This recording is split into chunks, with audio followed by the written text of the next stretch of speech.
Always streaming on the ESPN Chicago app. Check this out. Good morning on this round of 32 Saturday. Tyler and Shea with you. We've got one down, 5 more rounds to go, Shea, after we eliminated half the field. Brackets are busted, or maybe not so much, because guess not really. what? Cinderella might be dead.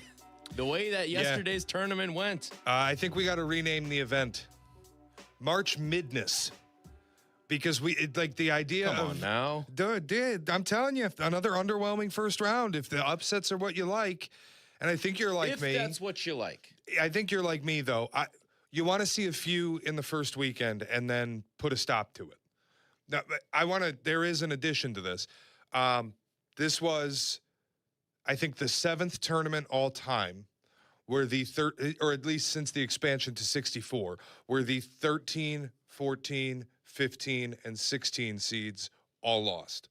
It was also the first time in history that it's happened in consecutive seasons, which tells you the very low seed Cinderellas. Like, I know it's a small sample size, but I think what we're seeing is, from an NIL standpoint, that's over. Barring some significant change, I don't think we're going to see very many 13, 14, 15, 16 seeds winning games. We did get 12, a couple 11s, and a bunch of 9s. All the 9s. Yeah. But that's about it. So yesterday was just the second time ever that no double-digit seeds won a first-round game.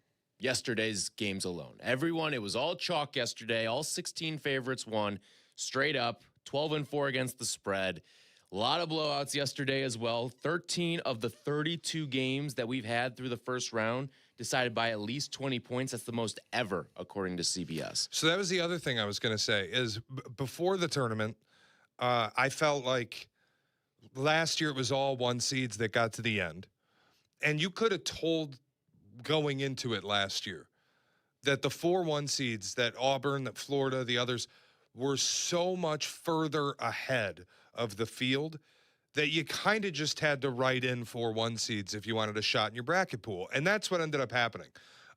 Was all 4-1 seeds got to the end, only the second time in history that it had happened, the first time since 2008.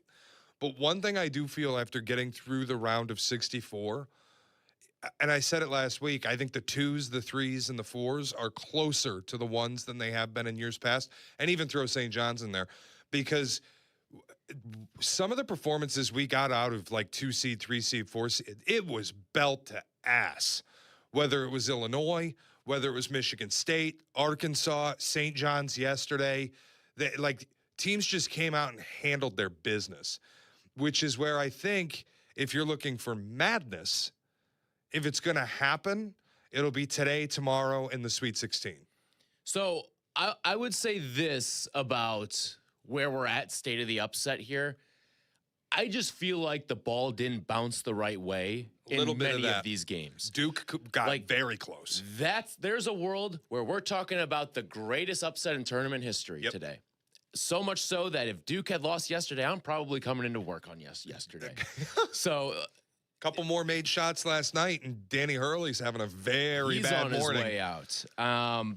There were still, I think, some games, well, for the majority of it, but there's a world where Virginia loses yesterday. I know the final score shows 20-plus points, but there's a world where we see Alabama lose yesterday, too. I don't think it's totally dead.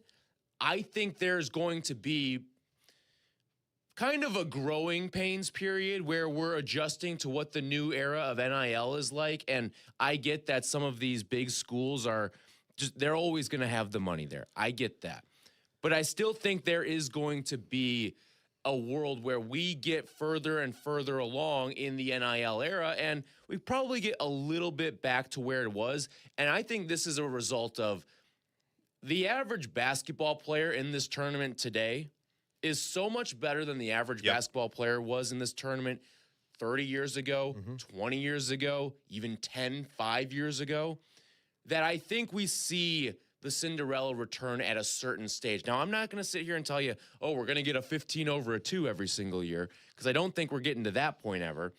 But I do think we're going to get to a point where, all right, we're going to start to see the 13 seed go out and win a game. Well, to your point about the quality of players, I was thinking about this a little bit, and it's geeky, so give me a moment to just geek out. But it used to be in college basketball, we'd just see nothing but like motion offense, get the ball to a big, run in the low post. There wasn't a lot of three-point shooting. Teams weren't running sets. Yesterday, Utah State, a 9 seed, was running NBA caliber actions. Some of the best passing you would have seen all through the first 2 days of the tournament. The execution of set plays on every trip, and the sets were awesome, which is, one, great coaching, but two, you have to have players who can learn, understand, and then run a real offense in a live game. And that wasn't really if you go back, 20 years, you'd be lucky if you saw a 4 seed that was running sets like that. A 9, unthinkable. That's the other part of it too. The coaching at some of these lower level schools is as good as it's ever been. And I think something that the NIL era encourages is for all of these smaller schools and these lower level players, every single one of these games is a tryout. Every single one of these games is a chance to put tape out there to move yourself from the mid and low major to the high major. And I think that the same thing goes for coaching. A number of these coaches on some of these schools, like Jerry Calhoun at Utah State, you think he's not going to find his way bumping up? I mean, some of these schools, too, are just factories where they just move these coaches up. Utah State's one of them. VCU's another one of them, where you spend a year or two at one of these spots, and before you know it, you're coaching at the high major level. I believe my favorite team, Syracuse, is probably going to hire the head coach of Siena, and not just because he used to play for the program. I look at all of these games, and yeah, I get that it's not great, but some of it is also matchup dependent too. Like, let's call that Kansas Cal Baptist game what it was last night. One of the worst basketball games you'll ever watch. One of the absolute worst. But if you take 2 of the other 13 seeds and match them up with Kansas last night, I bet you 2 of those 13 seeds win. Yeah, there is a part of it that's the draw, especially the way that game started. And not to just take digs at Kansas. But what the hell? The first 10 minutes of that game. Teams. Well, yeah, but Cal Baptist may be the 68th team in this entire tournament. That's the point I'm making is if they had drawn any other mid-major team in their matchup, they're probably not playing today. That's how bad Kansas was last night. And to get the lead that they got and then go scoreless for the final 5.5 minutes of the game. So, it's not all just going to be chalk the whole way. That's where I said, I think, look, Duke proved they're gettable. They're injured. You could tell they were shorthanded, and they're gettable. Michigan, I know they won by 30, but the start of that game, it took them more than a full half to figure out how to break what Howard was doing defensively and get the ball into their bigs. A.D. Mara did nothing in the first half of that game. Michigan looked gettable. UConn could have lost to Furman last night. They look very gettable, which is where the first round might be a little slow on the upset front.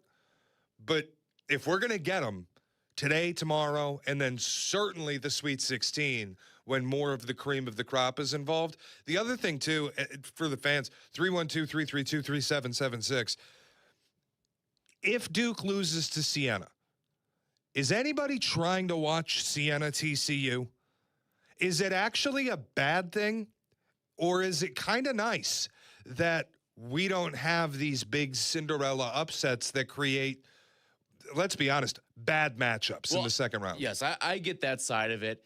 I don't think it's a bad thing. And again, I'm not rushing to the TV to watch Siena take on TCU today, if that was the case. But I would also say I'm not rushing to the TV to watch Duke and TCU either. It kind of goes both ways. Now, Duke is Duke, but I would say, if Siena goes out and won that game yesterday or 2 days ago on Thursday, we're talking about the greatest upset in NCAA tournament history. It truly is the greatest upset in NCAA tournament history. It would be the highest profile 1 seed to ever fall in this tournament. And aren't they one of the 3 greatest teams in the history of KenPom? Yeah. To lose to a 16 seed Siena. Nobody out of a town nobody's heard of. I can't even think of the name, Longborough or something in New York. It's some no-name town. Nobody's ever heard of the university except one year they were a 9 seed against Ohio State and maybe they won. But to beat Duke. So it is, we react to the result. Well, there's no upsets, but we were within an eyelash of the greatest ever. And there was still High Point over Wisconsin. Mm-hmm. And you got VCU and we moving got through. Every 9 seed going through. Another play-in tournament one. Texas wins. Yep. VCU, like you mentioned. But we still also preserve those restaurant quality games. Yeah, like we're going to have fantastic games. And to me, the biggest issue isn't the lack of upsets. To me, the biggest issue was the margin of victory in many of these games. We're talking about 20-plus point victories. Like St. John's, Northern Iowa, that game was over the second St. John's got off the bus. I mean, right out of the gate, you got St. John's up like 12-2, and you know that's over. And that's the thing is when these big boys in this tournament stretch their legs out, especially early, there's no capability for a lot of these mid-major teams to come back. That, I think, is the problem. It's different in the case of like a Siena and Duke, where Siena was up by 15, and it was Duke was the hunted, and they were the ones that had to stage this miraculous comeback. So 312-332-3776. If this is the end of a lot of Cinderella runs where we're not getting the George Masons or the Florida Gulf Coast anymore, the Middle Tennessee States, if we're not getting those games anymore, or at least as frequently, what's your appetite for this tournament moving forward? I know for myself, it's not going to change. I'm going to be here every single year because today, tomorrow, Thursday, and Friday, and Saturday, and Sunday, the ones that are upcoming, are going to be epic basketball. It's going to be really high-level stuff. And when we get to the Final Four, it's still going to be really high-level stuff. But it may suck some of the fun out for your average college basketball fan, or maybe not even your average college basketball fan, but just your tourney parachuter. Casual fan, yeah. Right, that comes in for March. You know what I think is going to take a hit if this is really the way it's going to be going forward? And there's no reason to think otherwise. I mean, we drew big conclusions last year, and it was off of one tournament that, NIL really has shifted the landscape. And if you're not a top 3 seed, frankly, last year, if you're not a 1, you got no shot. What I think is really going to take a hit if this is the way it's going is bracket pools. Because if we all enter this tournament knowing you got to take chalk through the opening couple rounds, it does become a little less fun filling it out. If you don't get to, like I had Akron winning 2 games, right? Yeah. Akron got their teeth kicked in by Texas Tech. But now, they were close for a while. They played 36 minutes of good basketball. I don't want to get into the nitty-gritty of it. The reality is they lost by 20. And at the end of that, it was a 5-point game with like 8 minutes left, and then they just got boat raced. And Texas Tech was without their best player and still managed to do that. If I'm now going to enter these tournaments and go, man, I can only pick 112, you know, I guess I can pick a couple 11s, but forget about predicting one of the top 4 seeds to get upset. It's just not going to happen. It does. That's where I think it sucks the fun out of it. But if it's just taking the day off Thursday or Friday and watching games all day, or that's not changing. Betting on games, you and I are in a survivor pool. That has been a lot of fun. I think those are going to be the thing that take off. Yeah. If this is what happens, because I mean, first time, I believe it's your first time as well in a survivor pool for March Madness, and it is incredible. It is one of my new favorite kind of fantasy type games and pools to be in. So, yeah, I mean, listen, things are evolving. We know that in college sports. This is no secret to anyone. But I think today, I think you hit it on the head, Shea. Like, we could have some of the chaos today and tomorrow. Like, would it shock anyone if UCLA pulls the 7-2 upset? No. I don't think so. In fact, I think a lot of people are expecting it. Yeah, and the way that Duke looked wounded the other day, hell, TCU could go out and beat them. It's not. If Siena pulls that, like, if TCU gets up 15 on Duke, I'll tell you this, Duke ain't coming back to win that game. They're just not. It feels less like an upset because I haven't looked at the line, but I would guess that the higher seed is not favored here. St. John's probably going to beat Kansas if Kansas is going to play the way they did against Cal Baptist. St. John's a 3.5-point favorite. Yep. I mean, Kansas winning by 3 against Cal Baptist in a game where they had a 15-point lead. Yeah. Inexcusable. Yeah. Now, that's a little different. Like 5-4 matchup in St. John's probably shouldn't be a 5. Let me offer you this. Out of the gate today, How stunning would it be if Kareem Abdul-Jabbar sent Michigan home? Milk Chamberlain. I would say if you were making me grade it on a scale of 1 to 10, I think it's probably a 6. That sounded lower than I felt. I was going to say probably a 7, but it's not like they put it's up not 102. some this can't happen thing after what they did to Georgia. I mean, they demolished Georgia. Yeah. Mm-hmm. Part of that's the pace that they play at. If Michigan kind of turns this thing into their, I mean, and now Michigan's kind of an up-paced team too, so you could be talking about a lot of points in that game today. But 312-332-3776. If you're not going to get upsets galore on days 1 and 2 of the tournament, what is your appetite for this thing year after year after year? Joe's in Omaha, Nebraska. Morning, Joe. Hey, guys. Good morning. I just wanted to ask a quick question. What game, was there a game that surprised you guys? Not necessarily an upset, but like a score you saw, either a high score or a low score that was like really opened your eyes that a team could make a run? And also, who do I got to email to get you guys on from 12 to 2 every day? Love the show, guys. Thanks. Well, thank you for the kind words, Joe. I'll say this. Illinois kind of stuck out to me. It's not to say that I'm shocked that they scored 105, but like, and they're not going to score 105 every single game. But listen, you play offense like that, you've got a chance. They had 197 points per 100 possessions in the second half. It's insane. That outpaced, like, statistically, they're one of the best offenses in history. Might be the best offense in history. Mm-hmm. They couldn't have even expected that. It's like an unfathomable number. Yeah. But I was going to cheat a little bit on the question, the like scores that stood out to me. If you entered this thing thinking 5 seed can't make a run, 4 seed can't make a run, 3 seed can't make a run, what Illinois did, what St. John's did, what Arkansas did, what Michigan State did, forget about it. Like I went into the Michigan State game with a little bit of nerves, and they just destroyed North Dakota State. Yeah. Just destroyed them. Like Illinois, what they were able to do in the second half, Arkansas never in doubt. I mean, that was Arkansas and Michigan State were on together in that middle window on Thursday. That was a great nap window if you needed it on Thursday. If you needed a recovery moment, because all you were watching was 2 spankings happen on your TV. But watching those games, I'm like, man, maybe these 3s and 4s actually can just do it and go to the Final Four. And the thing about it, too, it's tough to really take anything but bad things away from a 1 seed matchup, too. Like, I get everyone's going to be pounding Duke after what happened. Duke could get healthy after this TCU game and look just as dominant as any other 1 seed. If they get Caleb Foster back at a certain point, now that probably won't be till like the Final Four, if he even does come back. But if they get Patrick Gongba back, then all of a sudden they could become a different team, especially on the defensive end. It's tough to really take anything away from Arizona or Michigan or Florida. Maybe you can take a little bit away from Michigan because they did struggle in the first half. Still won the game by 21 points.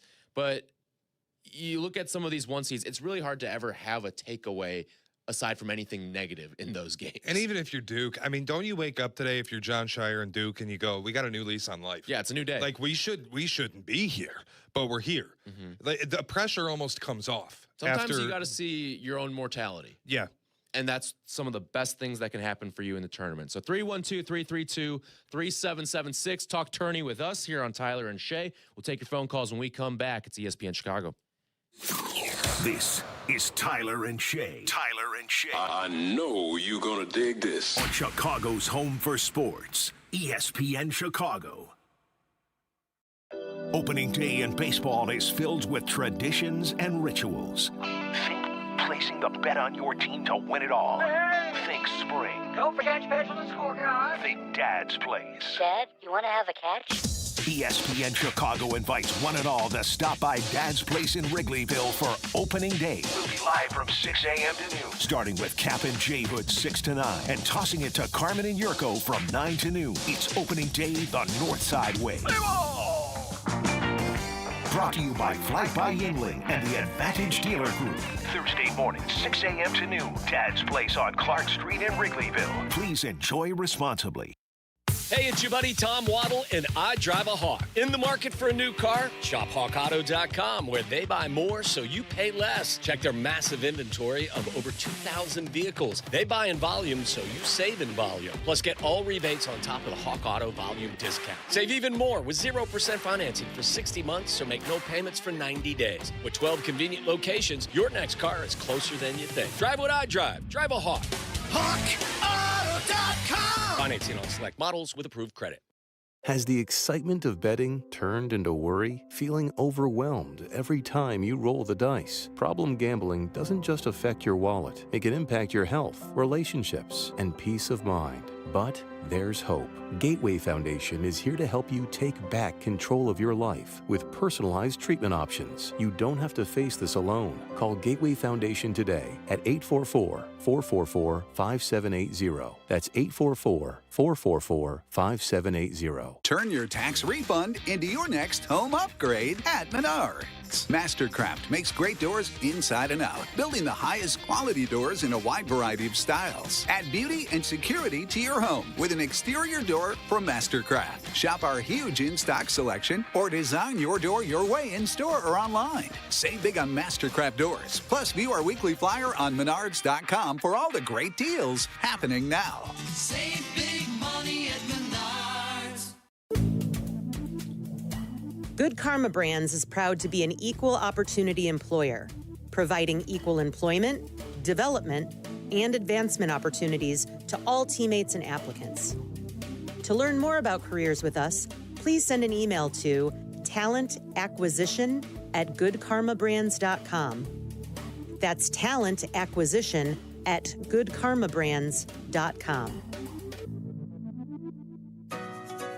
Shop the Sherwin-Williams Spring Sale and get 35% off paints and stains March 13th through the 23rd. Whether you're refreshing your interior or exterior, we've got the colors to bring your vision to life. And with delivery, getting everything to your door is easier than ever. Shop online to have it delivered or visit your neighborhood Sherwin-Williams store. Retail sales only. Some exclusions apply. See store for details. Delivery available on qualifying orders. I'm Boomer Esiason. My mom died from cancer. She was only 37 years old. She didn't have life insurance, and that was devastating for my family. That's why having life insurance is so important to me. Ethos makes it fast and easy. Get a quote in seconds, apply in minutes, and get same-day coverage. You can get up to $3 million in coverage with no medical exam.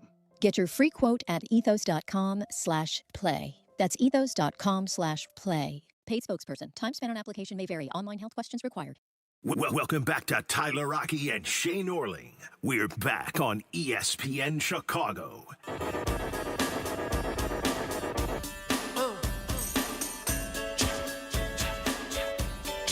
Round 32 gets going today with Michigan and SLU. Starting things off 11:10 a.m. That should be a fun game.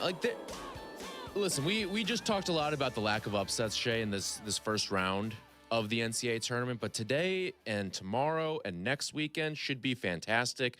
And I think that you're going to get some really high-level basketball these next couple of weeks. And it's what we got in the tournament last year. I think in hindsight, we look back at last year, wasn't the greatest in terms of, upsets and getting some of the drama that you're used to in March.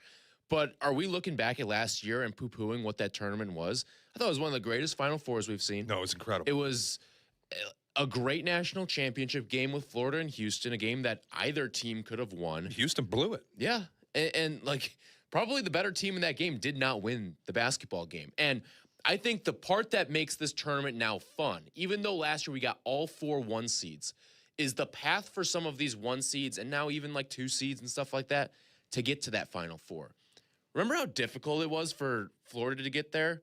If they don't have someone with the clutch gene that Walter Clayton had last March, that team's on the Final Four. Yeah. That team may have been out in the second or third round. And we're getting theater in the East region, which is for all the reaction when the Selection Sunday happened and you looked at the East and went, man, what is the committee doing? Loading this region with all these great coaches and all these brand name teams. And now we actually, we get the payoff of it with Pitino and Bill Self tomorrow. Michigan State, Louisville, I know is a little watered down. Michael Brown Jr. is not going to go for Michigan or for Louisville, but you get a great UConn UCLA game tomorrow, and it's set up an incredible Sweet 16 and Elite 8 matchup, no matter who advances in that region. Yeah. So, we are going to get theater because we didn't get upsets.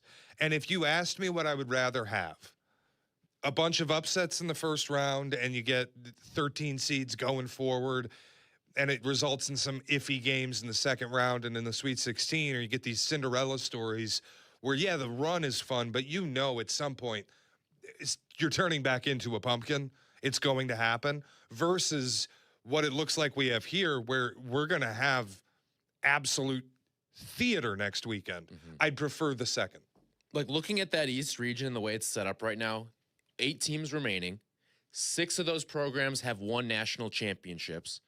Another one is St. John's, and another one is coached by Jamie Dixon, who's been a 1 seed in this tournament before when he was at Pitt. Like, there is a lot to like out of what's still remaining in the field. So 312-332-3776. If Cinderella is dead, and again, we still had a 12 seed, a couple of 11 seeds, but it's not the craziness of, oh, there's that plucky 13 seed that went out and hit a bunch of threes. We didn't really have a Jack Golke in this tournament. I know a lot of people are trying to say Chase Johnston from High Point is supposed to be that guy. You probably need a few more moments if you're Chase Johnston. Like, you probably need to do something in this game against Arkansas to help High Point win, to really put yourself on the map. But 312-332-3776, how you feeling about this year's tournament? James in Libertyville. Morning, James. Morning. Yeah, I'm locked in. I mean, the Chase Johnson that was his only score of the entire season. Yeah, only 2-point field goal, yeah. The kind of balls it takes with 12 seconds left to go up and put it in. And, that just, you get your opportunity, you take it, you win a game, and they rebounded them. They out hustled them. They were clean with the ball. Like Kentucky, not Kentucky, thinking Calipari, Arkansas might have their hands full with High Point just because, they do a lot of things really well. They don't shoot it particularly well, though, so they might be in trouble. But, yeah, we definitely need you from 12 to 2. You guys are locked in on Chicago sports. We need you. We need you, man. Well, thank you very much, James. Appreciate the kind words there. No, but, yeah, I mean, looking at High Point and what this tournament is right now, you still got a 12 and 11 in that region right there. I think you've got a great battle out west between Arizona and Utah State. You're going to have good games still throughout this tournament. I'm not worried about that aspect. And I'd say the big thing, too, is if favorites do hold serve today, we're going to get Purdue Gonzaga. We're going to get Arizona Arkansas. Arkansas, I feel like, is good enough to win the whole thing. Yeah. They have the coach 100%. in Calipari. They have the coach pedigree. They have an incredibly expensive roster full of good players. It's taken them some time, as it always does with the Cal team. But Arizona, Arkansas is an incredible matchup in the Sweet 16. For sure. Purdue Gonzaga would be an incredible matchup. Michigan State UConn would be incredible. Duke St. John's would be incredible. Dude, you could take that Louisville, Michigan State, UCLA, UConn, whatever we teams, get in whatever the Sweet you get is going to be great. Michigan State, UCLA would be awesome. Louisville, whoever would be awesome. We are going to get an incredible Sweet 16 in all, barring absolute craziness taking place. And then you know what happens if there's absolute craziness? Everyone's still happy. Yeah, because then you get your madness. You're kind of in a win-win situation here as we head into the Sweet 16, as we sit 2 days away from having this thing trimmed down to just 16 teams remaining. So 312-332-3776. How have you been feeling about this entire tournament as a whole so far? What stuck out to you? Any other teams that really have stuck out to you from what you've seen through the first couple of days here? I mean, we kind of have hit on the big ones. I will say this, conference-wise, the Big Ten has been one of the big winners, I think, of this, because a lot of the dialogue around the Big Ten has always been, oh, the Big Ten gets to this stage and then it's just a choke fest from here on out. Can I tell you this?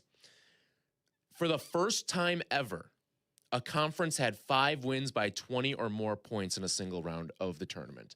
And that is the Big Ten Conference. Now, we can sit here and say, all right, some of it is matchup dependent and all that. But I would also say the Big Ten, if you've been truly watching college basketball all year long, it's the best conference. It is the best conference. Is there a debate between them and the Big 12? Yeah, and I'll listen to that debate. But what I've seen throughout the entirety of the season, the Big Ten has been the better conference. That's not to say right now that I'm going to say the Big Ten is going to win its first national title since Izzo did it with the Flintstones in 2000. But I think there's a pretty good chance that we're going to get a Big Ten title this year. I feel pretty good about it. And especially when you look at some of the injuries, like one of the big injuries from yesterday too, that Joshua Jefferson injury for Iowa State. Yep. Where you saw the bone of his ankle touch the floor. Yep. Oh boy. That's going to be a big one. And it wouldn't shock me if Kentucky pulls some sort of upset. I know locally here, Iowa State fans would love for them to move past Kentucky because A, you may get Joshua Jefferson back after that, and B, Iowa State travels very well to Chicago. I mean, it is Ames East, it feels like at times, when Iowa State finds itself at the United Center. I was going to cheat again when you, like any teams that stood out, and I was going to say just the whole Big Ten. And it felt out of the gate. You had Ohio State lose to TCU. High Point, obviously, offs Wisconsin. Those were the first 2 games on Thursday. And you're like, oh, boy, here we go again. Yeah. But then from that point forward, it was detonation. Yeah. It wasn't just Big Ten teams winning. Big Ten teams broke their foot off in their opponent's ass. Well, okay. And whoever it was. Shout out Nebraska, too. Getting your first ever NCAA tournament win. You'd think a team, and I'm not saying Nebraska's some basketball powerhouse. They're obviously not. But you'd think a high major team at some point falls ass backwards into an NCAA tournament win. At some point in their history, you'd think they find themselves with some sort of victory in the NCAA tournament. And they finally got their first one. And again, sometimes you think with some of these type of games, I get that it's a 4-13 matchup, and Troy gave them a little bit of a scare out of the gate, and it was like, oh no, here we go. Nebraska all over again. Here we go to 0-9 all time in the tournament. But I think there was another part of this where the blowout kind of took away a little bit from the moment. I saw the radio call, and it was a great call by the local Nebraska guy who's been there for years. His name's escaping me right now. But having that blowout type moment is probably a relief for a lot of Nebraska fans. But boy, it would have been super sweet to see the emotion of some of those fans had that been like a really close game late. I actually think that's what's leaving me feeling like this is underwhelming more than anything is not the lack of upsets, but the lack of close games. Yeah. Now, I will say, we got an all-timer out of the gate yesterday. Santa Clara, Kentucky game. You and I were together. We were losing our minds watching that game. And I still don't know how Kentucky pulled that one out. Now, I guess you can explain it away as, hey, Herb Sendek tried to call a timeout. And the officials did not grant him the timeout, which was absurd to me. I just hate, we kept hearing it throughout the day. I can't remember what game it was. There was another one that came down late. And they were talking about foul if you get the ball, because they won't have time to get the ball up. But just thinking about Kentucky Santa Clara again, just foul them at the catch. Yeah. I know they only have the same way. I know they only have 2 seconds to get the ball up, but when they inbound it to the timeline, just foul them at the catch. Yeah. You got 2 defenders standing right next to the ball carrier. Tap them. That's one, and you and I both were Santa Clara backers, not just in brackets, but on the gambling side of things too. That's one that we're going to remember for a while. It stung. That was like an all-time bad beat type of deal. As like we were sitting there and we're both hurting. And then we're like, 3 days from now, we're just going to go, what an awesome game that was. But right now, this sucks. Boy, this one stings. This one stings. And I think the other part of that game, too, was once it went to overtime, you and I both knew Santa Clara didn't stand a chance. No, they had no shot. And that's not to say they couldn't have won the game, but the way that those games tend to go, overtime, never the friend of the underdog. So 312-332-3776 if you want to talk tourney with us. When we come back, a couple of coaches made complete clown shows out of themselves yesterday and this week. We'll tell you who they were and what happened. That's all coming up next here, Tyler and Shea. This is Tyler and Shea on Chicago's home for sports, ESPN Chicago. The CDGA Golf Show. It's the biggest names in golf, and it's the best news and information about Chicago golf. Host Mike Gilligan and Tyler Rocky are your starters for the golf weekend. The CDGA Golf Show this morning at 9 on Chicago's home for sports, ESPN Chicago. White Sox baseball is back. Join us at Rate Field for opening day on April 2nd as the White Sox take on the Toronto Blue Jays at 3:10 p.m. 20,000 fans in attendance will receive an opening day t-shirt presented by BMO.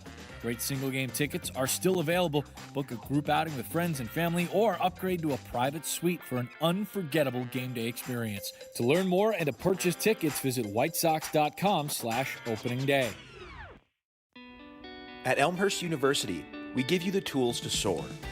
Whether you're undecided on your future, exploring a new path, or looking to level up your career, here you'll find support, skills, and opportunities as limitless as you are.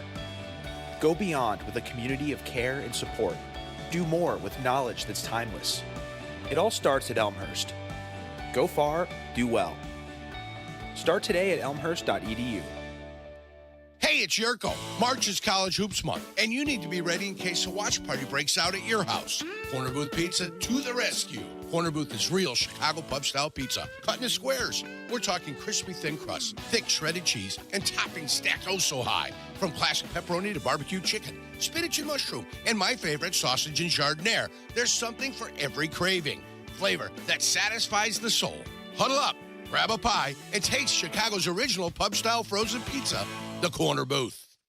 You've seen the ads, buy one, get one free, half off. Don't fall for it. When it comes to windows, go with the guy who guarantees real value and a best price guarantee. Russ Armstrong, the Chicago window guy. No subcontracted labor, no 3-hour sales pitches. Russ does it differently. High quality windows with a lifetime warranty. And here's the best part. Deal directly with Russ, the owner, at 847-881-3060 or check out the 5-star reviews at ChicagoWindowGuys.com. ChicagoWindowGuys.com. Cashback is not available on gas in New Jersey and Wisconsin. Billy, your gas light's on. We need to stop and fill up. No way, Jen. Gas around here is too expensive. We can make it a little further. Billy, listen to your big sister. You don't need to drive all over searching for the lowest gas prices. Do what I do and use Upside. Upside? Do you live under a rock, Billy? Upside is the hottest cashback app out there. It's free to download, and you get real cash back for every gallon of gas you buy. I use it all the time, and I've already made around $200. You can make that kind of cash back just for buying the gas you have to buy anyway? Yes, I'm looking at the Upside app now, and there's a gas station at the next exit offering 25 cents per gallon cash back. Okay, I'm stopping to download Upside and fill up my tank. Download the free Upside app now to earn cash back every time you buy gas. Use promo code FRIEND to get an extra 25 cents per gallon on your first tank. You can cash out anytime right to your bank, to PayPal, or a gift card for Amazon and other brands. Just download the free Upside app and use promo code FRIEND for a 25 cents per gallon bonus on your first tank. That's code FRIEND for a 25 cents per gallon bonus. Welcome back to Tyler Rocky and Shea Norling. We're back on ESPN Chicago.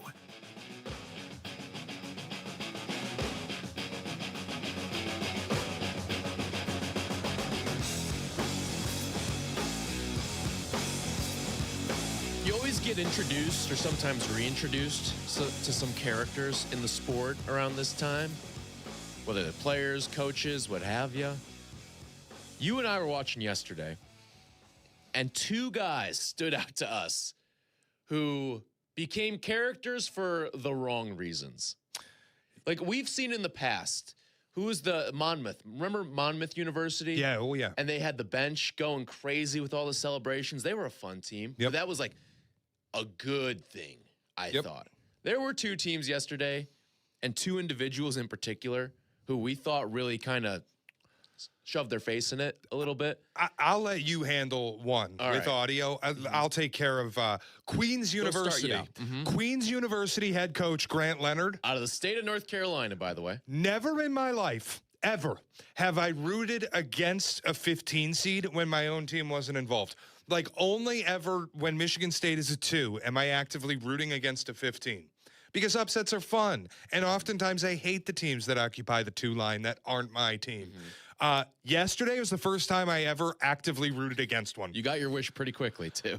It would they went to the first media timeout and got the close-up shot of Queens head coach Grant Leonard, and he's wearing on the sideline like this knit sweater that's green and yellow American flag with shamrocks instead of stars. And I'm like, what is this? I don't need to go back to the days where coaches were wearing tuxes, although I like Rick Pitino in all white on the sideline. I think it looks classy. Nate Oates. I don't need everybody wearing a suit. If you want to do the branded apparel, do it. But the knit sweater, and then they show like this highlight package of all the sweaters that he's worn throughout the year. Dude, reserve it for Christmas. You get 1 week out of the year. You get to wear an ugly sweater. You can't do it all the time. And then the coup de grace was when they go to the sideline and show they've got like a plastic terrier sitting on the bench, occupying a seat on the bench, and they put like a diamond chain around this plastic dog like they're farming a horseshoe for March Madness. You can't farm the horseshoe. You just have it or you don't. The sweater and the plastic dog wearing a chain, it felt like they were trying to farm a boombox kid from McNeese last year. Mm-hmm. It's just got to happen. You got to have your rabbit's foot come naturally, I think. And maybe this is what they've been doing all season long, and that's fine. I don't like it. If Queens won the game, maybe we talk about it a little bit differently, but you have to win the game for it to be kind of the token that brings you along the way. I'm with you. I thought it was really, really corny. I mean, both fronts. The sweater thing probably bugs me a little more than the dog thing. The sweaters are outrageous, dude. It's just like, it made me want to say, let's go back to suits. The sweaters are, that sweater yesterday was ridiculous. Ridiculous. Now, you did root for Oakland for a couple of, what was that, 2 tournaments ago? Yeah, when they beat Kentucky. Yeah. Yeah, but Campy does it for Christmas. Him and Izzo both wear an ugly sweater for the Michigan State and Oakland game. That's always the week of Christmas. So I'm fine with it. If you have some gimmick that you do, it is a gimmick. But if you have it every year, they play every year. They always play at a neutral site around Christmas, and they wear ugly sweaters. That's fine. Wearing one like the one they showed where it's got a present and it's like gangsta rapper. Yeah. I'm like, what? Yep. Or part of it too is Thanksgiving one too that was terrible. Part of it too is the sweater was just a ridiculous looking one yesterday. It looked like vomit. It looked like somebody vomited on the sideline. Well, and it's not the color scheme of the school. Yes, I was gonna say if it was a blue sweater, it probably would have been a little more tolerable. Because I think there were like a navy blue color scheme on their uniforms. It would have been a little more tolerable if it was like team colors or if it was even like a team sweater or something like that. Like, I used to love when Maui was still Maui, when coaches would wear the Hawaiian shirts and the leis on the sideline. That was awesome. I like the one-off thing. If you're coaching the week of Christmas and you've got a non-con game that you always schedule or a bye game and you have an agreement, you're going to wear ugly sweaters, great, do it. You're playing in Maui, you're going to wear the button-up Hawaiian shirt and put a lei on. Great. Every game, you're wearing some ridiculous, ugly sweater. Now, if that's his thing, all right, is what it is. But for the tournament, to have like the shamrocks and all that stuff on it with the American flag all in green, kind of, A, felt like a little stolen valor there, and B, St. Patrick's Day was 4 days ago, brother. Right. Like that was it's not even on time. It felt like a fish out of water type stuff. Also, the other one that bothered me, and this will relate to where we're going. Mm-hmm. Why was Villanova's pep band wearing hockey sweaters? That's right. I would have preferred branded polos. You're talking about one of the best college basketball programs in the last decade. You got 2 national titles, another Final Four in there. I mean, you're talking about one of the premier programs who you and I were talking about this, should be celebrated for the way that they've been brought back. Like Villanova went through a tourney dry spell and is still one of the best college basketball programs of the past decade. And for them to go out there with the hockey sweaters, like you mentioned, like this isn't like if Boston College was in the tournament or Boston Minnesota University Duluth. or even just straight up Minnesota. If Minnesota's basketball team was in this tournament and the band was there in hockey sweaters, I get it. You're a hockey school. Always have been, always will be. Same thing with a BC or a BU or something like that. But for this, for Villanova, who I'd have to look it up, I'd wager a guess, they don't even have a men's hockey team. I just looked. They do have a D1 hockey team. It is a D1. Yep. Not a club team. No, it's Villanova hockey D1. All right, I stand corrected there. But it's not have like you ever thought to yourself, oh, Villanova, what a hockey school? No. Not once. So this was the other part of Villanova that rubbed people the wrong way yesterday. This was Kevin Willard in the game. I want to say it was like the under 8 media timeout of the first half. Kevin Willard with Lauren Shahadi talking about what he saw from his team through the first handful of minutes of their game against Utah State. Coach, 16 paint points for Utah State. How do you keep them out? I'm going to fire my staff because we've... Not now. Yeah, I am, because we've given up 8 points on underneath out of bounds defense. So the only thing I'm going to do is fire them and get a new staff. All right, go do that now. Bye, Coach. Kevin, we're losing people by the second. No, Lauren. I thought Lauren Shahadi played it off beautifully too, going, not now. Yeah. Like, what? What did you just tell me? And then at the end, we're losing people. And then he has the audacity to double down in his post-game press conference, saying that that he wanted to fire his staff for things that were taking place on the team. And then he gets to do the old Schrodinger's cat deal with it and say, oh, guys, settle down. You gave a... it's a joke. Well, that's what I want to ask you about. Bless it. You gave an interview during the game. It went viral. You're being criticized pretty heavily online. I don't care. It's a joke? Welcome to my life. It's a joke. Sounded pretty serious in the moment. Listen. You're really going to joke about that? Not once, but twice?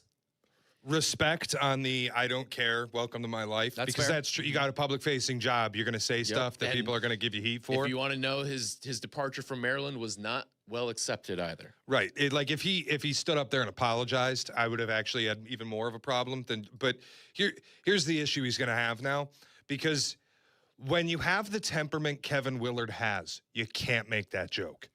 You have to be like mainstay, entrenched type of college coach that has a relationship with the media where people know you're joking when you say it. Mm-hmm.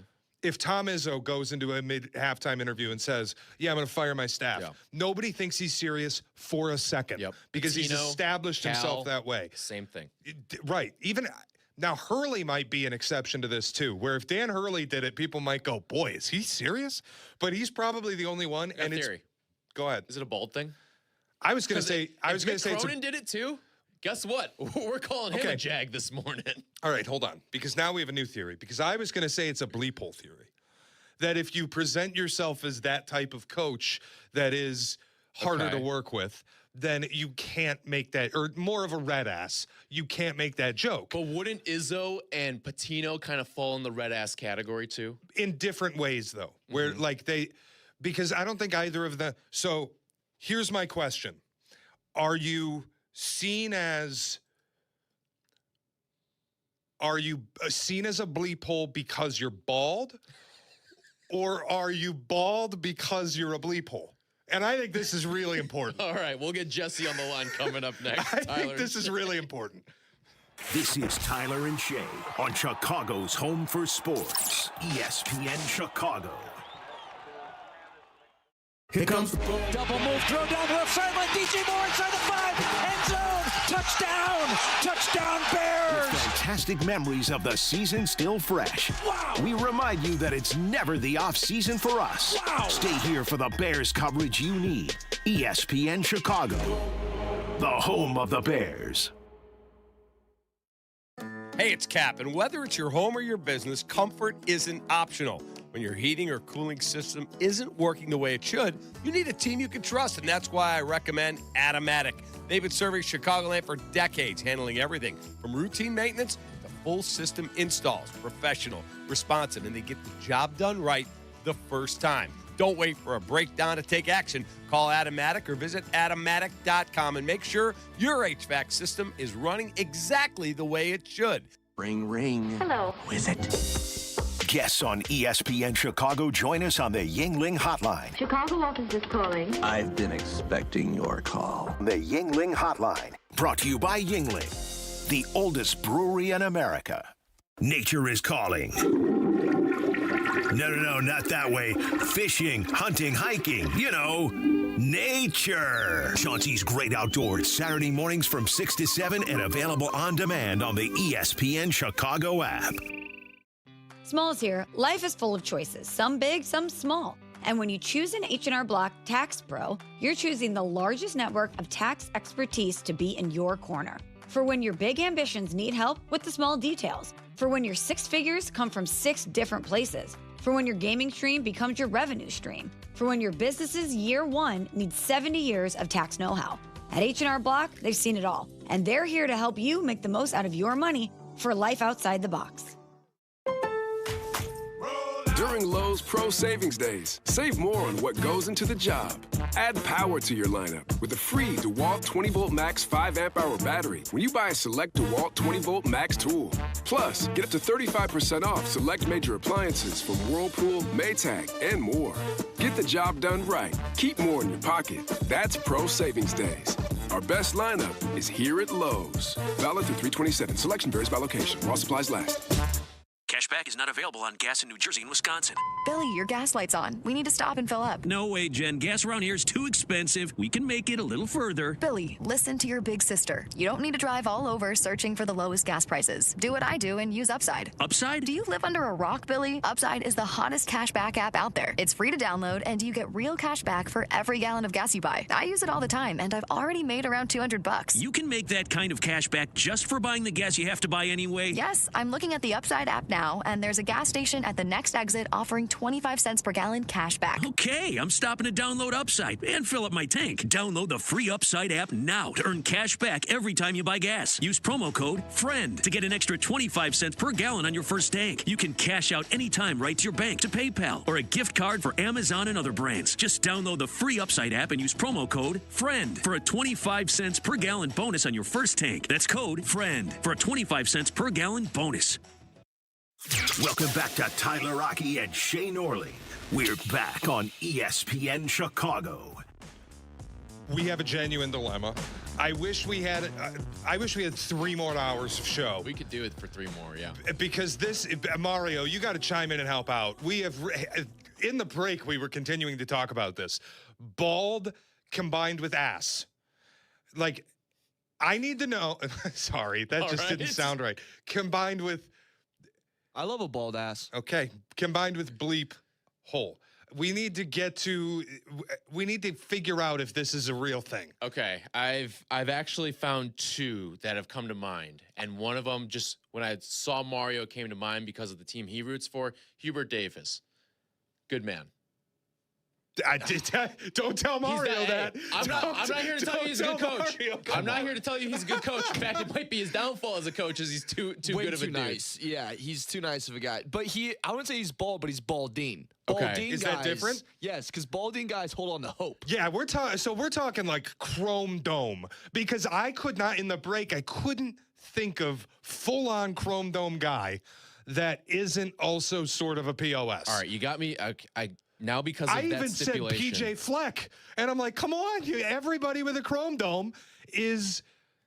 Bolin, who's the old Bulls coach that was a hard ass that they all hated with Kobe White? He was bald. He's on the Pacers coaching staff Jim now. Boylan. Jim Boylan's another big hardo. I'm telling you, if you're bald, you're a POS. If you're a bald basketball coach or college football coach, shout out PJ Fleck, you are a POS. I tried. Mark Pope, I was going to say good guy, but then I looked at more pictures of him, and I think he just shaves his head. Not like all the way down to, I think he voluntarily shaves his head. I don't know if he's bald per se. This is why Cap can't go back into coaching, because he would be this way. This is why. Listen, man, we are talking about a lot of coaches, though, that are still in the tournament. That are excellent head coaches. Yeah, there's plenty of them. This is important, Tyler. This is important. This is the type of question we need answers to. Why are Chrome Dome head coaches so insufferable? I got no answers for you, man. Like, I'm looking through some of these schools, and I can't come up with a good answer for you. I mean, what do you got going on over there? Yeah, I'm looking through all of these, and I can't find one for you. I'm sorry. I can't. Mark Pope was the one I was holding on to. And then I look at more pictures of him, and I don't think he's totally bald. I think he chooses to have his hair that short. Maybe the anger kills the hair. You know? Like it's like the stress and anxiety. Yeah, it takes you out. Yeah. Yeah. I could see that. Dean's downtown. Morning, Dean. Hey, isn't Shaka Smart kind of bald or no? Like I think he's in the Mark Pope camp. Yeah, there's too much going on up top. He's got like a fade going on. So it doesn't count. Yeah, you're right. He gets a little fancy with it, but it's thinning, but it's not. He's not bald. So I called and I told Mario two things. I made fun of your bracket and said it was a joke. It is, but that's like the back end of it. You got like folksy and cute with it at the end, and that's fine. But I took, just like I followed Tyler last year, I took some of your first round picks. So I thank you for that, Shea. You won me a little bit of money, and I'm still alive, obviously, just like most people are, as long as you didn't completely bomb. So thank you for the high point pick is what I call it to say. And then I was asking Mario, he brushed me off when I asked for his opinion also. He's like, Dean, I got 4 other people that I need to answer calls. You wouldn't even give me a pick. I asked him, I was like, I'm looking at these lines today, and the most attractive line to me seems like taking Texas plus 6.5. It seems like a big number. Their coach, I forget his name. He's one of the Miller brothers, right? Yeah, Sean Miller.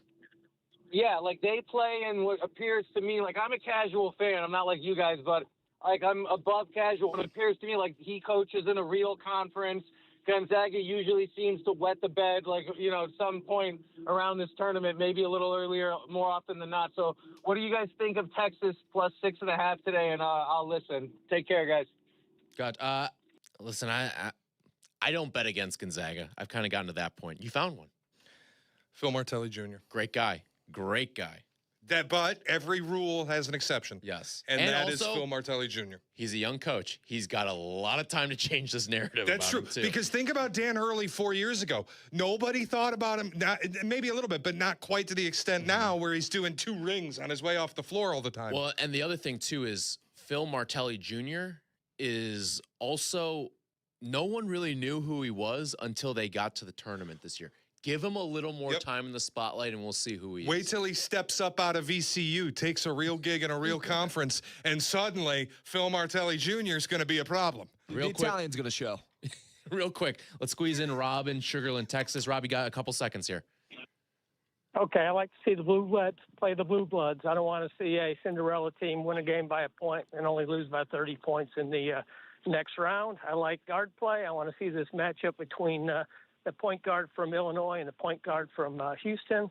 2 top 10, maybe even 8, 6 draft choices. That's what I'm looking forward to. Have a good day. Yeah, thanks, Rob. Appreciate the phone call there. All right, real quick before we get out of here, any favorite play you have? I only have one bet that I really like today, if I'm being honest with you. I don't really have a favorite, so I'll just give out everything I'm on. Michigan State and Vanderbilt today. Yep, Vanderbilt's the only one I like today. I think Vanderbilt, unfortunately, cuts the run short for Nebraska. All right, that's going to do it for us today. You miss anything, check it out on the Pick a Side podcast, wherever you get your podcasts. The CDGA Golf Show is coming up next. Thanks to Mario Herron for producing today's show. We'll be back with you and talk to you next week. This is Tyler and Shea on Chicago's Home for Sports, ESPN Chicago.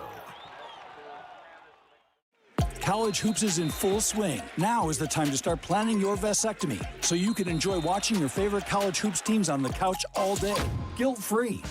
Vasectomy Clinics of Chicago is the best team to call. Their experienced surgeons have performed over 30,000 vasectomies and are passionate about making sure their patients have an amazing experience through every step of the process. They make it safe and easy with a virtually painless 30-minute, no-needle, no-scalpel vasectomy done right in the office. No trip to the hospital, and you can plan to go back to work the next day. Choosing Vasectomy Clinics of Chicago is an easy layup, giving you the peace of mind and freedom you deserve. With 5 convenient locations, including downtown Chicago at Lake Point Tryon Tower with free valet parking, plus Naperville, Tinley Park, Arlington Heights, and Barrington. If you're done adding to your roster, make your appointment now. Visit vasectomychicago.com. That's vasectomychicago.com. Or give Vasectomy Clinics of Chicago a call at 877-877-4VAS. That's 877-877-4827.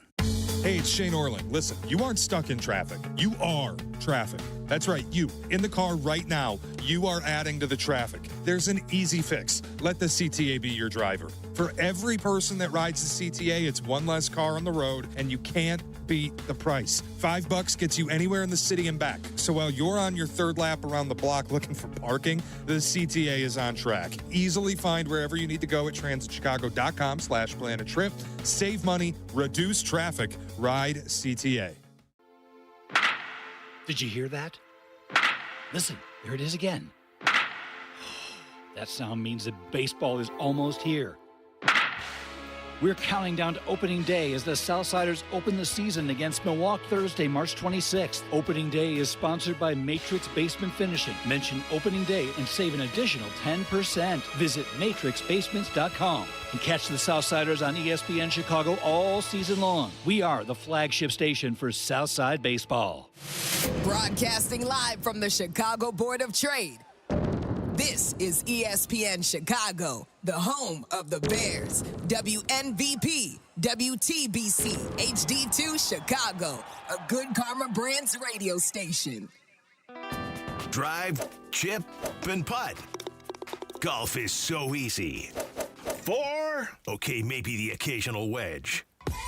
Let's talk golf. It's the CDGA Golf Show on ESPN Chicago.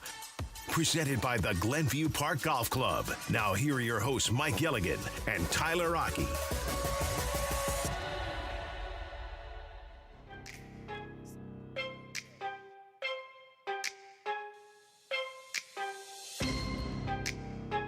Good morning and welcome in. It is the CDGA Golf Show on ESPN Chicago with you every single Saturday, talking all things in the world of golf with you on this beautiful, beautiful, beautiful Saturday morning.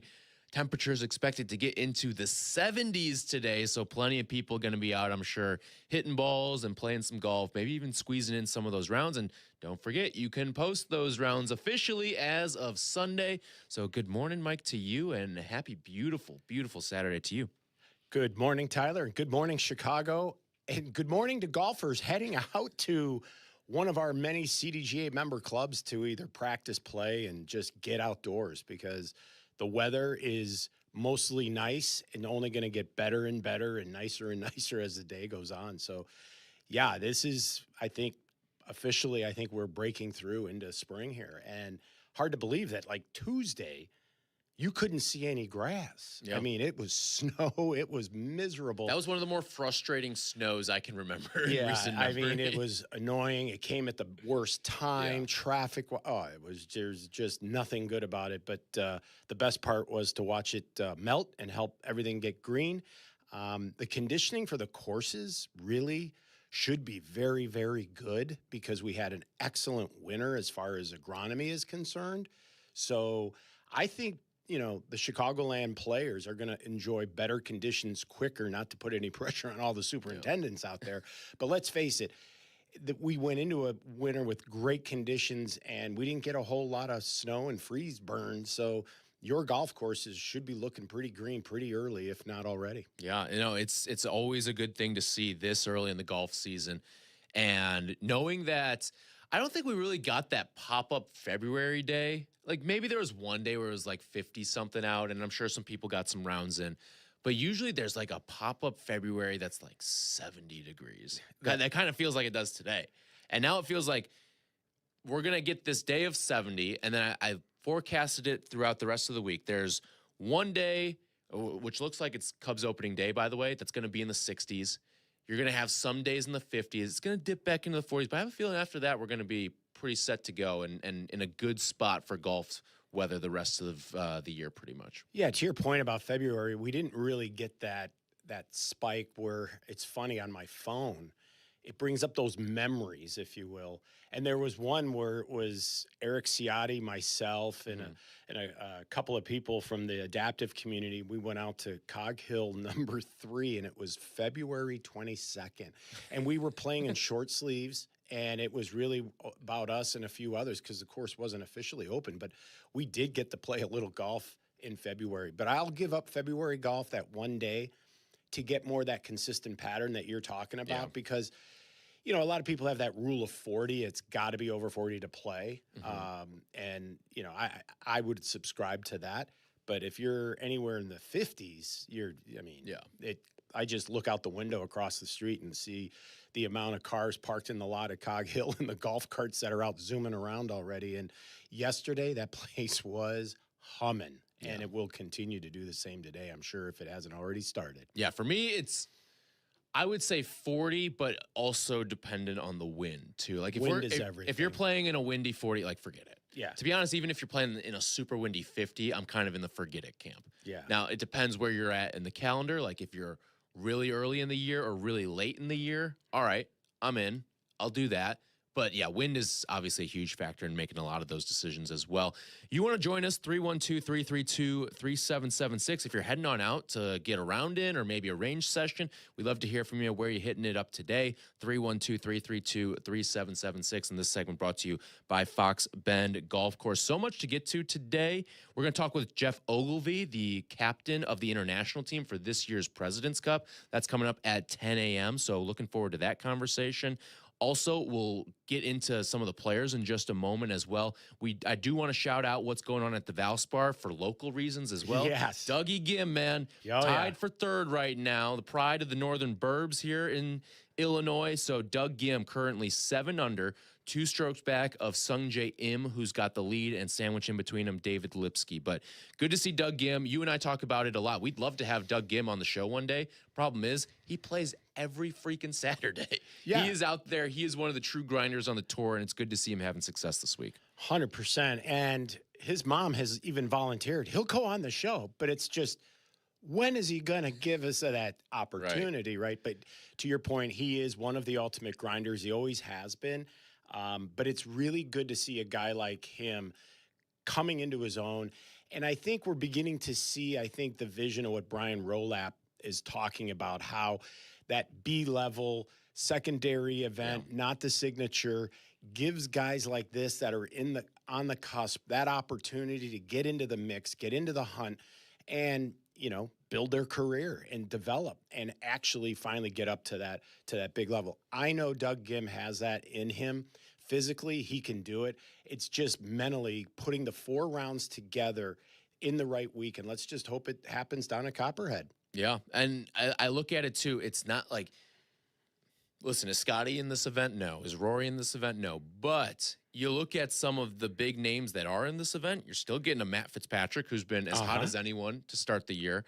Sungjae Im, who I mentioned earlier, who's in the lead. He's a big name to have in this field. Tony Finau, Brooks Koepka, Jordan Spieth. Like, there are still some really big-time names that you're going head-to-head with in this. Patrick Cantlay, Tom Kim, the captain from last year, Keegan Bradley, Xander Schauffele. They're all in this event. So there are still some pretty big names that you're going head-to-head with, and he's going to see if he can close it out and hunt down Sungjae Im to win this thing. Currently, his odds, if you are interested in a wager on Doug Gim, 60-1 for him, but we'll see. He tees off today at around 12:45. So Doug Gim will tee it up, and we'll see what he does down at Innisbrook to close this thing out. You know, and it is going to be a lot of fun to be on the couch, even though it's going to be a nice day to watch a little bit of basketball, but to know that you can just sort of flip over and watch a local go at it. It just adds to, for me, the interest in watching Valspar. Great golf course. But to your point, it's a nice field, but that's what the B level will be. There'll be names all the time, you know, that would typically associate with the A level. But because of the way that they're going to limit the number of spots and what have you, it's just, you know, there's a bigger demand than there is supply to be out there. So it's going to still make those B-level tour events very relevant, but it will have a different and more significant meaning in terms of, the urgency to play, avoiding relegation and all that kind of stuff that we can see is ultimately coming down the pipe in the way that they're going to be making changes come next year. Yeah, no, it's exciting to see all the things that they are doing out on the tour. And our conversation last week with James Colgan, I thought, brought a lot of insights. I know you want to talk about what was taking place on Chasing Sunday, too. You were fascinated by that new YouTube series. We'll get to that a little bit later on the show as well. But as you look through towards the back stretch of this Valspar, some of these other names that are around there, Sungjae Im's always someone who you feel like is in the thick of things for a good number of tournaments throughout the year, sometimes has trouble sealing the deal. But a guy who goes 64 on Thursday, follows it up with 69 on Friday, and now he's got a chance. He's in the driver's seat to win this tournament. Currently the favorite at 6-1. Matt Fitzpatrick on his tail at plus 750, but Matty Fitz is 4 strokes off of Sungjae's lead right now. No doubt, and for a lot of listeners, Sungjae Im may not be a household name, but let me tell you. He's like right on the fringe of that household name. I'll tell you what, though. He is really good. He's just a very quiet individual, goes about his business. But, when you have the respect that he commands among his peers and his colleagues without having to say a word, he lets those sticks speak for themselves. But to your point, if he can just close a few deals, his future is really, really bright. But again, it's, I look at the guys that come over from the far, far east, the Japans and whatnot, and having to come into our country and not even know how to speak any English and make your career in playing one of the hardest sports and games to do individually that takes so much mental toughness and fortitude, and yet being able to do that. I just compared, how would you like to go over to Japan and try to figure life out? It's just amazing how these guys, these individuals are just so special in a sense that they're able to overcome so many other challenges that the typical tour player just doesn't have to even begin to think about. I had to double check myself here because I was like, all right, how old is Sungjae Im? I'd imagine he's in his 30s right now. He's 27 years old. That's what I'm saying. Now, here's the thing. He turned pro in 2015. So you're talking about 11 years ago. He turned pro when he was like 16, 17 years old. So he's been around. That's why I had to double check and see what his age was there.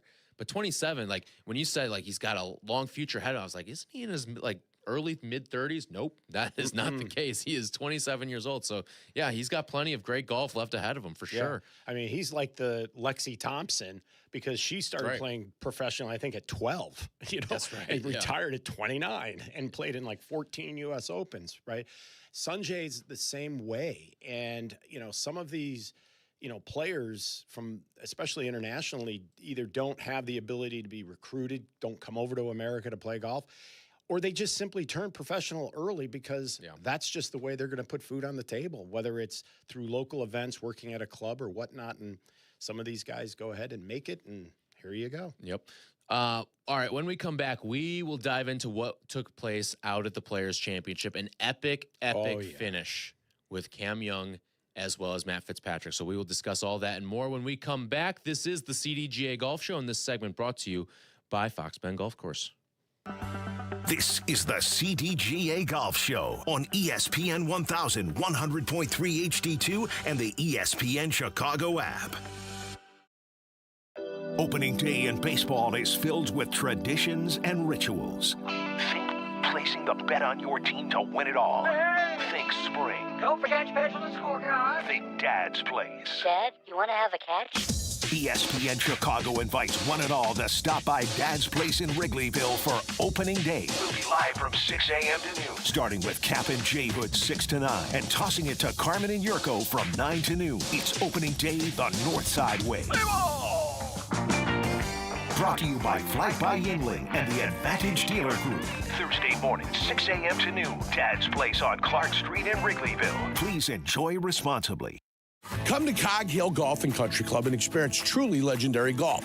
Since 1927, Cog Hill has been the mecca for public golf in the Midwest. In addition to Dub's Dread, ranked the #1 course you can play in Illinois by Golf Digest, Cog Hill offers 3 other beautiful 18-hole layouts with price points for all types of golfers. Visit their state-of-the-art practice facility with top tracer technology on 42 driving range bays. Plus, they have 2 golf shops, a new club fitting room, and beautiful clubhouse and reception area. They serve great food too. Visit coghillgolf.com.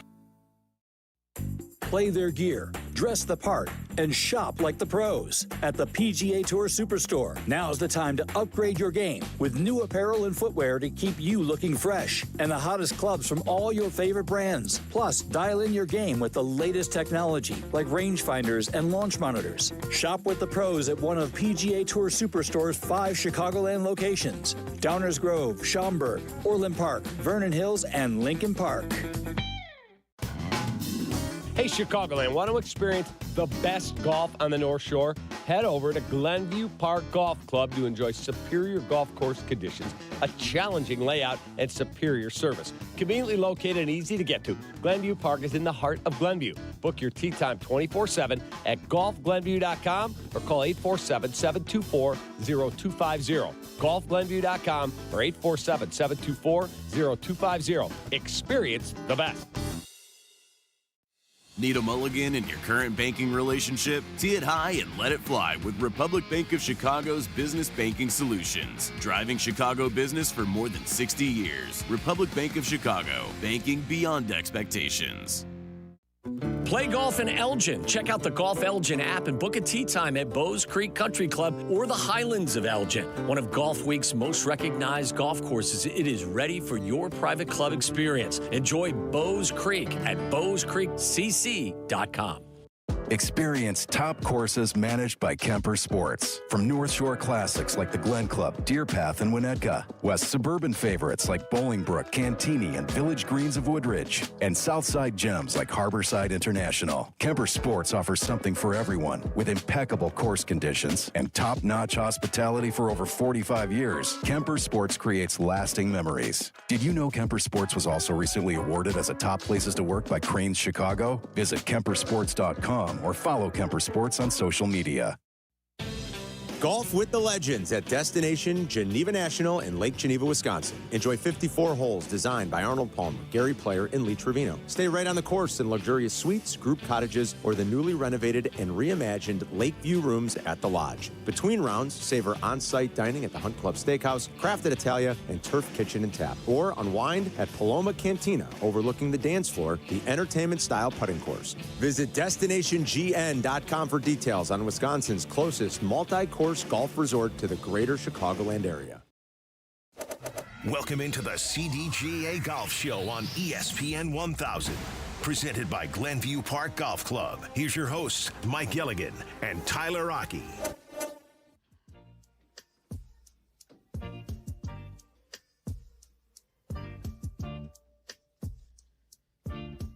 This segment brought to you by Golf Elgin, home of Bowes Creek Country Club and the Highlands of Elgin. Also, don't forget, you can always watch the show on YouTube and Twitch. Just find us ESPN Chicago on both platforms. And while you're there, you can scan the QR code, make a donation to the Chicago District Golf Association Foundation.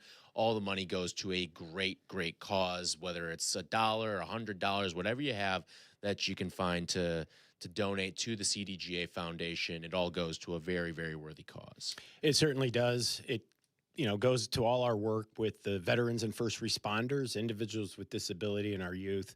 And those are the three major pillars of what the foundation is all about. And we've been around for 80 plus years, helping out soldiers from the First World War come back to deal with post-traumatic syndrome. And it's been proven all the way back then, and it still is as useful and as necessary in these day and age as ever before. So, every dollar matters, and we are most appreciative of it because you can rest assured, I think it's right around like 95 cents of every single dollar goes towards these camps. So it is not going to some fictitious black hole, if you will. We truly do put it back into the community, and we only can do that through the help of our 120,000 members who like to give back. Yeah, no, it's a great, great cause. And especially we were talking during the break about the Adaptive Open too, which is going to take place a little bit later on this summer. And just seeing the talent put into the game by people with disabilities and what they can do out there on the golf course, and how, listen, you and I can go out there and we might get smoked by one of these guys because they're just that damn good at hitting the golf ball. Yeah, when there's a individual who has, prosthetics on both legs and has missing all the fingers on his one hand and yet touts a +4 index, that is just I can't even believe it. But until I saw it, and everybody will get to see Issa return, and he is from Cameroon originally, now makes his home in France, and so he has already committed, and he'll be one of the 7 countries being represented. We actually have a few Canadians, somebody from New Zealand, India coming in for this. So you're going to get to see some of the best players in the world in their various categories. And the amazing takeaway that I've always walk away with is how the human body can simply adapt and be so resilient and just overcome adversity in ways that you would have never have thought, that we have a guy that has no arms and yet he still can play golf the way that the clubs have been made for him. So it is such a great time, and you can learn a lot. And this June will be our 3rd, and it's amazing. It was fun to be at your event on Thursday out in Aurora, and I was with one of our newer Adaptive Open sponsors and a friend of the ESPN family, Great Clips, and Jim Petrovich and that crew. And they're getting very involved with us because obviously it aligns with their values and whatnot as a company, and it's really cool. But the look of shock when we shared with them that some of these people will actually, well, most of them will actually beat you straight up, that these aren't people that are going to shoot a million or anything. They're going to be breaking par and hovering around par, and you're going to just shake your head going, how in God's green earth did you do that? But it'll be fun. It's truly spectacular. Looking forward to that later on this summer. All right, getting into the Players Championship from last week, tremendous finish down at Sawgrass as Cam Young comes away victorious on this one. And it all came down to that island green. I mean, you want to talk about dramatics. You couldn't draw it up any better if you were Brian Rolap than this. Because to get Cameron Young to birdie on that island green 17, puts his tee shot within 10 feet, sinks the putt, and that's the difference between winning and going to a playoff in this tournament.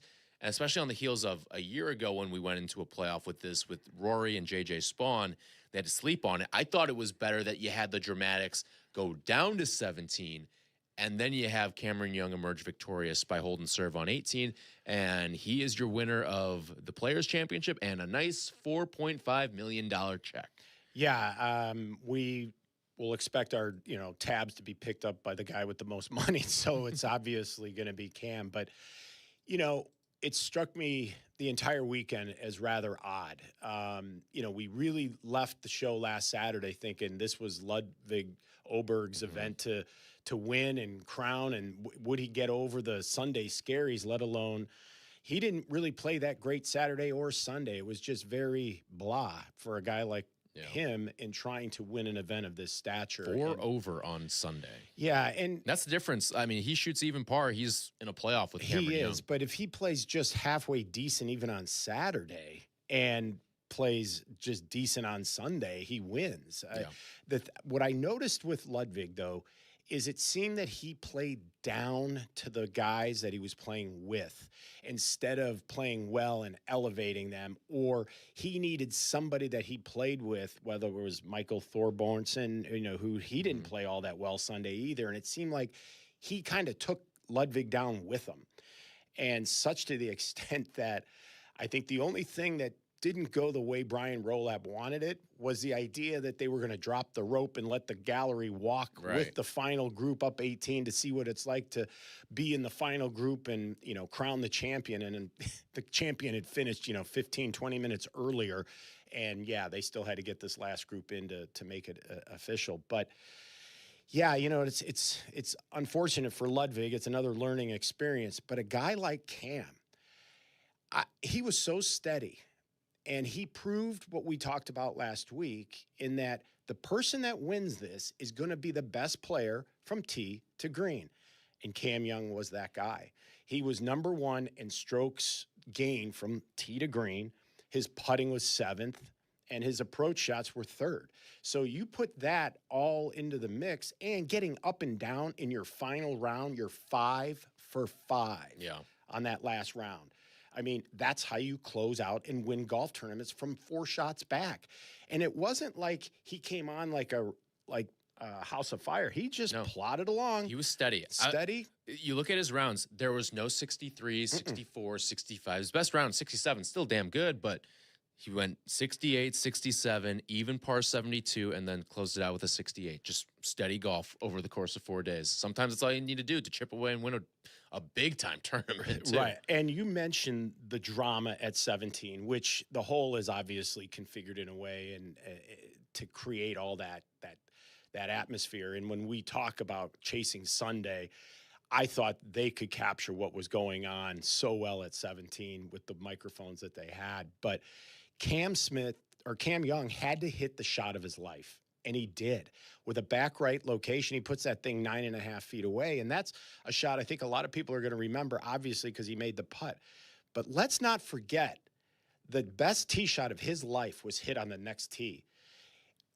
To put this into perspective, he hit it 375 yards down the pipe on a line that he trusted with water like a few feet off the fairway all the way down to the green. So there is no escape to the left whatsoever. And he had 100 yards in. Now, a lot of people say, oh, yeah, at 100 yards in, it was probably a front hole location. Oh, no. This was back left. He hit a lob wedge and only had to blow on it to get it there. Should have made the 3 and really close out in great fashion. But I'll tell you what, he was in command of his swing. He never got, like, quick where, you know, he has that discernible pause in that swing. It never got fast. It was there when he needed it most. And I'll tell you, for a guy that won, I would have expected a little bit more in the way of a smile or two, but he is so stoic in the way that he goes about his business. But he impressed the living daylights out of me. It was fun to watch. And I think we all agreed that we didn't think Ludwig would lose it. We thought somebody would win it. And I think Cam did. I would say it's a little both. I mean, maybe like the way that Ludwig played, especially Sunday with the 76. You're not going to win golf tournaments shooting 76 on any day. But no, I think there was a degree of Cameron Young went out and did win this thing. And I think when you look at the top of the leaderboard, so now Cameron Young's got 3 top 10s for the year so far, including his second ever victory on the tour. Pretty nice one to have as your second victory on the tour. Oh yeah. But then you've got 2 guys beneath him. Matt Fitzpatrick, who finished in a sole possession of second, and Xander Schauffele, who finished in sole possession of third. Those are 2 guys that I'm looking at Augusta, specifically Xander, because Xander now can chop off his 3rd of 4 on the career Grand Slam if he goes out and knocks one down at the Masters here. But Xander's playing as well as anyone on the tour, and we haven't really talked a lot about this guy yet this year. And maybe for good reason, but Scotty Scheffler has not looked like Scotty Scheffler yet. Not I yet. mean, now, when we say that, he's made every single cut. He's still finishing in like the top half of most fields, but you're not seeing a lot of like top 20 and definitely not seeing a lot of top 10 performances out of Scotty early on. No, and, you know, it's really hard out there. Week in, week out. You know, trying to be the family man. I was just gonna say he's got a kid. Yep. You know, and it's all of it. And eventually, I mean, he still is a human. He's not a robot. But what he and I think Cam Young both share is that ability to just be repetitive and consistent, and they'll let the processes finally speak for themselves. And a guy like Scotty, we just know it's just a matter of time before he gets everything engaged. A guy like Cam now, maybe a guy that finds it, and who knows, he could be putting on a green jacket in a few weeks. But I agree with you. You mentioned, you know, Xander. I would put Colin Morikawa and Brooks Koepka also into that same conversation because they are all 3 of them are sitting at 2 majors apiece, and they all need that Masters to round out number 3 before they can head home for that 4th. So right now, all 3 of them are relevant right now in the way that golf is. And a couple of years ago, we would have said, Brooks Koepka, he won't factor into anything. The guy's washed up. He's probably heading over to live, but amazing what a couple of years makes. And now all of a sudden we're talking about him as a front runner, a guy to watch today. He's been one of those guys. He hasn't been anything flashy since his return to the tour, but he's been ascending. I think you can say week to week with him. And I think there is a part of that, like when you come in from outer space, you have that re-entry zone, if you will. Mm-hmm. And I think he's going through a little bit of the re-entry because, is this what it's like to play in front of people again? I mean, they get in the way. I used to get mad when that happened, but then I realized when I went to live, there were no people. So now I appreciate people. Right. And now Brooks engages with people. Yeah. He's more approachable. And I think Liv taught him a lot. And I think it's going to help him secure majors, to that next step of the Grand Slam. But for him, I think it would be his 6th major. I want to point out one more name on this list because I really didn't see him on the television until Sunday. He ended up finishing tied for 5th in this event. Sudarshan Yelamaraju, who was 1 over through the first 2 days, then goes 66-68. He closes out his final 2 days at 10 under to go 9 under for the entire tournament. I had no idea who this guy was heading into this thing, and then he walks away with a pretty nice payday after a fine start through the first 2 days, but then a stellar start to close, and you saw a lot of him on your TV when you got to Sunday, I was like, who's this guy? And then I see, oh my God, he's in 10th, he's in 7th, and he finishes in 5th. It was a new name that entered my golf ecosystem, and I'm now kind of excited to see what it is like moving forward for him. And I'm glad you had to pronounce the name because it's, can I buy a vowel? Or, that name is unreal. But yes, he was a fresh face and a surprise and a guy that was easy to root for because he was so unknown. And so it'll be interesting to see how he is able to parlay, this kind of success, this kind of confidence, and what he takes out of this event going forward. And I think that's the moral of the story of the Players' Championship, what you can take out of this to now take into that first major. You got under the bright lights, the stress, and while it's not a major, it certainly felt like one and commands a lot of benefits like one. But I think it's the first dry run before we get to the real deal in Augusta. Yep. All right, when we come back, Chasing Sunday, the new PGA Tour YouTube series released, and Mike has gone through it, watched it, and has some thoughts on what it is, and is it better than Netflix's Full Swing? All that and more coming up next. This segment's been brought to you by Golf Elgin. This is the CDGA Golf Show on ESPN 1100.3 HD2 and the ESPN Chicago app. When Cap and J Hood are over, the fun continues. Tell your friends and enemies. It's the Carmen and Yurko Show. Weekdays from 9 to noon on the home of the Bears. ESPN Chicago on AM, on app, on YouTube. Presented by Advantage Dealer Group. Village Links of Glen Ellen provides a country club experience at a public golf facility in Glen Ellen. With a top-rated 27-hole complex that's proudly hosted 48 PGA Tour and USGA qualifying events, Village Links is considered one of the premier golf courses in the Chicago area. Conveniently located near I-88 and 355. After your round, dine on the spectacular patio at Reserve 22 Restaurant, Bar, and Banquets, overlooking the pristine 18th green. Go to villagelinksgolf.com and get ready for a great round. See you at the links. Elevate your game and help open the game to others. With a CDGA membership, you become better through golf. As a member, you'll receive an official USGA handicap index to validate your game, plus exclusive member perks, special competitions, unforgettable excursions, and insider communications. Your membership can quickly pay for itself. Memberships fuel CDGA's Sunshine programs, expanding access to the game and ensuring it thrives for generations to come. Learn more about membership at cdga.org. Play golf in Elgin. Check out the Golf Elgin app and book a tee time at Bowes Creek Country Club or the Highlands of Elgin. Bowes Creek Country Club offers the finest playing conditions and has tournaments open to the public. Experience Bowes Creek. BowesCreekCC.com. Make the move to Republic Bank of Chicago.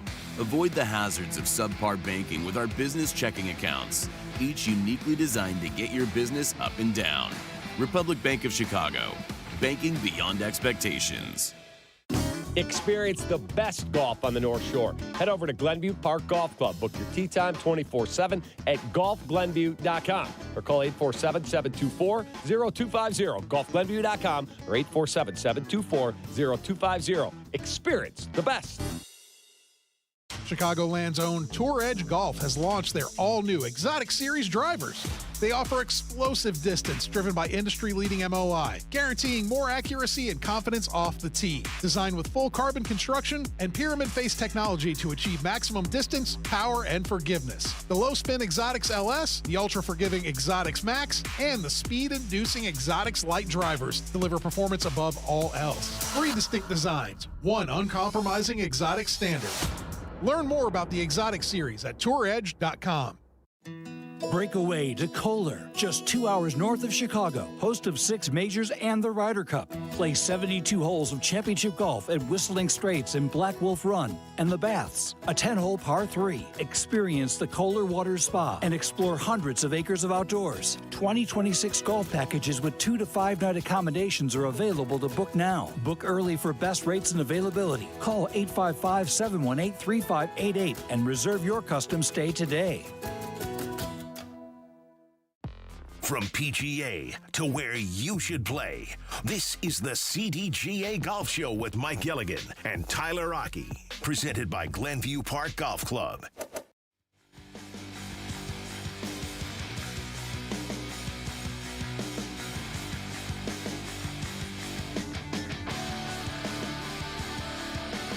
Segment brought to you by Tullamore Golf Resort, up North Michigan Golf without the drive. Alongside Mike Gilligan, Tyler Rocky with you here on the CDGA Golf Show.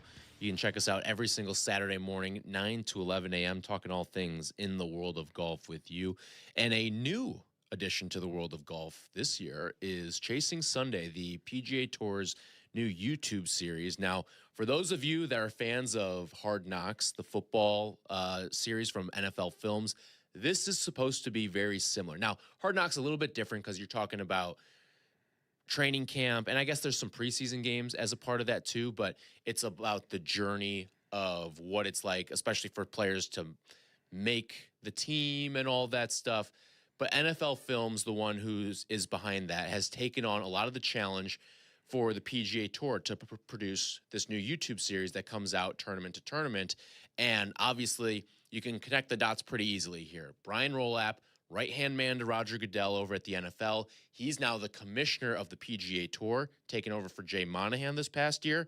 And this is one of his big, I would say, fan-focused, front-facing innovations. One of the first things that he has done. And you checked it out, and you're a huge fan. Big fan. I give Brian Rolap an A+.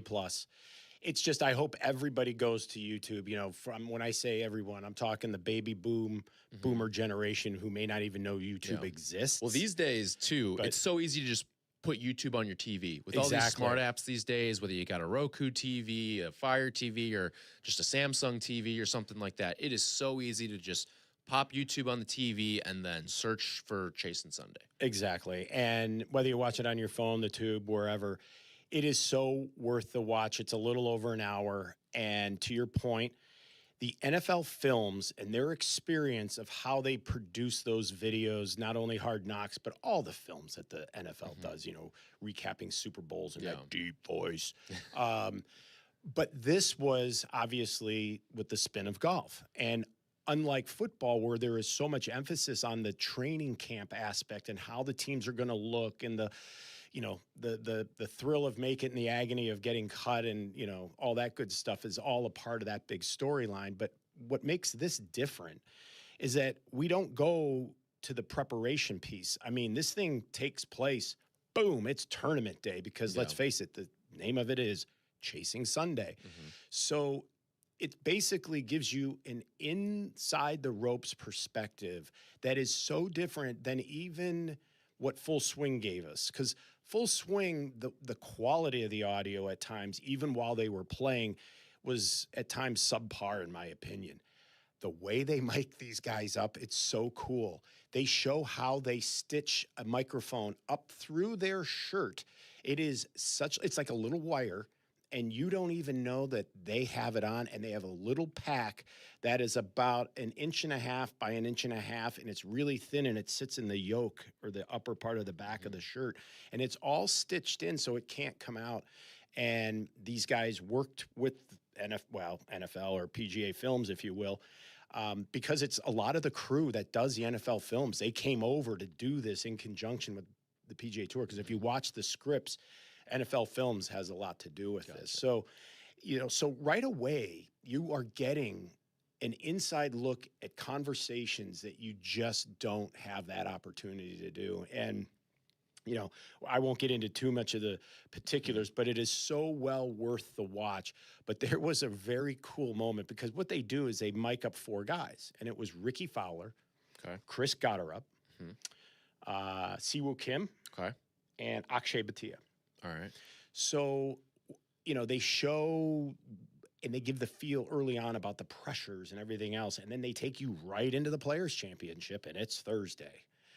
And at this point, they take you through the first couple of days, but it's not about the highlight films and the great shots. It's all the audio and what's going on all ahead of all that kind of stuff. And you see some really good shots at times, but it's all the buildup and the drama that's leading up to it that you get these inside looks. And two things that really resonated with me is, in a lighthearted, kind of a cool, but just to show you they are human like us moment.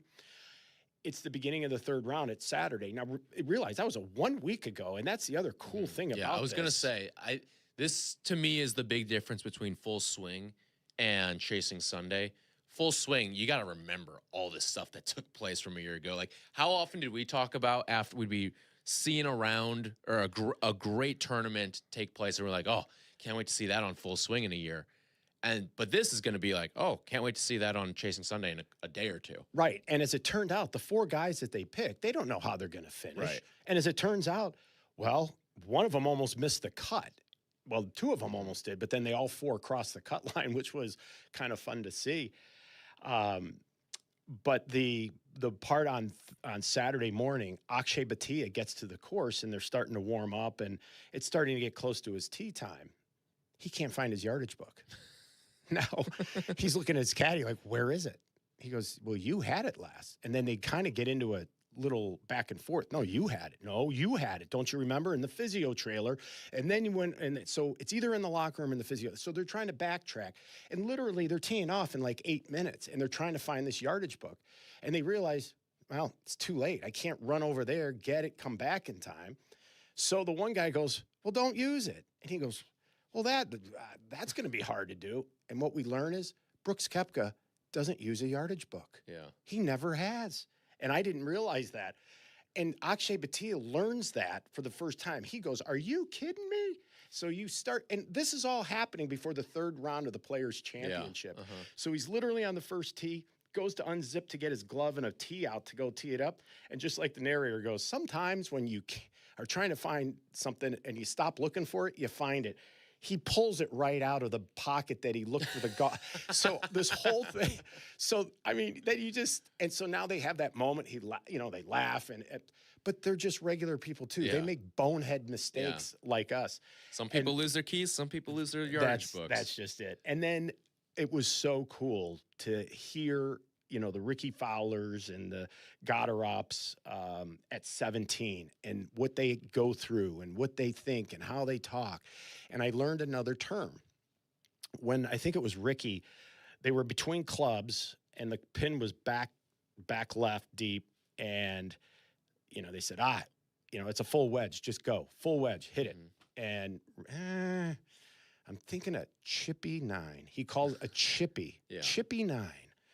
And now you don't have room. I mean, you bounce that thing and it's wet, right?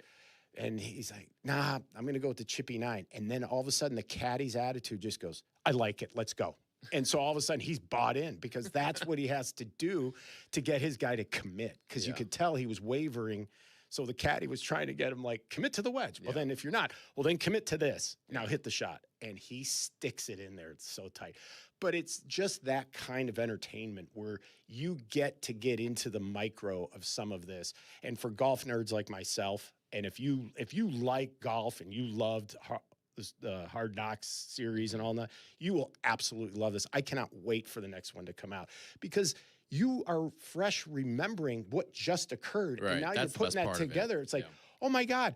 You mean when I watched him go out, he was like freaking out. He didn't have a yardage book, and like you don't know this on TV, Right. and so it's just an insight that is A plus. And it can, and if it only gets better, then oh my gosh, I can only imagine what it's going to be like. Well, yeah, and thinking through the names that you brought up there of who they tracked and who they followed, none of them made a top 10 looking through? Akshay was just on the outside, so he was tied for 13th, but I can only imagine what it's like if you strike gold and you hit the jackpot on someone who is really in contention or in that final group come Sunday.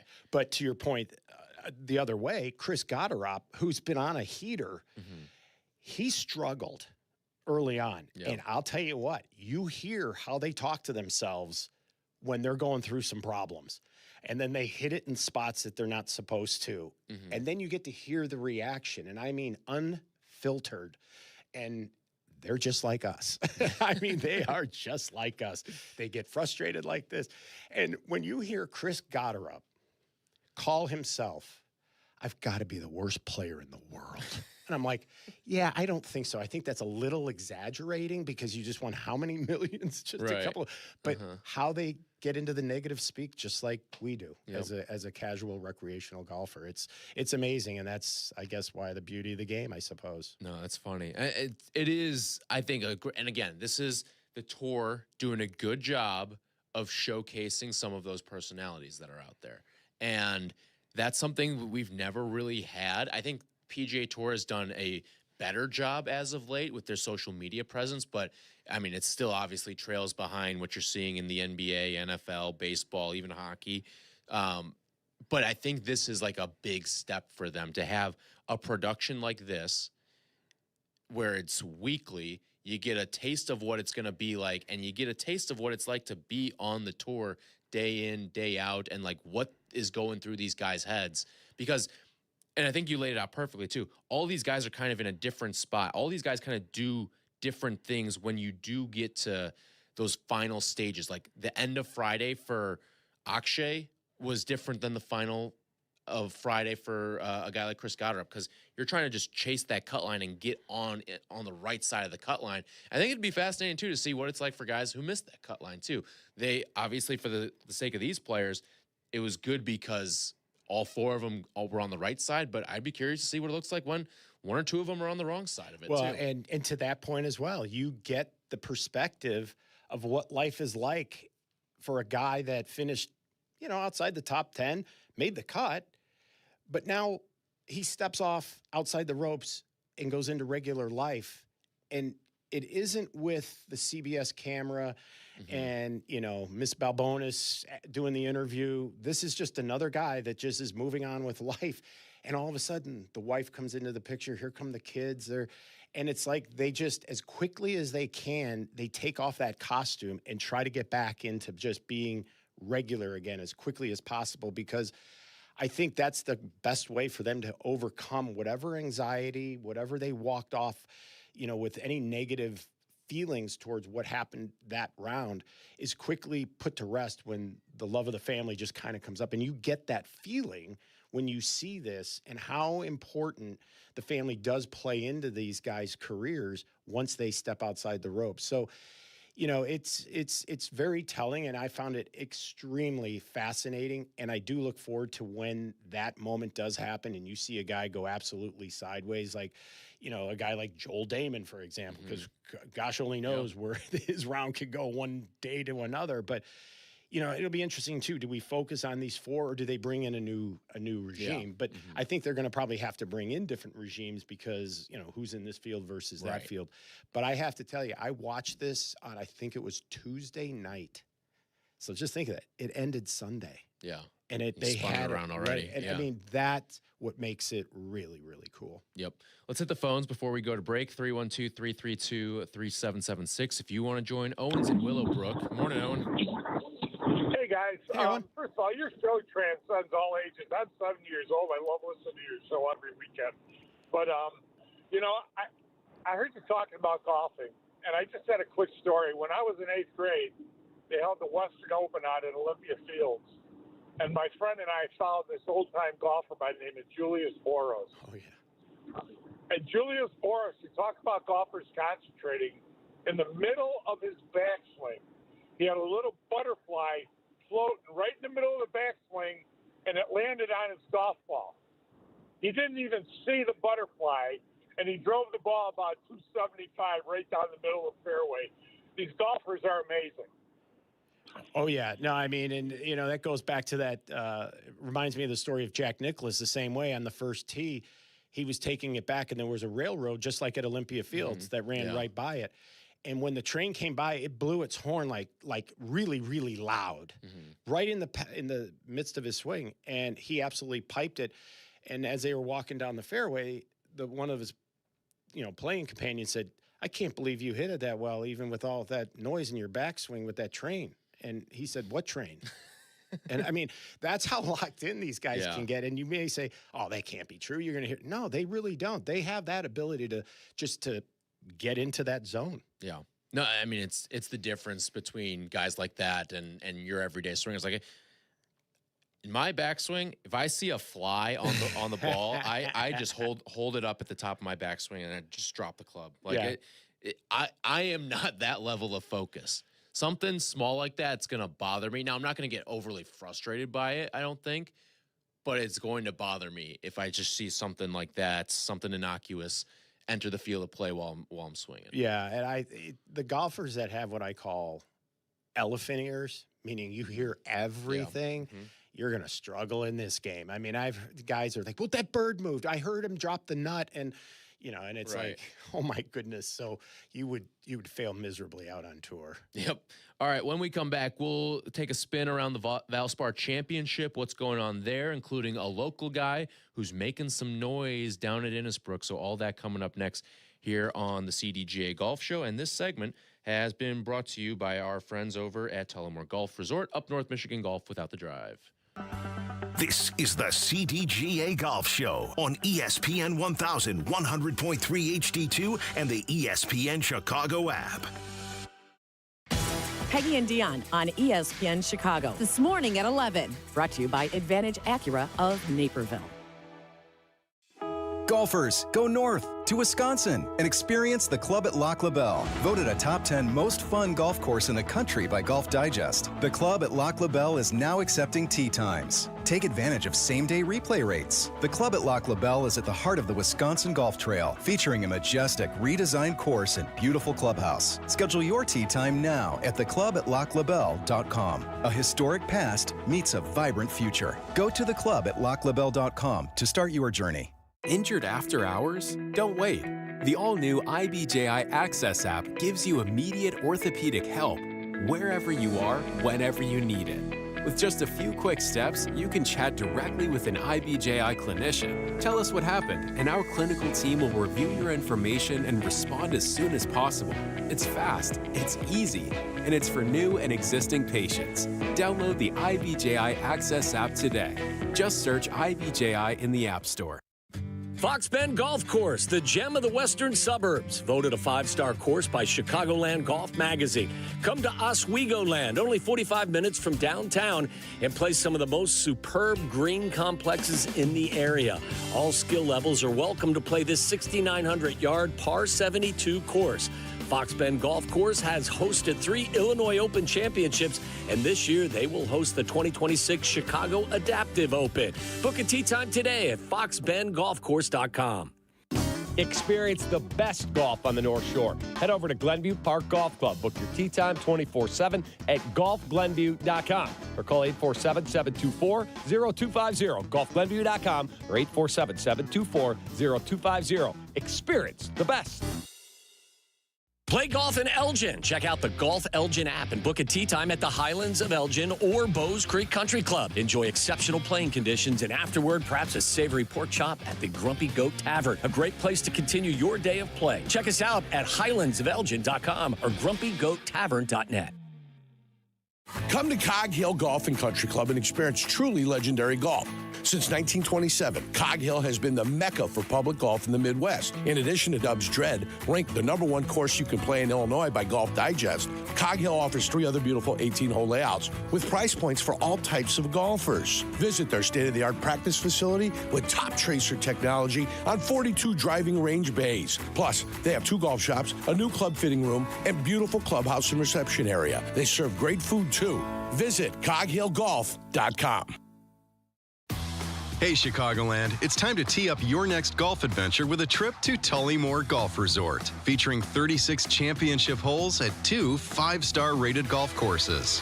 Spend more time on the course and less time in the car. Tullymore is just a quick 3.5-hour drive from the city. Enjoy an up-north golf experience without the drive at Tullymore Golf Resort. Experience a Michigan masterpiece. Start your trip with just a click at tullymoregolf.com. That's tullymoregolf.com. How's your golf game? Yeah, mine too, but more on that later. It's time for more golf talk on the CDGA Golf Show, your guide to golf around the world and in your neighborhood. The CDGA Golf Show on ESPN 1000. Now here are your hosts, Mike Gilligan and Tyler Rocky.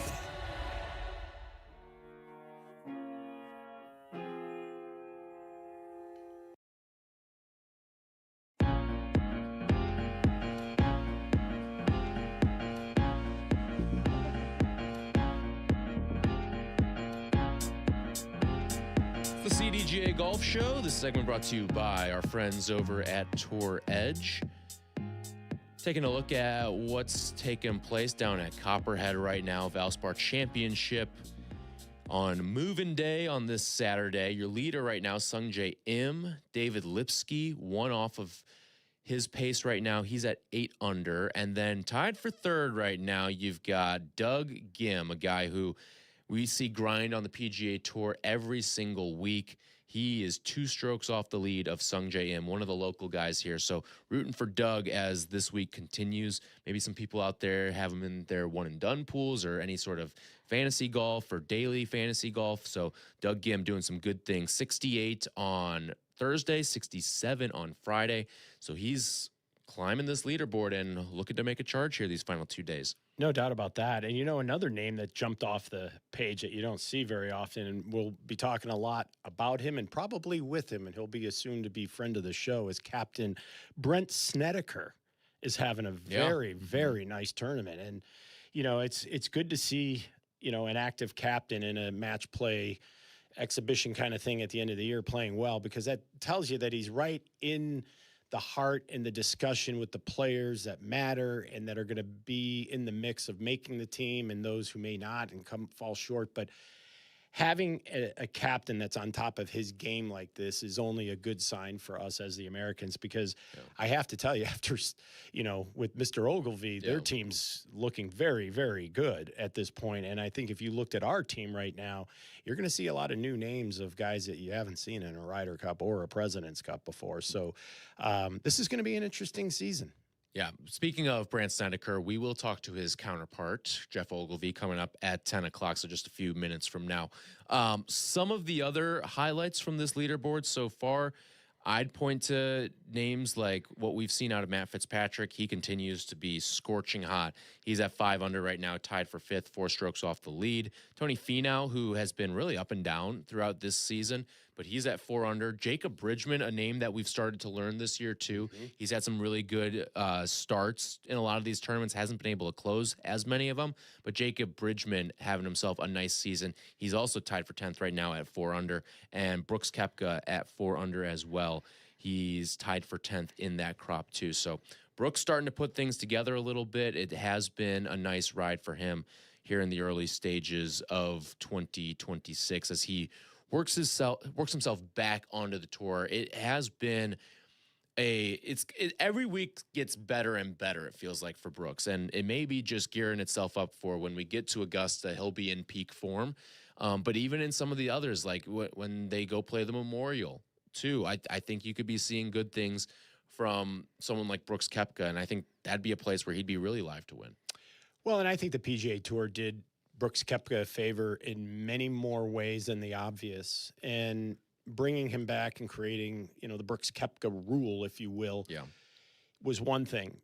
But what they did in the conditions to which they put him under, I think was the best thing for Brooks, because it's forcing him to play in a lot of events that he might not otherwise have played in, based on attitude, based on ego, based on whatever you want to call it.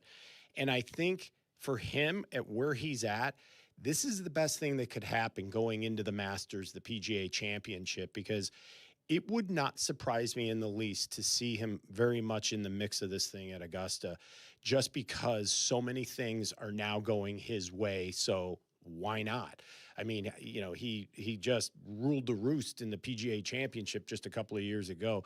That guy is in there. He's a big game hunter, and I'm thinking he's actually playing better and ahead of schedule than I thought he would be. I did too. I honestly thought we'd see a few missed cuts. I was going to say the same thing, yeah. But he has performed very, very, very well. And again, to those naysayers that said, oh yeah, those guys on LIV, they can't play.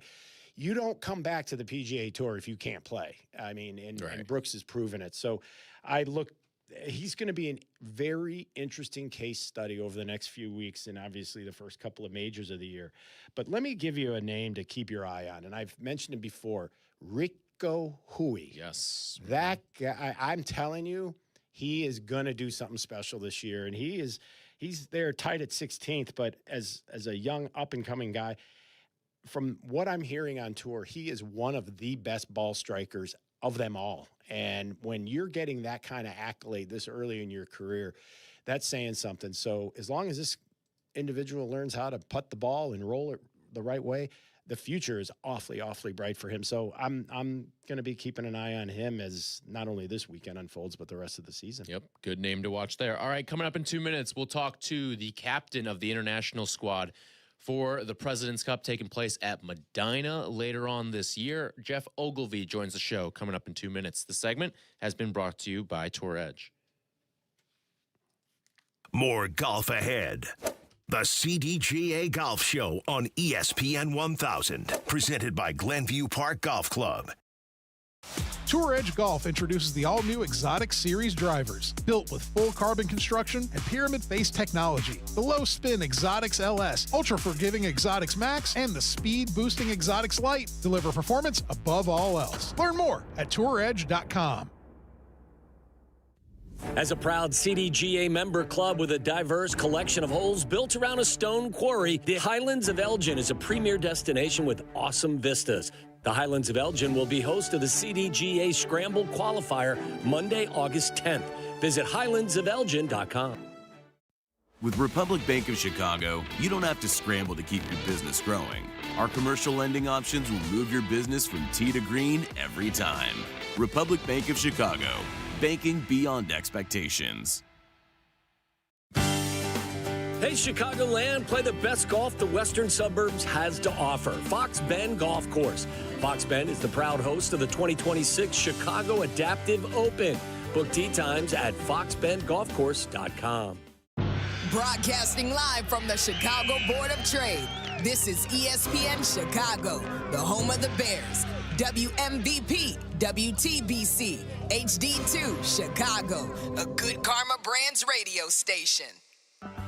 This is the CDGA Golf Show on ESPN 1000, 100.3 HD2, and the ESPN Chicago app. CDGA Golf Show here on ESPN Chicago with you every single Saturday morning, talking golf with you. And it is our pleasure now to head on out to the Jersey Mike's hotline. Jersey Mike's, a sub above, where we find the international captain for this year's President's Cup taking place out at Medina. Jeff Ogilvy joining us here on the CDGA Golf Show. Good morning, Jeff. Thanks so much for taking some time with us today, and looking forward to seeing you out at Medina in about 5 months from now. Yeah, we're getting closer now. Thanks for having me on. We're getting excited. Yeah, Jeff, we're about 180 days out thereabouts. So this has been a real pleasure to have you on this early in the journey, if you will, as we just finished up the Chicago Golf Show, and the President's Cup was a big part of that whole exposition. And one of the things that caught everybody's eye was that the International Shield, the logo that Ernie Els brought to the dance in 2019, and it seemed like about that time, the culture and the identity and the energy of the international team to seem to be much more enhanced. And as such, the matches seem to have been a lot closer. So how do you plan on to build on that culture while in Chicago? And what do you think has to happen for the international team to finally get this thing across the finish line? Well, there's a lot in that. Well, yeah, firstly, we this event started in the mid-90s, and I think for the longest time, and we're trying to bring players from South Africa and Korea and Japan and Australia and Canada and all of South America, it was difficult to get us all flying in formation and feel like we're all on the same team because we all come from such different cultures. And Ernie knew what he was doing. He felt that we needed an identity to play under, and he introduced the Shield in 2019, as you said, and it was very well thought out. And it really has. It's sort of rallied the troops, and it's given them feeling like they represent something bigger than themselves that sort of connects all our countries, and everybody feels like they represent the Shield now. And it's been a real sort of bonding sort of thing to play under, which has been great. Really, to build on, we're just building every year. I mean, 19 was a great year with Ernie, and then Trevor in 22 Trevor Immelman was a great captain in 22 in Charlotte. And then Mike Weir was fantastic in Canada last time in Montreal. That was a really fun one. So we just try to continue it on. I mean, the sort of that group of the captains and sort of the leadership group and the senior players, guys like Adam Scott, who have been around. He's going to be, if he gets to this one, he's going to play his 12th President's Cup, which is amazing. He's been playing at these events for a quarter of a century, which is incredible. But he's a big part of the leadership group. And look, we just keep it in the kids' heads. We've had dinner with the guys twice this year already since the season started. So we just try to get everyone together a lot, thinking about the President's Cup. I mean, they've obviously got a lot of golf between here and there to play, and a lot of them are just scrambling to try to make the team. But look, they've got majors to play and big tournaments and their own careers to look after. But we just try to keep it front of mind. We have a pretty cool WhatsApp chat group where all the boys are bantering. If someone has a good week, there's a bit of banter, and there's some less golf-related sort of stuff that comes out in the chat, which is great fun. But it just keeps everyone together, and we just keep throwing the Shield into their text chats and have dinner every now and then, and just keep their mind on Medina 26 because they're all very motivated at the moment, and they're really looking forward to it. 2006 U.S. Open champion and international captain for the President's Cup this year, Jeff Ogilvy, with us here on the CDGA Golf Show. So, Jeff, as you've played in this event 3 times before, when did it maybe pop into your mind that, hey, I'd like to captain this team one day? Well, yeah, I played in the 2000s a few times and just fell in love with the event straight away. Gary Player was my first captain. And so when I was in my 20s and Gary Player as the captain, it didn't even enter my head that I would be like a captain one day. Gary Player was a total legend of golf. And the US captain was Jack Nicklaus in that cup. And I was just excited that I got to stand in the same room as Gary Player and Jack Nicklaus. I thought that was pretty cool. And playing with guys like Ernie Els, like I said, Adam Scott, and the list goes on. Greg Norman was my captain in San Francisco. So like just the legends of the game were captains. And I never even imagined it. It was later on, Nick Price asked me, I hadn't played for a couple of times in a row, and he asked me to be an assistant captain at Liberty National in 2017. And I'm like, yeah, that sounds like fun. And just fell in love with that aspect of it as well, just as much as I had, or even more as playing. I mean, playing was fantastic, but sort of being in the sort of the leadership group and helping sort of get 12 guys from different cultures together one week and to get organized into flying formation. I just really enjoyed everything about it. And I was back as an assistant every time since. I went with Ernie in 2019. I went with Trevor in 22, and I went with Weezy in 24. So I guess I've done my undergrad, if you like. I've been involved with the President's Cup for a long time, and I've really enjoyed everything. And I guess it was just sort of my turn because I've been at it for a long time. There's also a really nice connection with Medina, with my design company, which was just a happy accident, I think, because we got that job well before we knew this was going to happen. But the stars lined up.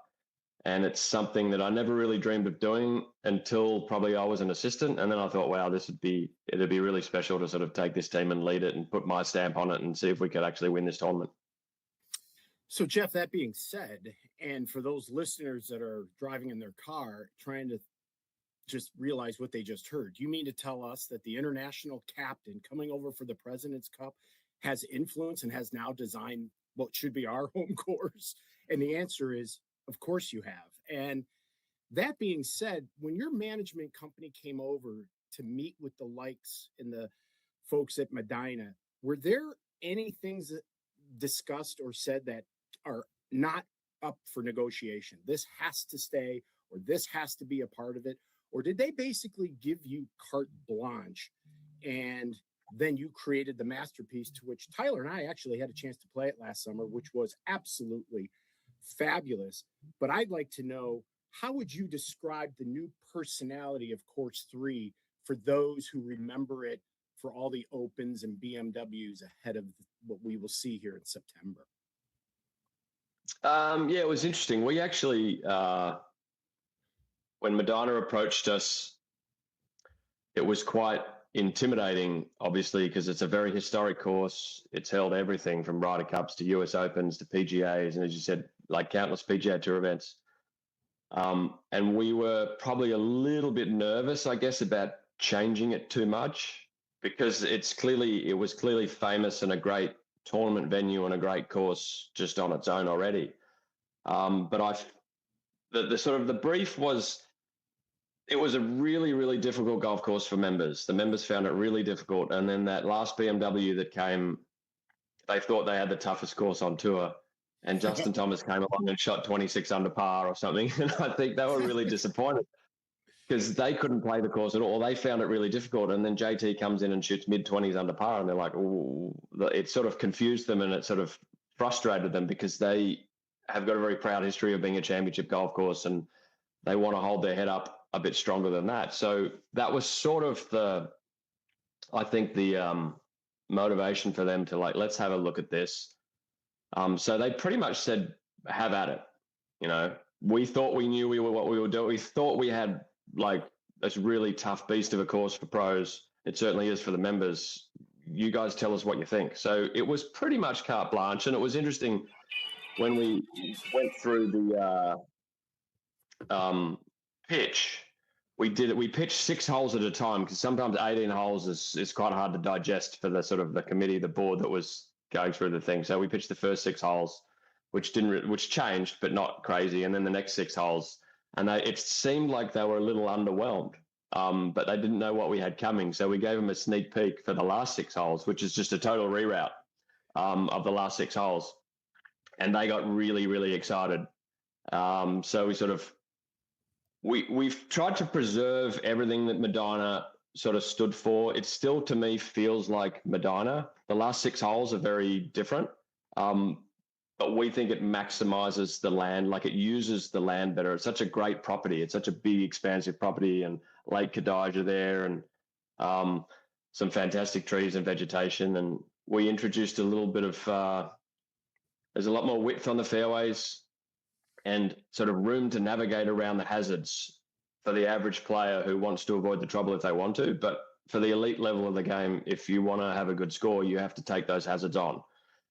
Whereas before it was a bit more of you had to hit it, you just had to hit it dead straight and you had to hit it long. So we feel like it sort of ticks both boxes, makes it a little bit more playable for the members. It certainly, I find it tougher than I did before. And we think it uses the land better. There's a cool fence up you guys have seen on the 5th, 6th, and 7th holes, like a little post and rail sort of throwback fence we found some evidence that there was something like that when the course was first built, when it was just farmland out of bounds. So we think that's a cool touch. And the last 6 holes will certainly bring the drama.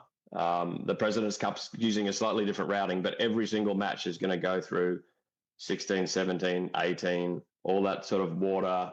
It's going to play the second hole is going to be the 16th hole in the President's Cup. So there's going to be a lot of drama. Still feels like Medina, but sort of a modernized Medina that's with a few throwbacks to the history of Madonna. Jeff Ogilvy with us here on the CDGA Golf Show. Which change do you think is going to have the biggest impact when we get to September? I think there's a couple of, certainly 16, I think, is going to be an amazing match play hole. It's actually going to play as number 12 in the President's Cup, but it's a hole that it's about 350 yards from the back tee across Lake Kadaja on an angle. So it's a little carry when you go left, and the closer you go to the green, the carry gets further and further and further. And knowing what tour players are like in match play, they're going to have a very hard time not aiming at the green. And so I think you'll see a lot of balls going to the right. You'll see a lot of guys chicken out and hit it way to the left. I think you'll see a lot of drama around there. And also, I'm very interested. We're going to be teeing off on the fifth hole, Madonna's fifth hole. It just works better for the routing for the tournament. The fifth hole, they can build the massive structure around the first tee. It's going to be the biggest stand they've ever had in the President's Cup, which is going to be pretty cool. Those first tees in these events are so amazing, and this one sort of looks like it's going to be the biggest one yet.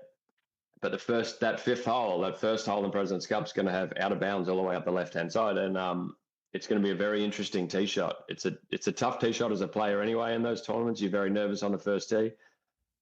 To have to sort of take on the out of bounds fence in a match play situation, if you go off first and you hit the ball out of bounds, you sort of give the other guy a hole straight away. But if you hit the fairway, you challenge the guy who's going second. It's like, right now you've got to do it. You've got to do the same thing in front of me. And with 15,000 people watching you and the DJ and the music and all the cheering, it's going to be, I think that first tee is going to be a pretty special place. And then when they get round to 12, I think 12 is going to be an incredible hole to watch in match play. So, Jeff, you do mention how the first hole is going to be uniquely different, starting on what is typically a member par 5. From our discussions with Joey Chitwood, it sounds like they're going to play that, or you're going to be playing that as a very, very long par 4, thus requiring these players to hit drivers. They have to, because otherwise there is no way you're going to get home in 2, so to speak. But that does bring in this fence that you alluded to earlier, which I have to say has been somewhat of a big topic of conversation on the cocktail tour, if you will, from those that have played it. What did you think? Have you seen the fence? The fence. So you mentioned there's some history to it, because I guess I wanted to ask you, were there holes or situations or items that you said this would make for a great President's Cup hole or design? And obviously you mentioned 16. Were there any other holes that came to mind with that? And then give us the background on the fence, and will it be in play? I mean, we will keep the fence up, correct, for the President's Cup? The fence will be up, yeah. The fence will be in play. I think the history of the fence was, as I mentioned before, it was all farmland out sort of left of 5 and 6 and left of 7 when Madonna was built 100 years ago. And gradually over the last 100 years, one, the golf holes sort of drifted closer to the fence, and 2, the traffic and the noise and not feeling like you were sort of out in nature anymore, but you were sort of in a well-developed city like you are. It brought the outside of Madonna in a bit too much, the noise and the traffic lights and the honking car horns. And it felt like originally they used the fence, like out of bounds is a fantastic hazard. The old course at St Andrews uses it really, really well. There's a lot of courses, especially in Scotland, that use it really well because it's such a brutal penalty that it gets the golfer nervous and it sort of challenges you mentally. So we wanted to sort of bring back how Madonna would have felt when it was built. And there was evidence that there was a little fence like that. So they were lucky they had so much room. We got to move sort of the 5th hole and the 6th hole and the 7th hole in towards the property so we could create a gap, and we built a fence inside the actual fence line of Madonna. It's a little post and rail fence, little wooden thing. It's only 4 feet high, but it runs all the way from the 5th tee to the 7th green along that side of the property. And we just had to make sure we gave the golfers enough room to the right, away from the fence. And I think 5, 6, and 7 both, you don't have to go near the fence at all if you don't want to. You can go way to the right. You might not challenge the hole and have your best score on it, but you can keep it away from the out of bounds pretty much as easily as you want to. But like you said, in match play, in the President's Cup, it's a little bit of a sort of I'll dare you, I'll take it close to the fence, and if I get it close to the fence, I've got an advantage on the hole. And now the guy behind you, your opponent, he has to take it on now too. You can chicken out, you can go way right, like I said, and go out to the right. But then you're sort of challenging the other guy, the second guy. It's like, well, I've chickened out, and I'm probably not going to birdie the hole. But if you want to take on this out of bounds fence, then you can take it on, and you might beat me, but I'm going to make a par because I'm on the fairway. So I think it'll turn out pretty interesting. Time will tell. The members, it's obviously a good discussion point in the grill, and I think if you don't have people talking about your golf course when they finish and like having little debates, I don't think you've probably done your job. It's something that you really remember and you notice, and it's striking, and you don't see it every day. But it's a bit of a throwback to the hallmarks of like the beginnings of golf.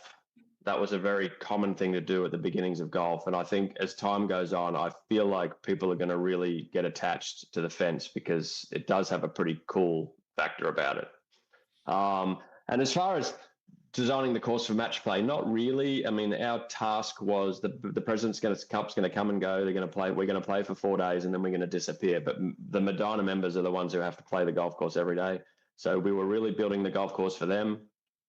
In our opinion, a golf course that is great for the members is also great for match play in a tournament like the President's Cup. If you do your job well, a great stroke play course is a great match play course as well. I mean, if you thought about something like Augusta, that would be a fantastic match play course, and it also happens to be a fantastic stroke play course. So hopefully we've ticked both boxes. It's certainly a great venue to hold a lot of people. It's going to hold a lot of people. It's going to create a lot of atmosphere. It's proven that Medina can do that over the years. It's always been a great atmosphere out there. Chicago always turns out in their droves. It's one of the best golf cities in the world, Chicago. Probably a little bit golf starved these days. So bringing the President's Cup back to Chicago at sort of the facelifted Medina at such a great historic venue, that Medina is now going to be the only course in the world that I think's hosted a US Open, a US PGA, a Ryder Cup, and a President's Cup, which is pretty amazing and something they really should be proud of, because that's probably never going to happen again, and I think this one will showcase Medina and showcase Chicago and remind everybody what a great golf city it is. Jeff Ogilvy, captain for the international team for this year's President's Cup. Jeff, before we let you go here, who are some of, we know the names like Hideki and Siwoo Kim, but who are some of maybe the young and up-and-comers that you're keeping your eye on for the rest of this golf season? Yeah, look, Hideki and Siwoo Kim, they're sort of solid parts of the team. Corey Connors, Jason Day, also really solid parts of the team. I mean, we're looking for Minwoo Lee. He played last time, but he's really playing well. He's one of the best players in the world. He hits the ball further than anybody. Pretty exciting and a fun kid in the team room too. He's of the TikTok generation, so he likes to post embarrassing pictures of people on the internet, which is great fun in the team room. Who else? We got Ryo Hisatsune, who's coming from Japan. He'll be a great sort of counterpart for Hideki if he can make the team. He seems to be popping up a lot in these big tournaments. Ryan Fox from New Zealand, he hasn't played one of these yet, but the last 2 or 3 years, he's been really close to getting in this team the last 2 times. He's starting to play really well, and his father was an All Black, which is sort of like playing Canada for hockey, like playing rugby for New Zealand. It's one of the most idolized positions in New Zealand. So his father is his family is sport royalty in New Zealand. So it'd be fantastic if he could make this team too. Awesome. Well, Jeff, appreciate the time, and I know you got a busy schedule today, so appreciate you taking some time with us here on the CDGA Golf Show. Absolutely. Enjoyed it. That is international captain Jeff Ogilvy with us here on the CDGA Golf Show and on the Jersey Mike's hotline. And if you are intrigued by that and want to get in on some tickets for Medina coming up this September, the 22nd is when it all gets going. And then obviously the competition doesn't start until the 25th, but the 25th to the 27th they'll be out there, and then there's a bunch of other festivities 22nd to 27th out at Medina Country Club. You can get tickets at presidentscup.com. So yeah, no, I mean, it's going to be a wild party out at Medina. They always throw a good party. They've hosted a ton of majors, like Jeff said, which I think is really, really cool. They're going to be the first course in the world, but let's hope they're not the first club in the world to drop a Ryder Cup and a President's Cup on their home turf. Yeah. Because we are running that risk. And if you look at the international team, they're going to be a force to reckon with. So don't look at the history of the records of what's going on. You can throw that all out the window when they come to Medina next year. The international team is a lot different than they were a decade ago. Yeah. Why don't we do that? We're 184 days out right now from the start of this thing. Let's take a look at where we're sitting at standings-wise for not just the international team, like what we mentioned with Captain Ogilvy, but also where the U.S. sits as well for the President's Cup. So we'll do that when we come back. This segment's been brought to you by Geneva National. This is the CDGA Golf Show on ESPN 1100.3 HD2 and the ESPN Chicago app. Opening day in baseball is filled with traditions and rituals. Think placing the bet on your team to win it all. Think spring. Don't forget your pitch on the scorecard. Think Dad's place. Dad, you want to have a catch? ESPN Chicago invites one and all to stop by Dad's Place in Wrigleyville for opening day. We'll be live from 6 a.m. to noon, starting with Cap and J Hood 6 to 9, and tossing it to Carmen and Yurko from 9 to noon. It's opening day the Northside way. Brought to you by Flight by Yingling and the Advantage Dealer Group. Thursday morning, 6 a.m. to noon. Dad's Place on Clark Street in Wrigleyville. Please enjoy responsibly. Experience top courses managed by Kemper Sports. From North Shore classics like the Glen Club, Deer Path, and Winnetka, west suburban favorites like Bolingbrook, Cantini, and Village Greens of Woodridge, and Southside gems like Harborside International. Kemper Sports offers something for everyone with impeccable course conditions and top-notch hospitality for over 45 years. Kemper Sports creates lasting memories. Did you know Kemper Sports was also recently awarded as a top places to work by Cranes Chicago? Visit KemperSports.com or follow Kemper Sports on social media. Golf with the legends at Destination Geneva National in Lake Geneva, Wisconsin. Enjoy 54 holes designed by Arnold Palmer, Gary Player, and Lee Trevino. Stay right on the course in luxurious suites, group cottages, or the newly renovated and reimagined Lakeview rooms at the Lodge. Between rounds, savor on-site dining at the Hunt Club Steakhouse, Craft at Italia, and Turf Kitchen and Tap. Or unwind at Paloma Cantina, overlooking the dance floor, the entertainment-style putting course. Visit DestinationGN.com for details on Wisconsin's closest multi-course golf resort to the greater Chicagoland area.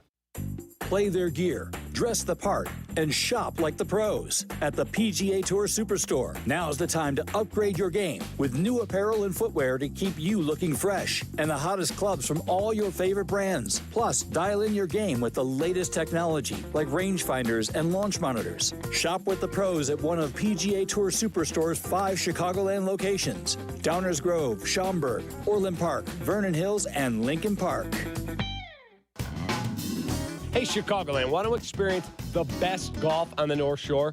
Head over to Glenview Park Golf Club to enjoy superior golf course conditions, a challenging layout, and superior service. Conveniently located and easy to get to, Glenview Park is in the heart of Glenview. Book your tee time 24/7 at golfglenview.com or call 847-724-0250. Golfglenview.com or 847-724-0250. Experience the best.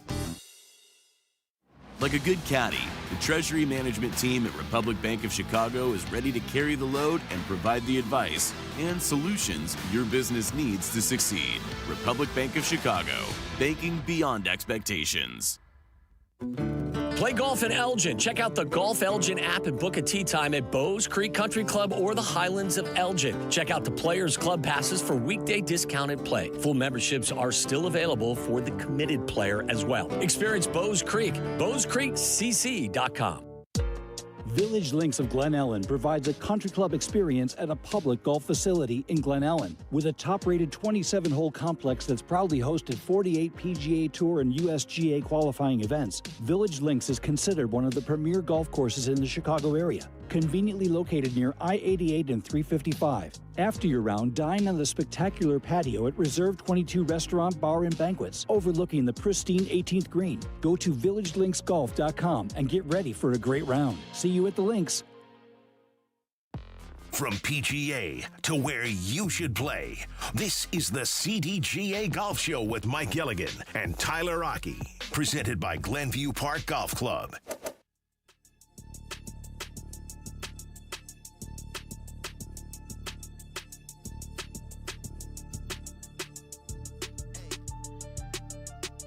Back here on the CDGA Golf Show every single Saturday morning with you on ESPN Chicago. This segment brought to you by Cog Hill Golf and Country Club. We just talked with Captain Jeff Ogilvy from the international team for the upcoming President's Cup out at Medina. And taking a look, he mentioned some of the names to be on the lookout for.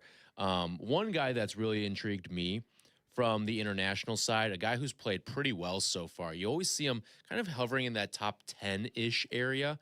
I believe he's hovering around there once again this week. Yes, he is. Ryo Hisatsune, who's tied for 17th right now. He's currently 11th in the standings, or 10th rather, in the standings for the international squad. He's put together a nice little year so far with what he's been able to show out there on the tour. But right now, the top names to look for on the international side: Hideki Matsuyama, Siwoo Kim, Minwoo Lee, Nico Echeverria, who won a tournament a couple weeks ago, Corey Connors, Jason Day, Ryan Fox, Adam Scott are some of the big names that you can expect to see on the international side. And then a lot of the usual suspects on the American side. But you are right, Mike. Like, there are a couple of new names that could find their way onto this team, including a guy who we mentioned a little bit earlier in the show, Jacob Bridgman, could work his way onto this group. Akshay Bhatia, Chris Gotterup. So it's not just going to be your normal names that you're used to seeing out there, like your Scotties and stuff like that. You could get a different little flair out there at the President's Cup as well. There's no doubt about that. You hit those names, and they're likely to be on the team based on, like, Jacob right now. If we were to say, okay, we're picking the team today, the first 6 get in, just like Ryder Cup, and then the captain does have 6 picks. So as of today, Jacob Bridgman is a member of the 2026 President's Cup team, and the way he's playing, deservedly so. But I also look at guys that aren't in the top 12 right now, that are 13, 14, and 15. And again, all new blood: Maverick McNeely, Sam Burns, and Ryan Gerard. So this team could look very, very different than most of our teams that we've put out there in the past. And on certain levels, when you think about Ryder Cup, that's not a bad thing. I mean, our President's Cup record has been stellar, but I don't know that's because we have the strongest team, or the international team just wasn't all that strong. So I think we are going to finally see the President's Cup take a whole nother step up in its ranking and how we consider this event and the importance in the ecosystem of golf, because this is going to be a competitive one. We will not walk into Medina with this as, hey, this is a done deal. It's just a question of by how many. I could see a definite scenario out there where we get beat because, again, you've got the captain. He designed the golf course, but which is just, it's kind of funny that in that vein. But, we'll still have our anchors.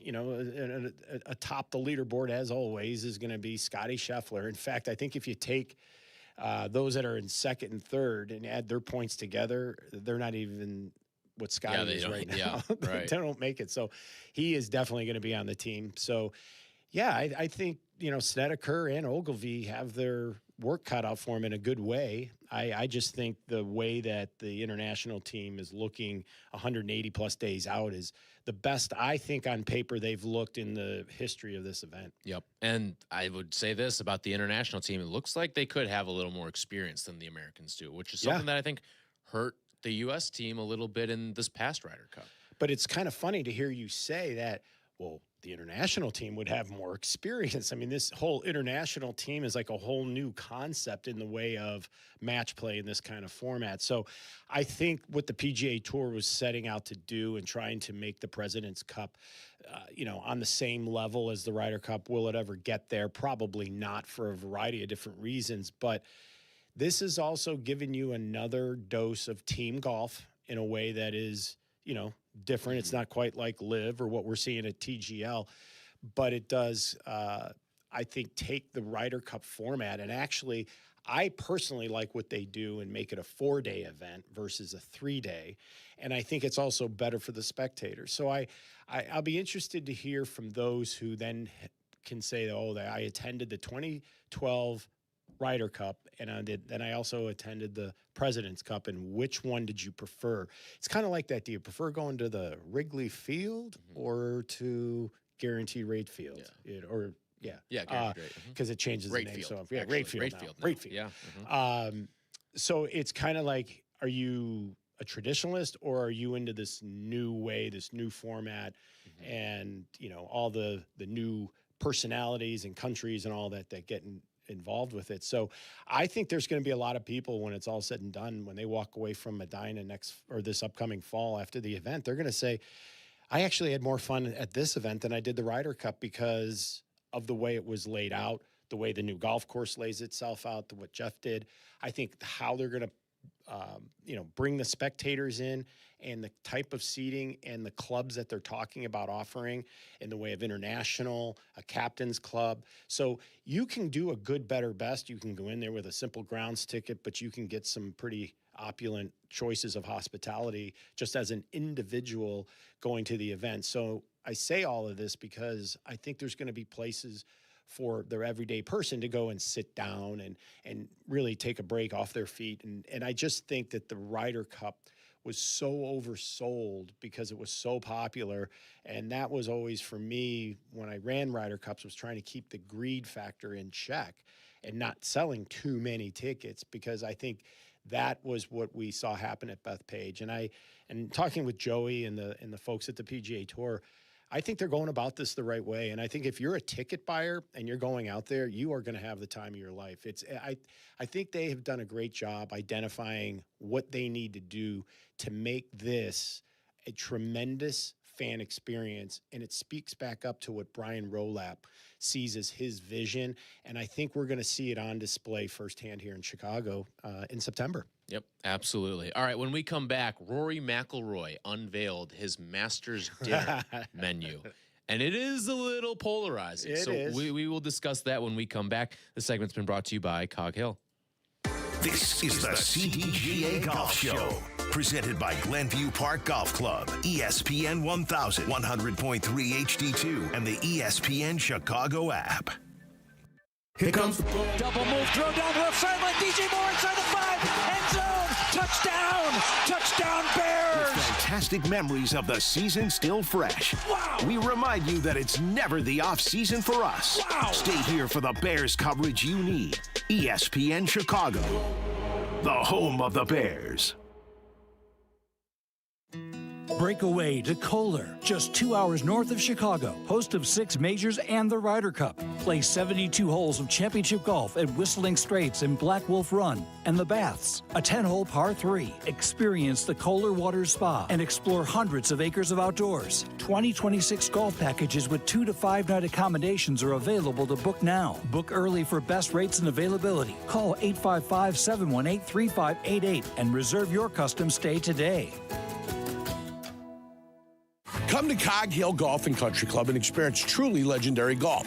Since 1927, Cog Hill has been the mecca for public golf in the Midwest. In addition to Dubs Dread, ranked the #1 course you can play in Illinois by Golf Digest, Cog Hill offers 3 other beautiful 18-hole layouts with price points for all types of golfers. Visit their state-of-the-art practice facility with top tracer technology on 42 driving range bays. Plus, they have 2 golf shops, a new club fitting room, and beautiful clubhouse and reception area. They serve great food, too.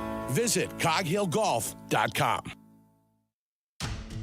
Chicagoland's own Tour Edge Golf introduces the all-new Exotics Iron lineup. Precision built for every player type and every scoring situation.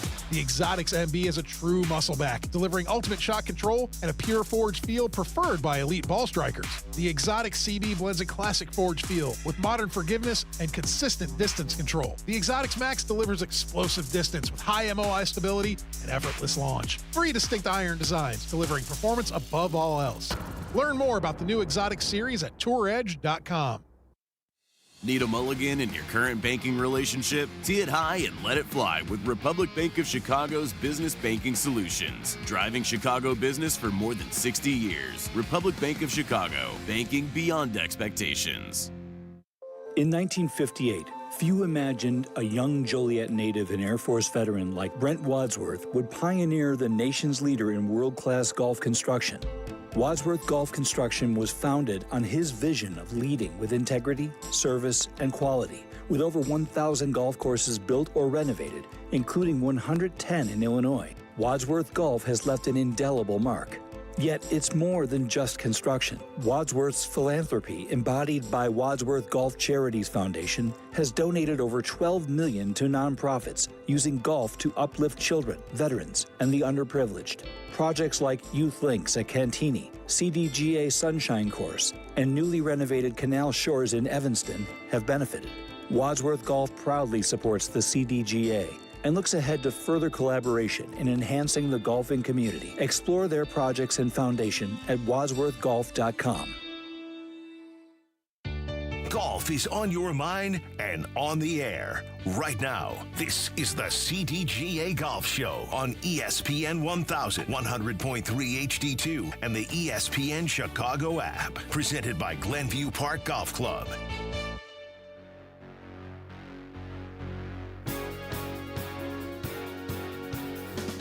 The segment brought to you by Republic Bank. As is tradition every single year, the Masters Champions Dinner, where the previous champion gets to dictate the menu served at that dinner. And Rory McIlroy has made his selections for this year.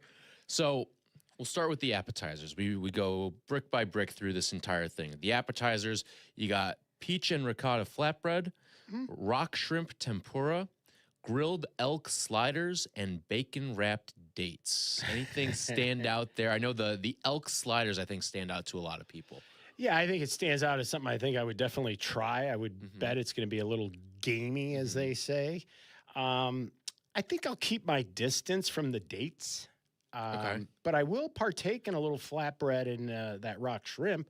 But I do have a curiosity factor on the elk sliders. You know, when he unveiled the menu, I was looking at some of the comments out on social media of people who have had elk sliders before, and they said it's not as gamey as you would think it. And not that there isn't a little hint of it, but it's not as gamey as you would think it would be. Well, I've had, venison. That's about as close to elk as I think I will ever get. But at the same time, I'm sure that there is a certain, a taste, an acquired taste for it. I don't know that I could acquire it quick enough to enjoy it for a one-time sitting at a Tuesday night. But if that's what it would take to be invited to have a seat at that table, I'll eat whatever. Happily, I'll eat whatever. I'll even eat Brussels sprouts. First course here is yellowfin tuna carpaccio.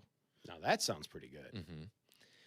Next up, the main course, Wagyu filet mignon or a seared salmon. So dealer's choice there. I'm a Midwest guy. I'm going beef. Yep. I'm with you. I mean, anytime you hear filet mignon, that my mouth just waters a little. Yeah. Now that is served with Brussels sprouts, just so you know.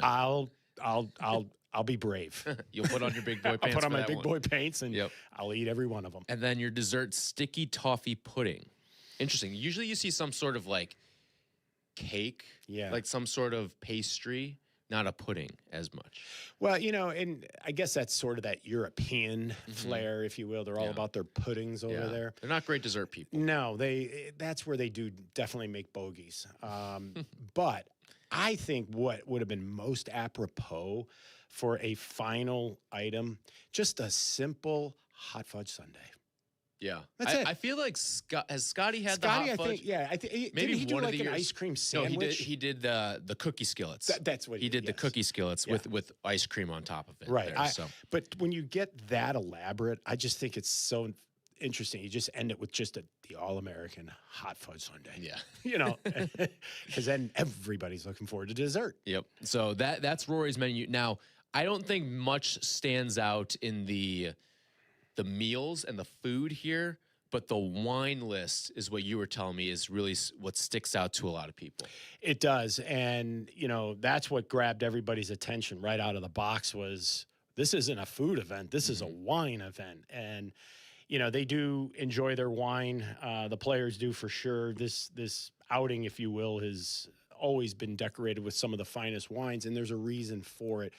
Wine is a big, big deal at Augusta National. And while we talk about the golf course and the canvas that it's laid out on and whatnot, what a lot of people don't know, it's one of the best secrets out there, is that Augusta National has one of the most formidable wine collections in the world, not just the United States, but in the world. And this goes back to the days of Cliff Roberts when he's the gentleman who, along with obviously Bobby Jones, created what is the Augusta National Golf Club and ultimately the Masters. But he felt that Augusta National is part of what they were going to be to the world, that they wanted to have this wine collection. And there was a day that Cliff Roberts was having a round of golf, and at that time, the caddies were African American older gentlemen that was their form of income, and that's how they made their living. And on a day, Cliff Roberts is talking to his caddy at length about this whole concept and this notion that Augusta National has to have the best wine collection in the world. This is the vision. This is the way it's going to be. And this caddy heard it, and I think it was about on the 15th or 16th hole where he finally got frustrated with Mr. Roberts. And he did say, and he said, Mr. Roberts, that's all well and good, but why are you telling me this? And Cliff Roberts looked at him and said, because you're going to be the guy I'm sending over to study how this is going to be done. And he did. He sent him over to France for the next 4 or 5 years, and he became a wine expert. And he came back to Augusta and built what is today one of the greatest wine collections going. And what they do down there is they buy wine every year on speculation, and then it goes into a room. And I've been down in the wine cellar. Trust me, they've taken me through this thing, and it's wild. They put it into a room. It's this caged room, and it does not come out for at least 15 years. Wow. They just let it age. And the beauty of it, as being one of the member benefits among many of being an Augusta member, when you order that bottle of wine that had matured and aged for 15, 16, 18, 20 years, you pay the rate that they bought it when they bought it. They do not mark up their wine at all. So it's kind of funny. Very Augusta. Yeah, very Augusta. So you could be having Southern fried chicken, a $2,000 bottle of wine, but you're paying maybe $100 or whatever it is for it. So it is amazing. And so it's for that reason, I think Rory took a big time advantage of probably the greatest wine collection he'll ever sit above when he has his dinner come Masters Week. But yeah, wine has a deep, deep history in amongst the Augusta National membership, and Rory kind of exposed it. Now, JJ tweets the show. He said that he had an elk steak at a farm-to-table restaurant. Best piece of meat he's ever had. So maybe we're sleeping on the elk sliders a little bit. Yeah, I'm going to, as soon as Ditka's puts it in there, I guess we'll have it around here. Perhaps, But if you were a champion, what would you put on the menu? Okay, so we're going ribeyes for like the main course. So ribeyes for the main course. Dessert would be a lava cake. I love a good I take that back. It'll either be a lava cake or a key lime pie. Those are like my two dessert choices. Appetizers, I mean, I'm nothing crazy appetizer wise. Usually like a simple calamari or something like that gets the job done for me. Yeah. I like you, I think, I would keep it pretty basic. My food palette, if you will, is not as expansive as most. I'm pretty basic, but I think I would do mine more on a theme. And being from Chicago, I think I would Chicago it up in every which way but loose. I think there would be, just the appetizers might be like Portillo Chicago-style hot dogs. Like mini hot dogs or like mini beef sandwiches. Exactly, doing a little Ditka's here. But I would also offer the Baroni's pizza. And then my dessert might be that Portillo's cake. Oh, yeah. Chocolate cake, and so it would, I would love to see the reaction of Hideki Matsuyama after he tears into a piece of Portillo's chocolate cake and to hear that reaction. I mean, because as far as I know, Portillo's is not in Japan. So yeah, not yet, maybe. Yeah, but that's I think the theme I'd go on. Yeah, no, it's always interesting to see the theme. And speaking of Hideki, he had one. I can't remember the exact specs of it, but he had one of like the best, they said. Yeah, Masters menus. When they ask about what was one of the most memorable, he's one of two that keep hearing about. His was off the charts. Just because because he's got obviously a totally different cuisine than what we're accustomed here. Yeah. And then he put it on full affair and full go. Who's the other one? Who was the other one? It wasn't Tiger. It was put you on the spot there. No. God, I can't. Was it recent? Right. No, it was just a few years ago. John Rahm, Patrick Reed. No, actually, it was John Rahm's. John Rahm's looked good too. Yes, because of the international. That's exactly was the whole point of it. Yeah. So thank you for helping. I've seen your moment there. All good. All right. When we come back, we will close the show out, go around the CDGA. That is all coming up next. The segment's been brought to you by Republic Bank. This is the CDGA Golf Show on ESPN 1100.3 HD2 and the ESPN Chicago app. 2 to 6 in 2026. Waddle, waddle. The longest running show in Chicago sports content history, Waddle and Sylvie expand to a full 4 hours. Hear them weekdays 2 to 6 p.m. We are Chicago's home for sports. ESPN Chicago. Hey, Chicagoland, it's time to tee up your next golf adventure with a trip to Tullymore Golf Resort, featuring 36 championship holes at 2 5-star rated golf courses. Spend more time on the course and less time in the car. Tullymore is just a quick 3.5-hour drive from the city. Enjoy an up-north golf experience without the drive at Tullymore Golf Resort. Experience a Michigan masterpiece. Start your trip with just a click at TullymoreGolf.com. That's TullymoreGolf.com. Village Links of Glen Ellen provides a country club experience at a public golf facility in Glen Ellen. With a top-rated 27-hole complex that's proudly hosted 48 PGA Tour and USGA qualifying events, Village Links is considered one of the premier golf courses in the Chicago area. Conveniently located near I-88 and 355. After your round, dine on the spectacular patio at Reserve 22 Restaurant, Bar, and Banquets, overlooking the pristine 18th green. Go to villagelinksgolf.com and get ready for a great round. See you at the links. Play golf in Elgin. Check out the Golf Elgin app and book a tee time at Bowes Creek Country Club or the Highlands of Elgin. Bowes Creek Country Club offers the finest playing conditions and has tournaments open to the public. Experience Bowes Creek. BowesCreekCC.com. When pain holds you back, you deserve expert care you can trust. At Illinois Bone and Joint Institute, our orthopedic specialists help people get back to moving comfortably. Whether you're dealing with joint pain, a sports injury, or an everyday ache that just won't go away. From diagnosis and treatment to physical therapy and recovery, IBJI offers comprehensive orthopedic care, all under one roof and close to home. Visit IBJI.com for more information. Fox Bend Golf Course, the gem of the western suburbs. Voted a 5-star course by Chicagoland Golf Magazine. Come to Oswegoland, only 45 minutes from downtown, and play some of the most superb green complexes in the area. All skill levels are welcome to play this 6,900-yard par 72 course. Fox Bend Golf Course has hosted 3 Illinois Open championships, and this year they will host the 2026 Chicago Adaptive Open. Book a tee time today at foxbendgolfcourse.com. Experience the best golf on the North Shore. Head over to Glenview Park Golf Club. Book your tee time 24/7 at golfglenview.com or call 847-724-0250. Golfglenview.com or 847-724-0250. Experience the best. Golfers, go north to Wisconsin and experience the Club at Lac La Belle, voted a top 10 most fun golf course in the country by Golf Digest. The Club at Lac La Belle is now accepting tee times. Take advantage of same-day replay rates. The Club at Lac La Belle is at the heart of the Wisconsin Golf Trail, featuring a majestic, redesigned course and beautiful clubhouse. Schedule your tee time now at theclubatlaclabelle.com. A historic past meets a vibrant future. Go to theclubatlaclabelle.com to start your journey. How's your golf game? Yeah, mine too. But more on that later. It's time for more golf talk on the CDGA Golf Show. Your guide to golf around the world and in your neighborhood. The CDGA Golf Show on ESPN 1000. Now here are your hosts, Mike Gilligan and Tyler Rocky.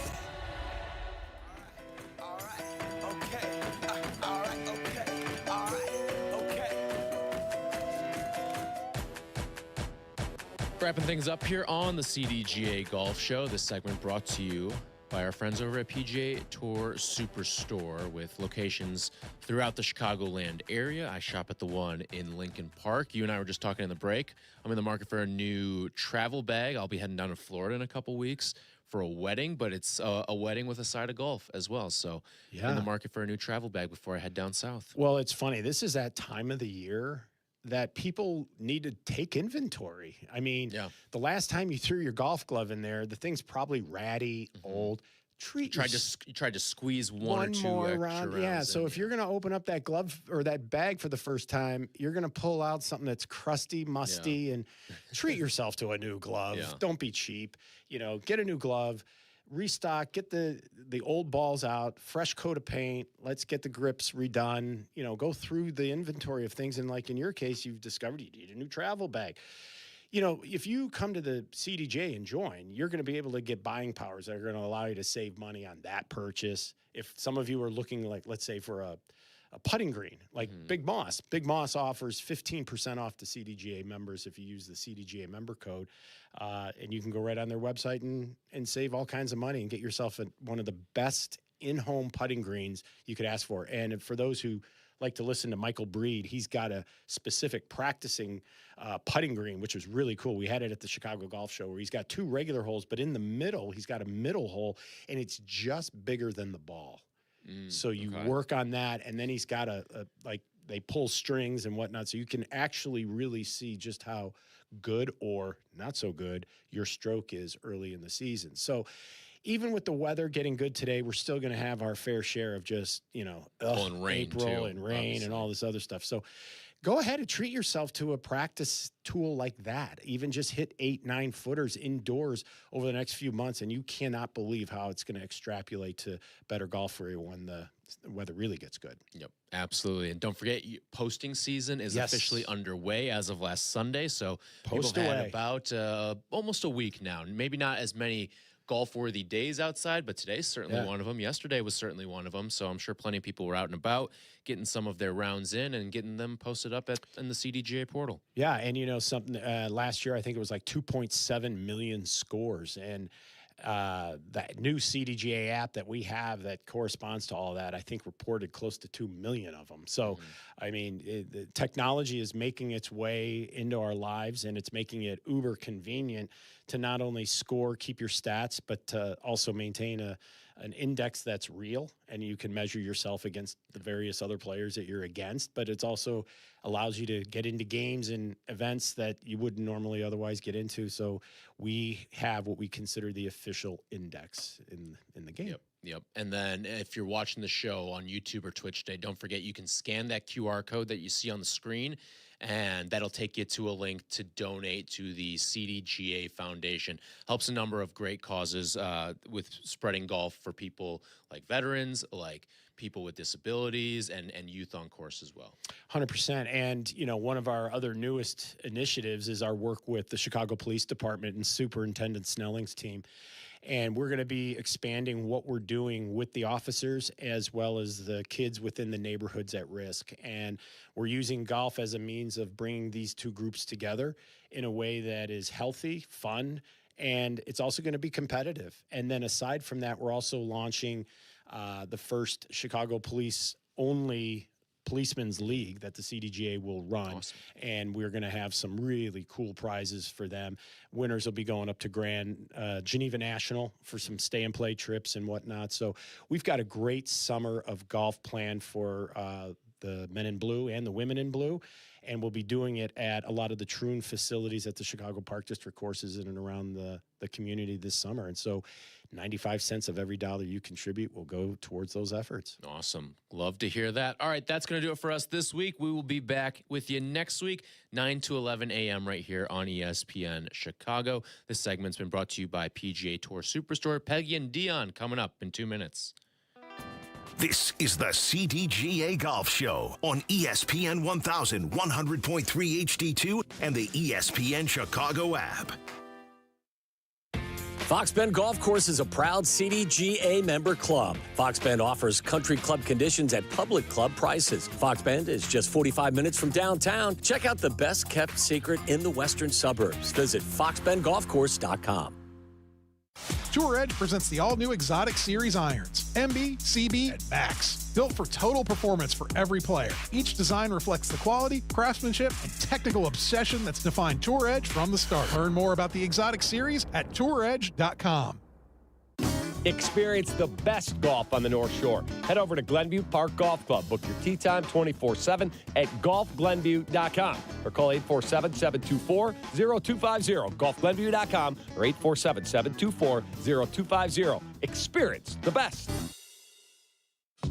When you need them, your local volunteer fire department routinely answers the call. Whether it be a fire, traffic accident, or a cat stuck in a tree, there is always someone there for you. However, because of declines in memberships, departments are becoming understaffed and struggling. Here's how you can help your neighbors and your community. No matter what skills you may possess, you can make a difference. Your local volunteer fire department desperately needs your help. Can you direct traffic, install a smoke alarm, help at fundraisers? Your community needs you. You don't have to fight fire to be a volunteer. Will you make that difference? Will you answer the call? Brought to you by the National Volunteer Firefighter Recruitment Center, a program service of the Volunteer Firefighter Alliance. For more information on how you can help and make a difference, visit www.nvfrc.org. That's www.nvfrc.org. Make the move to Republic Bank of Chicago. Avoid the hazards of subpar banking with our business checking accounts, each uniquely designed to get your business up and down. Republic Bank of Chicago. Banking beyond expectations. Hey, wouldn't it be great if life came with a remote control? You know, you could hit pause when you needed to, or hit rewind. Like that time you knocked down that wasp's nest. Uh-oh. Or that time you forgot to roll up your windows in the car wash. Fantastic. Yeah, a remote control would have come in handy then. Well, life doesn't always give you time to change the outcome. But prediabetes does. With early diagnosis and a few healthy changes like managing your weight, getting active, stopping smoking, and eating healthier, you can stop prediabetes before it leads to type 2 diabetes. It's easy to learn your risk. Take the 1-minute test today at doihaveprediabetes.org. Life doesn't come with a remote control. Yikes! So you're on your own with the wasps. You have the power to take control of prediabetes. Visit doihaveprediabetes.org today. That's doihaveprediabetes.org. Brought to you by the Ad Council and its prediabetes awareness partners. Broadcasting live from the Chicago Board of Trade. This is ESPN Chicago, the home of the Bears. WMVP, WTBC, HD2, Chicago, a Good Karma Brands radio station. I know. I was just wondering if we're getting new headsets. Hello, am I on? I'm not even on. Oh, I am on. Hi. Yeah, I just made the executive decision this week to buy my own new headphones, which I think are a little bit. Are we getting? I'm gonna look like a. I don't know. Aiden, are we getting these like? are Are these all new headsets? No, Dionne, I have the same pair. You bought these on Amazon. They were like $30. Yeah. They're great. What? $30? Oh, they're great. Except it feels like Why are you the so padding's low? a little. If you're watching on, well, my camera's not even pointing to me. But if you're, they're a little. The padding is a little thick. Like I feel like they look really big. You look like you're wearing. They're swallowing your head. I know they're You really look like big. you're wearing like snow muffs. Or I am about to DJ like you've never seen before.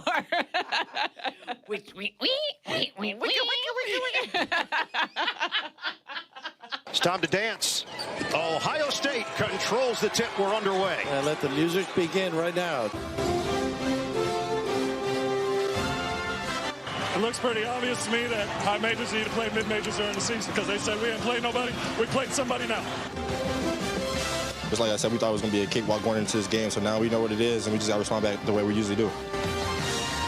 Coach Sabanta's already got 14. What are you asking your team to try and do to slow him down? I don't think we can. Floyd, they launched down court. Millisecond. Throw on the glass slipper. It's a Cinderella story. Our student media, the best in the country, they are unreal. Coach, what do you think went wrong? What do you mean? Yeah. Well, I unequivocally called timeout, but they didn't grant it. I'm going to fire my staff because we've... Not now. Yeah, I am, because we've given up 8 points on underneath that bounds defense. So the only thing I'm going to do is fire them and get a new staff. All right, go do that now. Bye, Coach. What more do you need from your guys to slow this down and get into their game? We need some help from the Lord. They're very good. Wow, what a start to the NCAA tournament. This has been quite the last couple of days for the first round. It's the greatest time of the it's my favorite Christmas thing. song. It's the most wonderful time of the year. No, Yeah. it is so those first 2 days are so much fun. In fact, this tournament is so fun. I think I need to stop filling out brackets though, because inevitably someone will see my bracket and the first thing they will say is, well, you cover sports. How did you mess that up? I know. Like, how do you not know? I know. Okay, also, That's like my fantasy football teams. We don't live in a college basketball city. No. As much as I would love to pretend that we do, we don't. The most college basketball information I get is Yeah. from Shea and Tyler. Yeah. In the totally. hour before we drive in here. Like, that's typically what I, And mine is my son and daughter. Yeah, well, right, because they're paying more attention. We're not paying attention. And you're about to be in it even more when your daughter is actually at Auburn. So I don't really pay it. So I need to stop because I just enjoy the upsets. I want more from High Point University. I want more stories like that. I was rooting so hard for Santa Clara yesterday. I like those kinds of moments so much. And that's the best part of the tournament. And I know I've said this more than once, but like one shining moment, my dad and I danced to that at my wedding. Like this is like, come on. yeah, that's what I live for is the upset and those emotions. Oh my and stuff. gosh, you are a sports nerd. Well, have we met? Is this just the first moment we've met? You had that at your Yes, was your my first dad and dance I- with your dad? With my dad. And I wrote to the guy who wrote the original song, and he sent us an autographed copy because he thought that was so cool. Yes. That was our wedding song. Or my dad and I, yeah. That's okay. Thank Okay. you. 312-332-3776. We have a new start to the show right now. What was your song at your wedding that was sports related? Yeah. Did you have any? None. Really? Are you kidding? I was so happy to finally get married. It was Let's Get Ready to Rumble didn't play when you got it. I mean, I think people were shocked I was getting married. Oh, you know? stop. So That's it was so like fun. That was the only sports. I think the only sports How have I not related. filed that in my memory bank? I that you feel like did. I've told you that. I many think you times. probably have. Yeah. That's Wow. okay. And so the song is very special. And I remember every year my dad and I would watch One Shining Moment together. That was like a thing. And then as I started working around the country, he would call me after the final and we would watch it like on the phone together. I remember when I moved back home, when I was like in between jobs and I was watching like in my bedroom and he was watching in the living room. And when it came on, we both came out crying. Oh my gosh. Oh gosh. Well, It's my favorite thing. So already we have so many moments that are. What's your record in the first round? Oh gosh, I think I had 10 wrong. I'm 27-5. Oh wow, that's pretty good. I'm trying to find our Good Karma brands. Well, can I be honest Where about is something? this? Can I Yes, confess, of course. Peggy? Can I confess? Who did you copy? No, I didn't copy anyone. I just have no bracket integrity at all. I think I filled out 3 different ones. They're all different. No, none of them are the same. And that's okay. I mean, because my original bracket, I get to the Final Four and I'm like, wow, I have no Big Ten teams in there. I mean, half the field is a Big Ten team. Like, how none of them are going to get there? That didn't seem right. So then I was like, well, I got to redo that. And then I did one at work. I didn't do one for us. I don't know why I didn't join the Good Karma Brands one, but I did one for work, and I just kind of had the computer help me with that. So right now on Good Karma Brands, I'm in 11th place. Oh, look at you. So I'm trying to see who has, holy cow, Darren Mizia is in first, and we both have Iowa State winning, but we're in trouble with the ankle injury. Okay, so for my first bracket, I had 10 wrong. My second one, I only had 4 off. I had 28 and 4 of the 32. I did really well with the upsets. Did you? Yes. Did you pick High Point? I picked High Point. Good for you. Ivan Yurkovich. I am tied with Yurko, and he has Illinois winning. So he and I are tied for. I'm looking to see. We're the leaders in the clubhouse for Chicago? Oh, I believe so. I think we are. Look at Bears postgame show. Look at you the guys. Bears postgame show. Leaders in the clubhouse for Chicago. Because I'm a jerk. You're secretly watching college basketball. No. So I had my bracket filled out, and then my daughter, who is a senior in high school, is so into college sports right now since she is going to head off to Auburn as a freshman next year. She looked at my bracket. She goes, Mom, you know that there's a bunch of injuries. I had no idea. Oh, I wouldn't have known that. I didn't know about Duke. I didn't know about UConn. I didn't know all these injuries. And so she went back and told me who all had injuries of star players.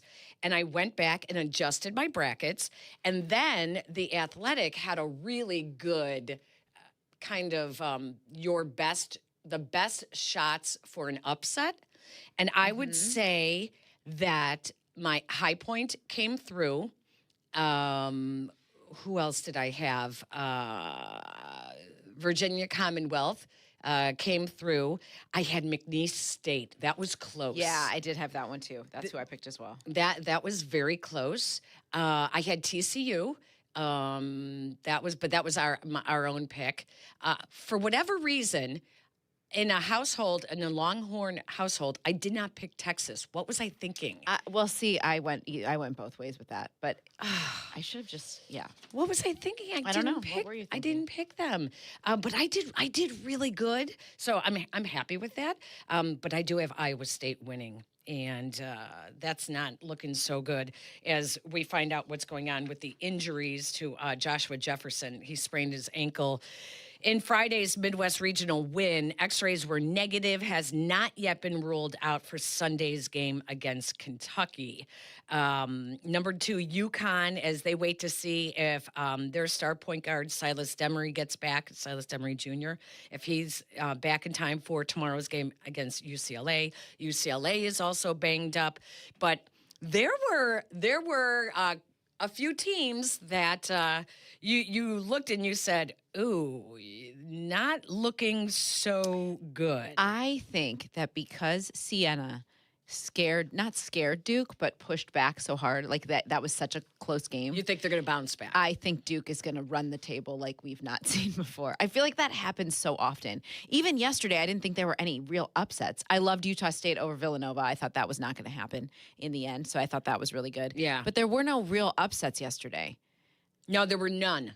There were zero, actually. They said no upsets on Friday. Florida, Arizona, Iowa State, UConn, Virginia, Kansas, Purdue, Alabama, St. John's all win. So if you put money on the favorites, then you probably won.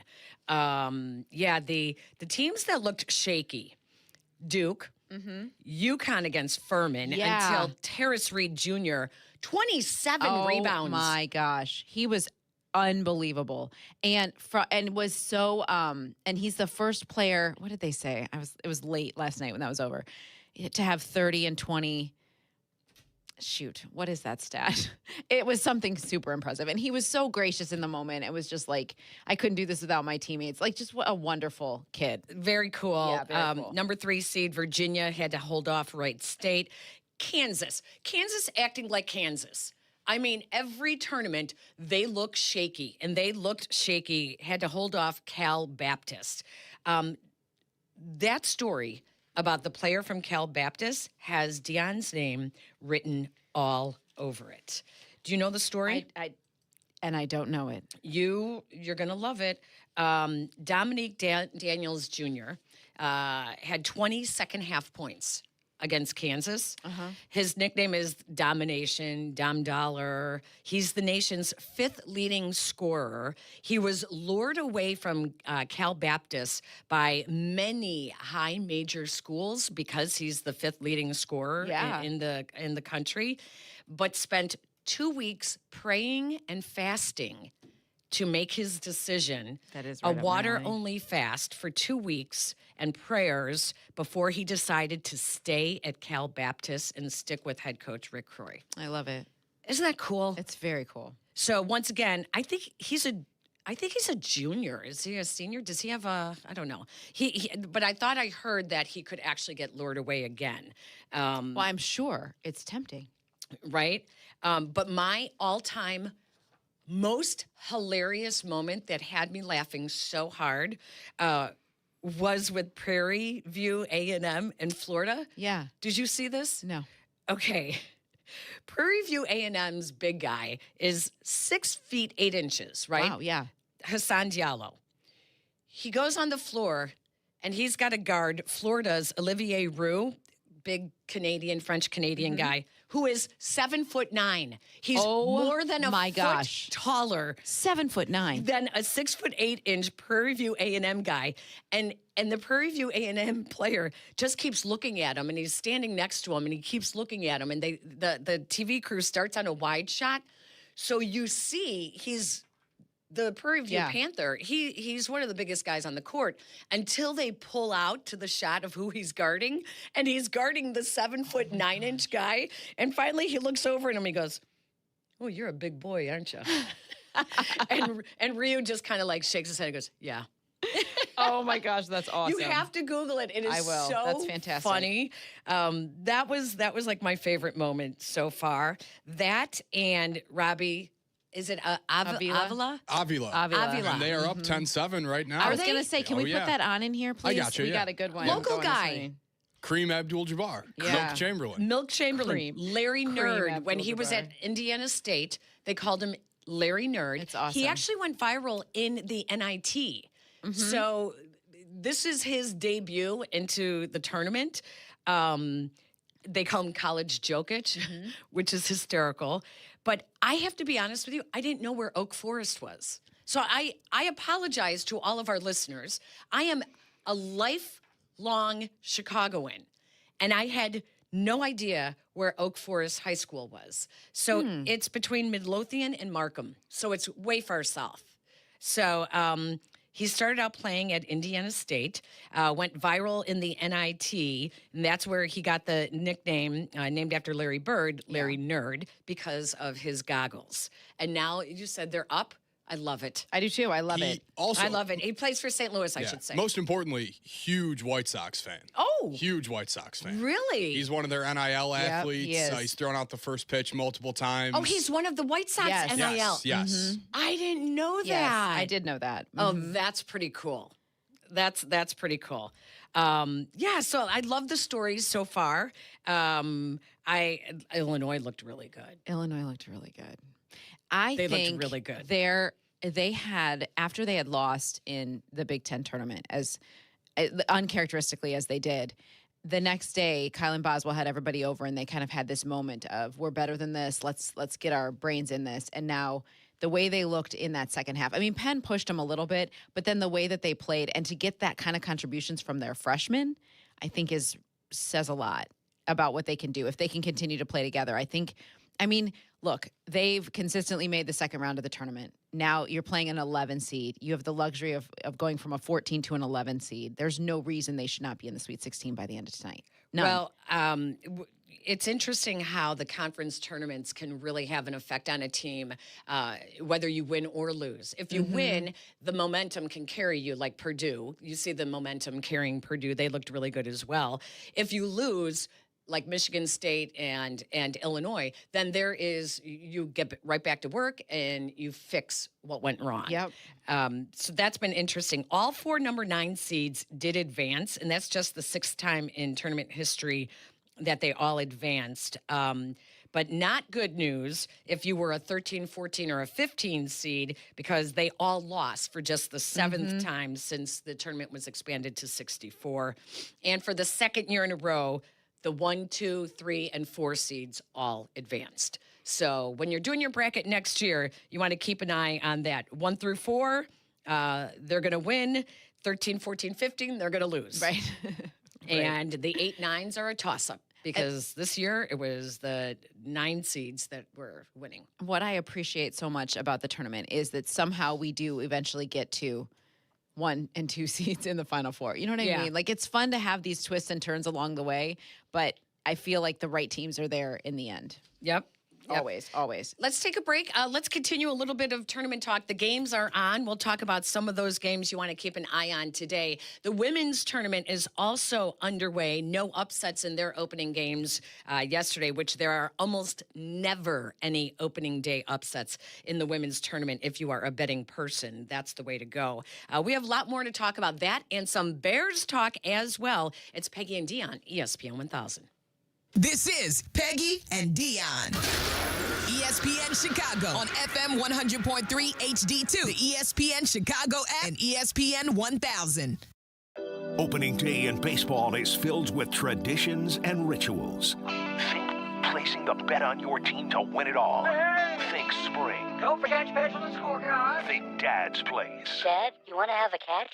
ESPN Chicago invites one and all to stop by Dad's Place in Wrigleyville for opening day. We'll be live from 6 a.m. to noon, starting with Cap and J Hood 6 to 9, and tossing it to Carmen and Yurko from 9 to noon. It's opening day the North Side way.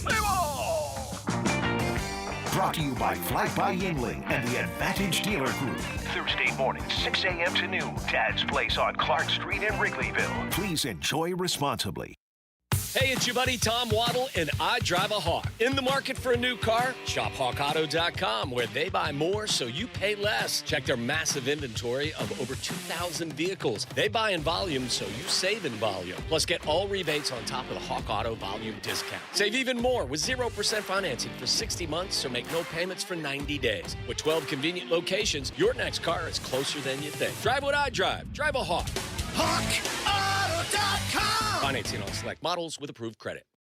This is Courtney Cronin talking with 2 of Chicago's top accident lawyers, Julio Costa and Anthony Iavone of Costa Iavone. See that? The name works. Keep it simple. Well, it's your last name. But the real point is that we can keep it simple because we're local, we're good at what we do, and we understand the needs of our clients. And that puts them at ease right from the start. Bingo. Bottom line, we get you, and we're here when you need us. If you've been in an accident, even if you don't think you need a lawyer, call us. It's free. Costa Iavone. Keep our number in your phone. 708-4-million. Big refund, big project, big savings at Menards. Turn your tax refund into your next big project. Improve your home's value and appearance with a new garage door from Ideal Door. Choose from our large in-stock selection or design your own using our free Garage Door Design and Buy program. Save big in Ideal Garage Doors. And don't forget to check out our weekly flyer on Menards.com for all the great deals happening now.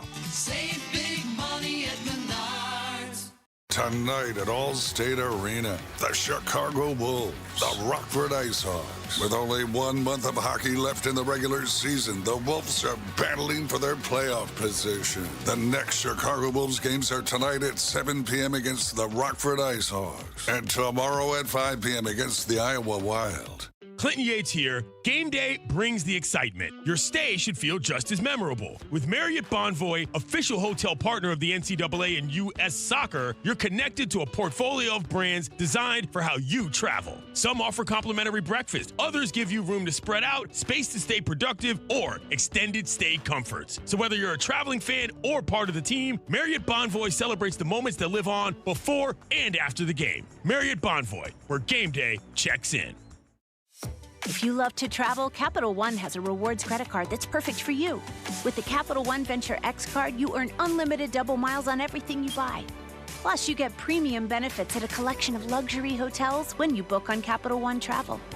And with Venture X, you get access to over 1,000 airport lounges worldwide. Open up a world of travel possibilities with the Capital One Venture X card. What's in your wallet? Terms apply. Lounge access is subject to change. See CapitalOne.com for details. Welcome back to Peggy and Dionne on 100.3 HD2, the ESPN Chicago app, and ESPN 1000. You gave a... it's a joke. That's what I want to ask you about. Bless you made it. You gave an interview during the game. It went viral. You're being criticized pretty heavily online. I don't care. It's a joke? Welcome to my life. It's a joke. Oh my god. Oh, he's so likable. I mean, wow, what a fun character. Is to that work the around. Villanova coach? Yeah. Yeah, that. I mean, like, who are you? Listen. Why? Guess what? You are also marketing your team every time you do an interview. And when you do a team, your national staff, all interview of and it. you're sitting up there, like everything, he has a choice how to answer these questions. If he was joking, laugh about it and be like, oh my gosh, yeah, I get it, they lost. I get it. Right. And he was pretty upset. But what a DB, man. Let me tell you something. Jay Wright was the standard at Villanova for so long. He was I feel like the last coach to take a suit off on the sideline, right? Like he was always so dressed so sharply and he was like all class. So then you hear that and you're like, seriously, dude, get over yourself. Get over yourself. Yep, exactly. On the other hand, did you hear the student radio team from High Point University? Oh, I love them so much. Oh my gosh. It's my favorite thing. I was trying to get them on the show. That would be They are amazing. like booked by Of course they are. everybody. Of course they are. They're doing all these interviews. Here's what I will say. And the best part about it is it was so just authentic. That's what we love about the tournament is exactly what was happening there. So apparently these guys have been fairly well known. They've gone viral a couple of times already. Jimmy Rosselli and Griffin Wright.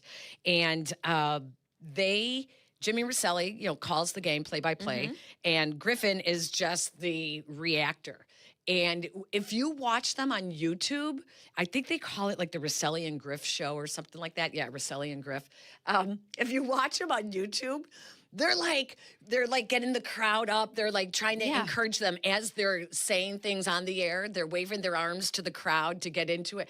It is so darn funny. Listen to this from the final seconds of that crazy game for High Point University against Wisconsin. Anderson, driving, step back.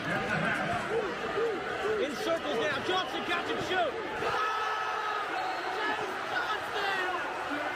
That's what they needed. Timeout.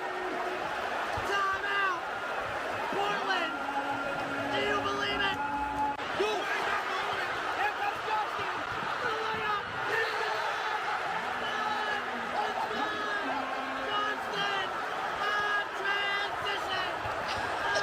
Takes it in bounds. 9 seconds. Boyd wants it inside. Try. 6 seconds. Block. Now Boyd, they launch down court. Anderson gets it. Throw on the glass slipper. It's a Cinderella story in Portland, Oregon. For the first time in program history, High Point breaks through. We will see you in the round of 32. Oh, what a feeling. It's the "oh, what a feeling" exclamation I point just that gets love me it. every single time. That is so I love magical. it. They are so funny. Well, it's so, but it is so natural. And as someone who is around a team like Vermont when they beat Syracuse to advance to the next round, that is what it feels like. You would think they won the whole tournament. It's so fun. It's so magical, and it's such an organic moment. It's awesome. These are the reasons why the student broadcasting, television, radio writers are so important in college.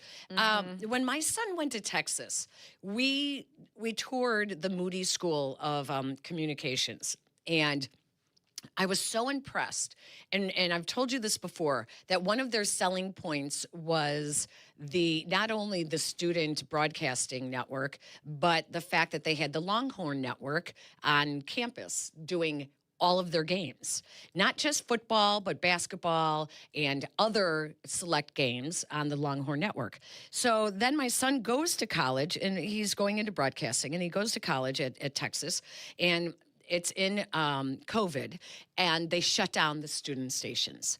And so they don't have this hands-on experience. Yeah. And I said, well, what about the Longhorn Network? Oh, yeah, no students work at the Longhorn Network. So these universities, no.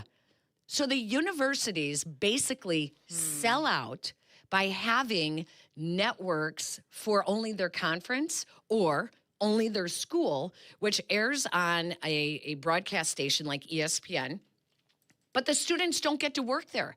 What is the point if your students are not getting hands-on experience of covering these games, going to press conferences, going to practices, writing stories about could you imagine a student newspaper not getting credentials to go cover a game? See, this when you say that, this reminds me of how the Big Ten Network has done it, right?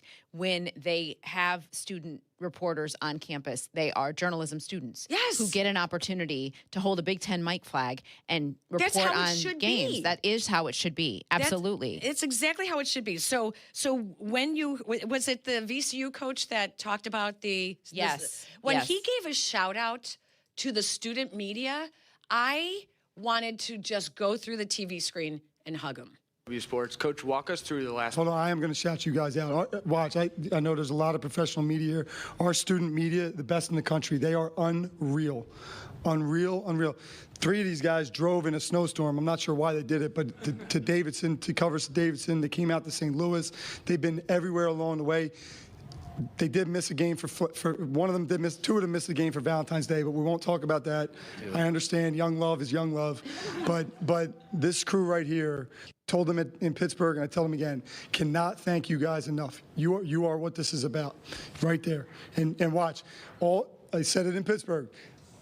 Not enough. They don't get paid enough, but they are getting paid to be here. They're not paid to be here, and they show up every single day, every single game, and I can't thank you guys. Sorry, go ahead. No, I appreciate that. Those words truly mean a lot. Walk us through the last. I love it. Phil Martelli, right? And it's so true because when we do like we cover the 5, 6 major pro sports teams we have in our city. That is what our jobs are as journalists. When we go to the college campuses, those kids are super consistent. Not only that, incredibly knowledgeable. Yeah. They have relationships with the coach and with the players in a different way than we do coming in. When I go to Northwestern, will sometimes defer to them. Right. Because I'm there getting the broad picture. They're getting the intimate details of what's really going on with the team, and they can ask good questions because they have that familiarity. They are so committed to it, and that means there's a bright future in our industry for them. But he's right. Like, no one in that room was paid enough for what they're doing. And I was watching some of the interviews that the 2 students from High Point University gave on covering the tournament. And, they're like pooling their money together to get there. They had to try to find an Airbnb to stay at because they couldn't afford the hotel rooms. Mm-hmm. When you hear Phil Martelli talk about the students are driving through snowstorms to cover, like, that brought back so many memories for me in college doing the same thing, that you would do anything to be able to cover your team in these moments. Yes, anything. That was, and for me, like, I didn't have that in college. So my first couple jobs, it was like that. Yes. I mean, I remember pitching to our news director when we were in Montana to cover the Montana State football game. And I was like, it's fine. I'll drive there. It's not a big, you don't have to pay for it. I'll drive. I just want to be there. And like things like that, where you were just so committed to getting that experience, but also you were so invested. Yes. And that's what I think you're seeing from these student journalists, is that they're so invested because they know them. They've put in the time. Aiden, what was it like for you? Did you get to cover games and stuff did you go to Mizzou? Yeah, I did. Yeah, we are Mizzou U here. Yes, we are. Some stations are all Syracuse grads. We are Mizzou. Mizzou. Tell us about what it was like for you covering sports at Mizzou. It was amazing. Like when you just talked about the Longhorn Network not hiring students, we had the complete opposite. I worked at an NBC TV affiliate. I was a producer and had some on-air time at our ESPN radio affiliate while also doing student radio, being in those press conferences. I was at the SEC tournament last year in the locker room talking to those guys, talking to the coaches. And we were always taught from day one, you know, just to give an example, if it's Bears and Bulls, that's not Coach Johnson. That's not Coach Donovan. That's Billy and that's Ben. Those are your guys. You're here for a reason. So it is a big emphasis on that. And I like that struck a chord when you said the Texas thing, that they have the network and they don't allow the students to work there. It was awful. Just give, you know, it's not everyone's going to be good at it, but you need the opportunities on these campuses, no matter where, to do it and try it. You are a higher level of education. You are a place of learning. That's what first it's and for. foremost. And to not give your students that experience, to me, I wrote a letter to the university after my son graduated, because what the kids ended up doing was they started their own YouTube channel and they started their own student broadcasting station, basically, because the station was shut down. And I thought, how is it that you're not allowed to go cover Texas football? Do you know, for Texas football, if they wanted an interview, they had to go through the marketing reps of the players? Oh, come on. Not through the Not even the SID? Not the SID. Huh. Nope. You had to go through the rep of the players. Like that is like from right there, that's a problem. That's a huge problem. That's a problem. Yep. Really? Yeah, exactly. You know, so the smart kids, what they did, they developed relationships with these guys either on campus, exchanged numbers, DMs on social media. Well, I mean, let's all point it out, though. Force them how to be creative in getting how to get your contacts, because that is something that is an education in and of itself. Like, how are you going to establish connections with them when the team isn't cooperating? Yeah. Like that is part of the education now. Really bothered me. That bothers me too. I know. Because it cuts was off Texas. opportunities. Yep. Wow. Yeah.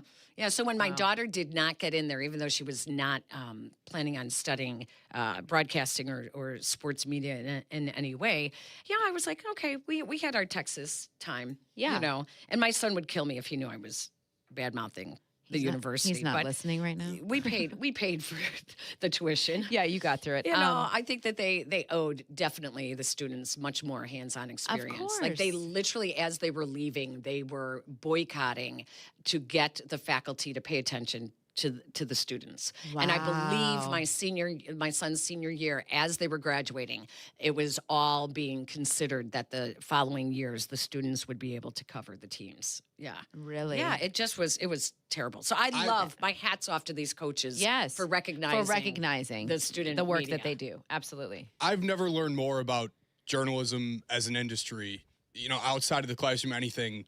The last day or the semifinal game of the SEC tournament last year where Mizzou lost.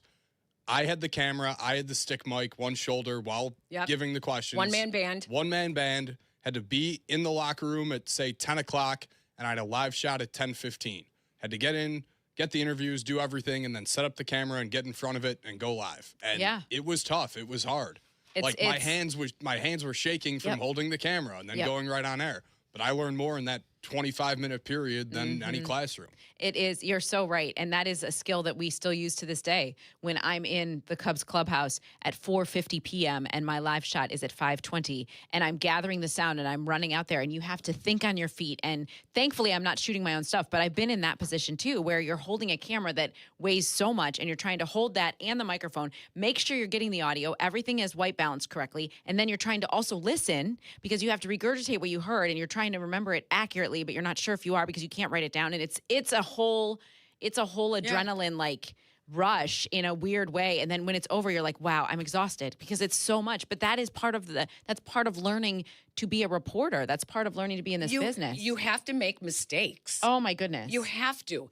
And there's no better way to learn than to make a mistake sometimes on a big stage. Oh, well. And if you're covering it a still big-time happens university, absolutely. It still happens. But you learn how to handle correct. when you learn make how to mistakes. respond when you make those mistakes. All right, we were going to give you a preview of the games going on right now. St. Louis is with, gosh, they are keeping it close. It's a 1-point game against number 1 seed Michigan. That and more to come. We'll keep talking about the NCAA tournament. We have Bears to talk about as well. It's Peggy and Dionne, ESPN Chicago. Peggy and Dionne on Chicago's Home for Sports, ESPN Chicago. When Cap and J Hood are over, the fun continues. Tell your friends and enemies. It's the Carmen and Yurko Show. Weekdays from 9 to noon on the home of the Bears. ESPN Chicago on AM, on app, on YouTube. Presented by Advantage Dealer Group.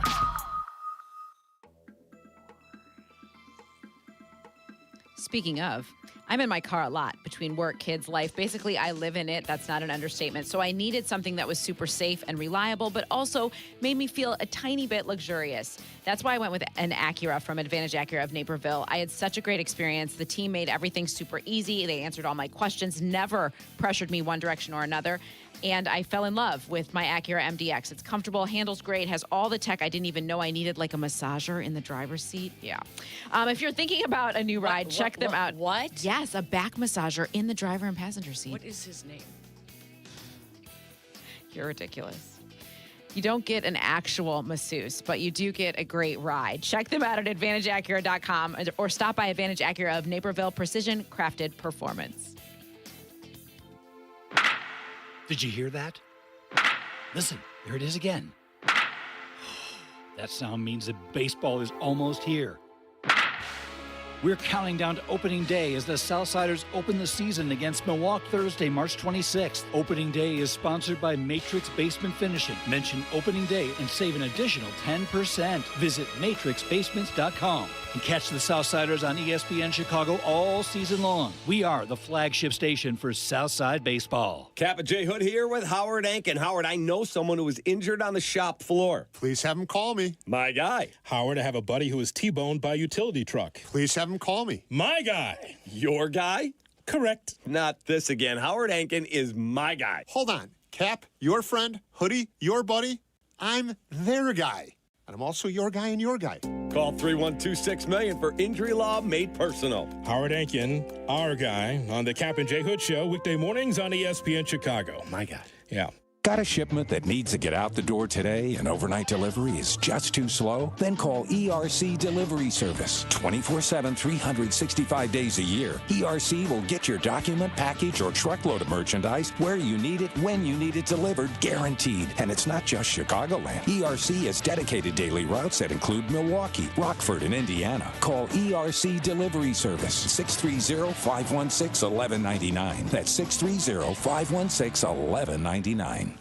This is a special notice to U.S. taxpayers owing $10,000 or more to the IRS. Tax Relief Advocates is urgently notifying taxpayers that tax relief initiatives are now available that may significantly reduce or eliminate what you owe. If you're afraid of an IRS lien, levy, or wage garnishment, don't lose hope. You can now take advantage of these current relief programs to end all collections, reduce the amount you owe, and resolve your tax problem.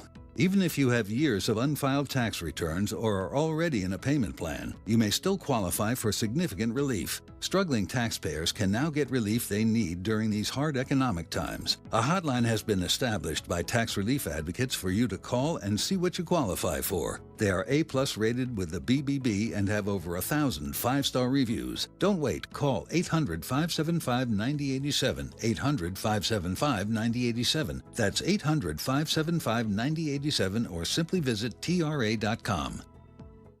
Follow Chicago's Home for Sports on Instagram at ESPN_Chicago. Okay, we're all listening. Now back to Peggy and Dionne. This is ESPN Chicago, Chicago's Home for Sports.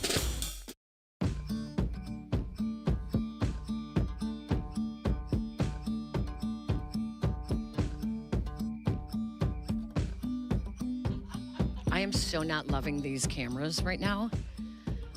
I don't love them either. I'm going to be honest.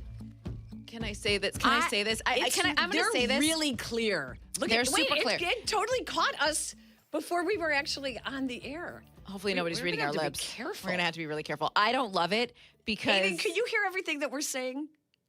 No, I can't. He's lying. No, I swear. Okay. Unless no, I can't. Can I say something about the cameras, Peg? Yeah. A woman was not consulted. It's just, first of all, too close to my face. That's They're really tight. And it's just, I just need a little lift right in here. Yeah.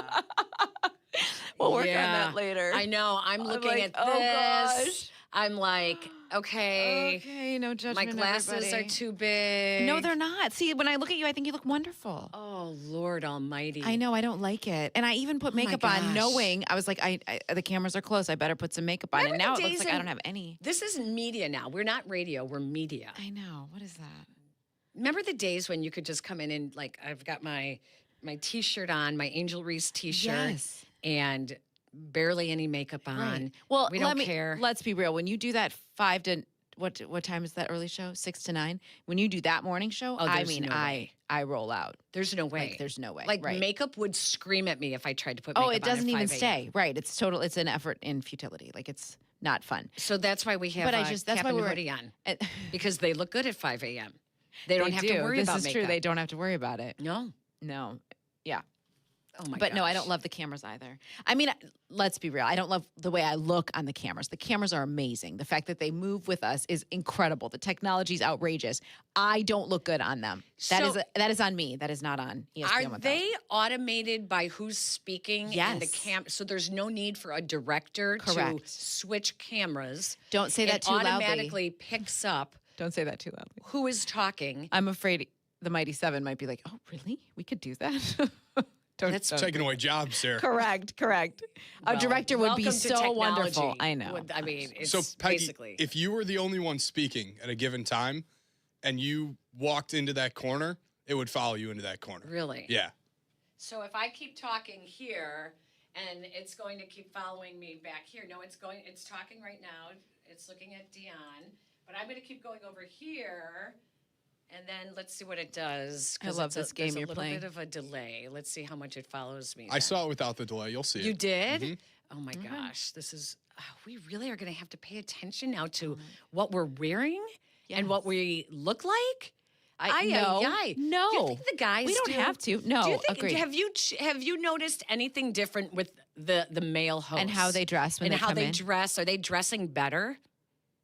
No, I Is think Yurko putting his nasty ass feet up on the counter? Is he still wearing that sweatshirt with the He hole does? in the elbow? Yeah. He still Have does? you guys heard the Waddle and Sylvie Okay. bracket punishment? I No. almost drove off Pretty the bad. road when I heard what the loser of their bracket challenge. Oh, no, I do know what that is. Yeah, it's brutal. Awful. A foot massage. Yes. A half-hour foot massage. And I heard to Yurko. them say that Carm might enjoy it and take the other foot. Did they not say that? I think that was a joke. There's no I one heard would Sylvie enjoy say that. No one would. You heard him say that, right? Yeah, because Carm's got a foot fetish. Yes. Okay, but here is my advice to the loser winner Okay. of the Waddle and Sylvie bracket challenge that has to give Yurko a half-hour foot Yes. massage. Take it from someone who spends every Sunday Bears postgame with the man. And? Number one, a clothespin or a nose pincher from your kids' swimming gear Okay. to help with the smell. A mask a la 2020, COVID 2020? That would be good too. Okay. Maybe there a we go. gas A mask, A not gas just mask. a COVID mask. I would also maybe put in some room like a Purifier? Okay. that has a little bit of scent to it as well. Subtle, though. You don't want a dual sense. I here. would take something for your stomach, Oh, wow. like Zofran. Okay. Call your doctor. Tell him you are going to need anti-nausea doctor. medicine because the smell is going to.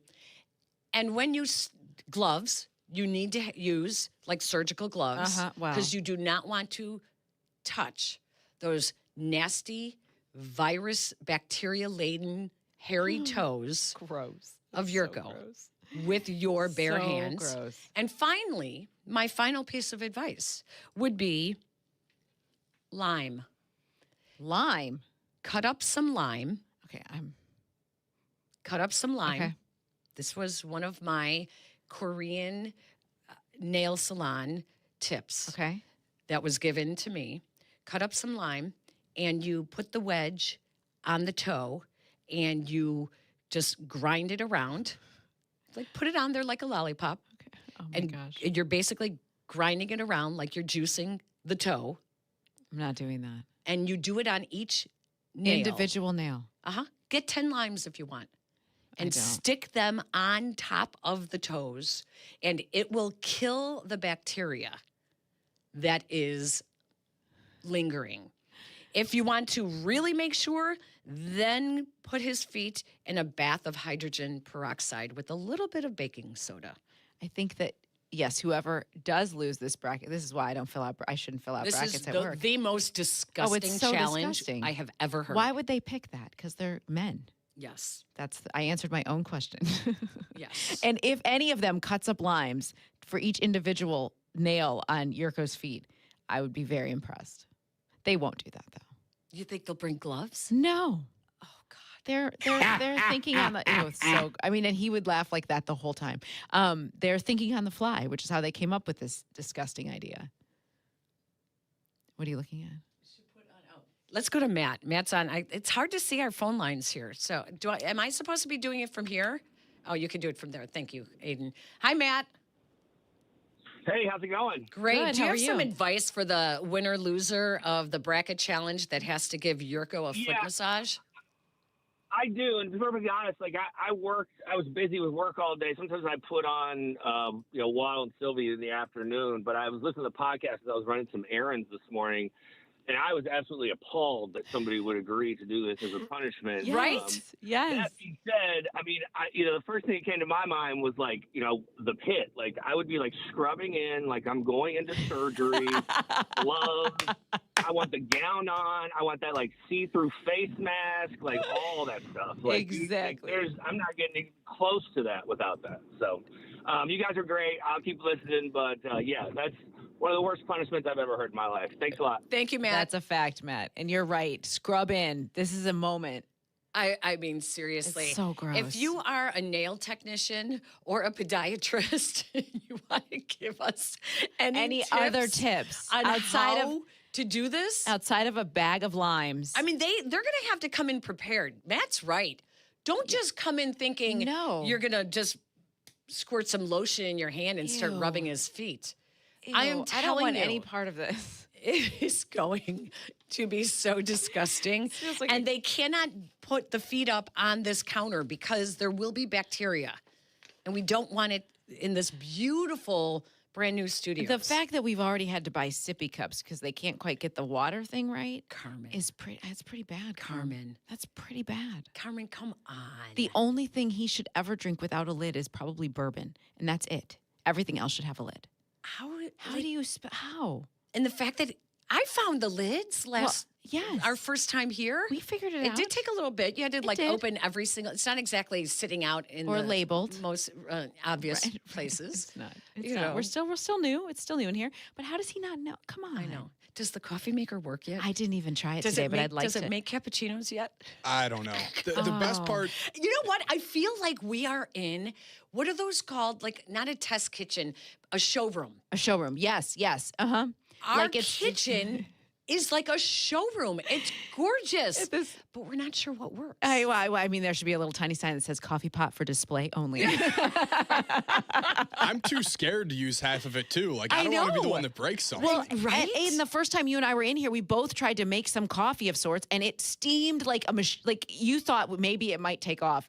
And then nothing came out of the machine, and you're like, I'm doing it wrong. I know I am. But there are no directions. No. But I just want some steamed milk in my coffee. Uh-huh. Is that a lot to ask? I would love a cappuccino. I've been on record to say the coffee machine at 190 North State Street on the ESPN floor is second to none. Like, that was my favorite one. I think stuff is still there. Oh, stuff is most assuredly still there because I went up there to get said coffee like last week, and it just looks like everybody's gone for the weekend. Not like we moved out. Isn't that bizarre? What are they doing with all those TVs? I mean, you walk by the window on State Street, it still looks like a show could break out at any moment. Because, like, we could use more TVs. We could use a lot more TVs. They're right there. I mean, I'm not going to bring them over, but they're there. I believe there was talk of Keith or someone doing a raffle for the TVs, but there's also like all the Sox jerseys are still hanging There's a up. lot of Everything is still hanging up on the walls. The beautiful ESPN Chicago sign when you walk in the door on the floor is still on the wall. It's gorgeous. Not to mention the coffee machine. That does work. That one we should take. We should bring it over here. Is it This stealing? one Is it works stealing too. if you're like? I think it's user error. Probably. What I is don't that wanna called admit that, when you occupy a house that's not Squatting. yours? Yeah. Can we? The Peggy and Dionne show is still live from 190 We North. go squat. Refuse to We go leave. squat over there, and we're like, "Hey, this is what I got for us." You know? I snagged that TV Right? from State Street Studio. Yes. Nobody's using it. They No won't one's- know. Yeah, they won't know. I mean, the confusion people must have, though, when because there are some people will stand outside and watch sports for a few minutes. They're like, really, there's nothing going on in here. It's like you're at the zoo with no animals playing in the That's pen. exactly It's right. exactly what It looks like a college house. Yeah. At the end of the school year, when everyone just abandons their stuff and doesn't actually throw it out. No. They just abandon it and then they leave. And then that's it. They leave. They leave. And then whatever happens, no one really knows. I say one time we do Peggy and Dionne. Old school. We go back there. We can do it remotely from 190 North. We totally should. Hey, when we come back, a real quick update. There was some news with women's basketball. We do want to give that when we come back. And then we've got a lot of Bears stuff to talk about as well. It's Peggy and Dionne on a wonderful, beautiful day 2 of the spring. It's so beautiful outside. ESPN Chicago. You're listening to Peggy and Dionne on Chicago's home for sports. This is ESPN 1000. Do not, and I mean you, do not miss the Cap and J Hood Show, now morning 6 to 9 on ESPN Chicago. But you're busy. Things happen. We get it. If you have to miss it, you can always listen to the podcast on your time. Find it on the ESPN Chicago app or wherever you go to pod. It's brought to you by Republic Bank. Save big money on your next painting project. Now at Menards. From your kitchen and bath to doors and trim, and even your ceilings, Dutch Boy has the perfect choice for your painting projects. Dutch Boy's Durafighter is a tough paint and primer that provides great scrub resistance and durability. Save big on Dutch Boy paints. Plus, check out our weekly flyer on Menards.com for more great deals happening this week. Save big money at Menards. Hey, you want to talk about your stuff? You know, the things you as a sports fan have collected over the years. Talk about it with a pro. Sports Collecting with Tom Morgan, Saturday mornings at 7 on ESPN Chicago. Presented by Huggins and Scott Auctions, ERC Delivery, and REA. Prizes, flyaways, even cash money. You want it? We've got it. Find a list of all contests and official rules by visiting ESPNChicagoContests.com. That's ESPNChicagoContests.com. I'm Boomer Esiason. My mom died from cancer. She was only 37 years old. She didn't have life insurance, and that was devastating for my family. That's why having life insurance is so important to me. Ethos makes it fast and easy. Get a quote in seconds, apply in minutes, and get same-day coverage. You can get up to $3 million in coverage with no medical exam. Get your free quote at ethos.com/play. That's ethos.com/play. Paid spokesperson. Time spent on application may vary. Online health questions required. Shop the Sherwin-Williams Spring Sale and get 35% off paints and stains March 13th through the 23rd. Whether you're refreshing your interior or exterior, we've got the colors to bring your vision to life. And with delivery, getting everything to your door is easier than ever. Shop online to have it delivered or visit your neighborhood Sherwin-Williams store. Retail sales only. Some exclusions apply. See store for details. Delivery available on qualifying orders.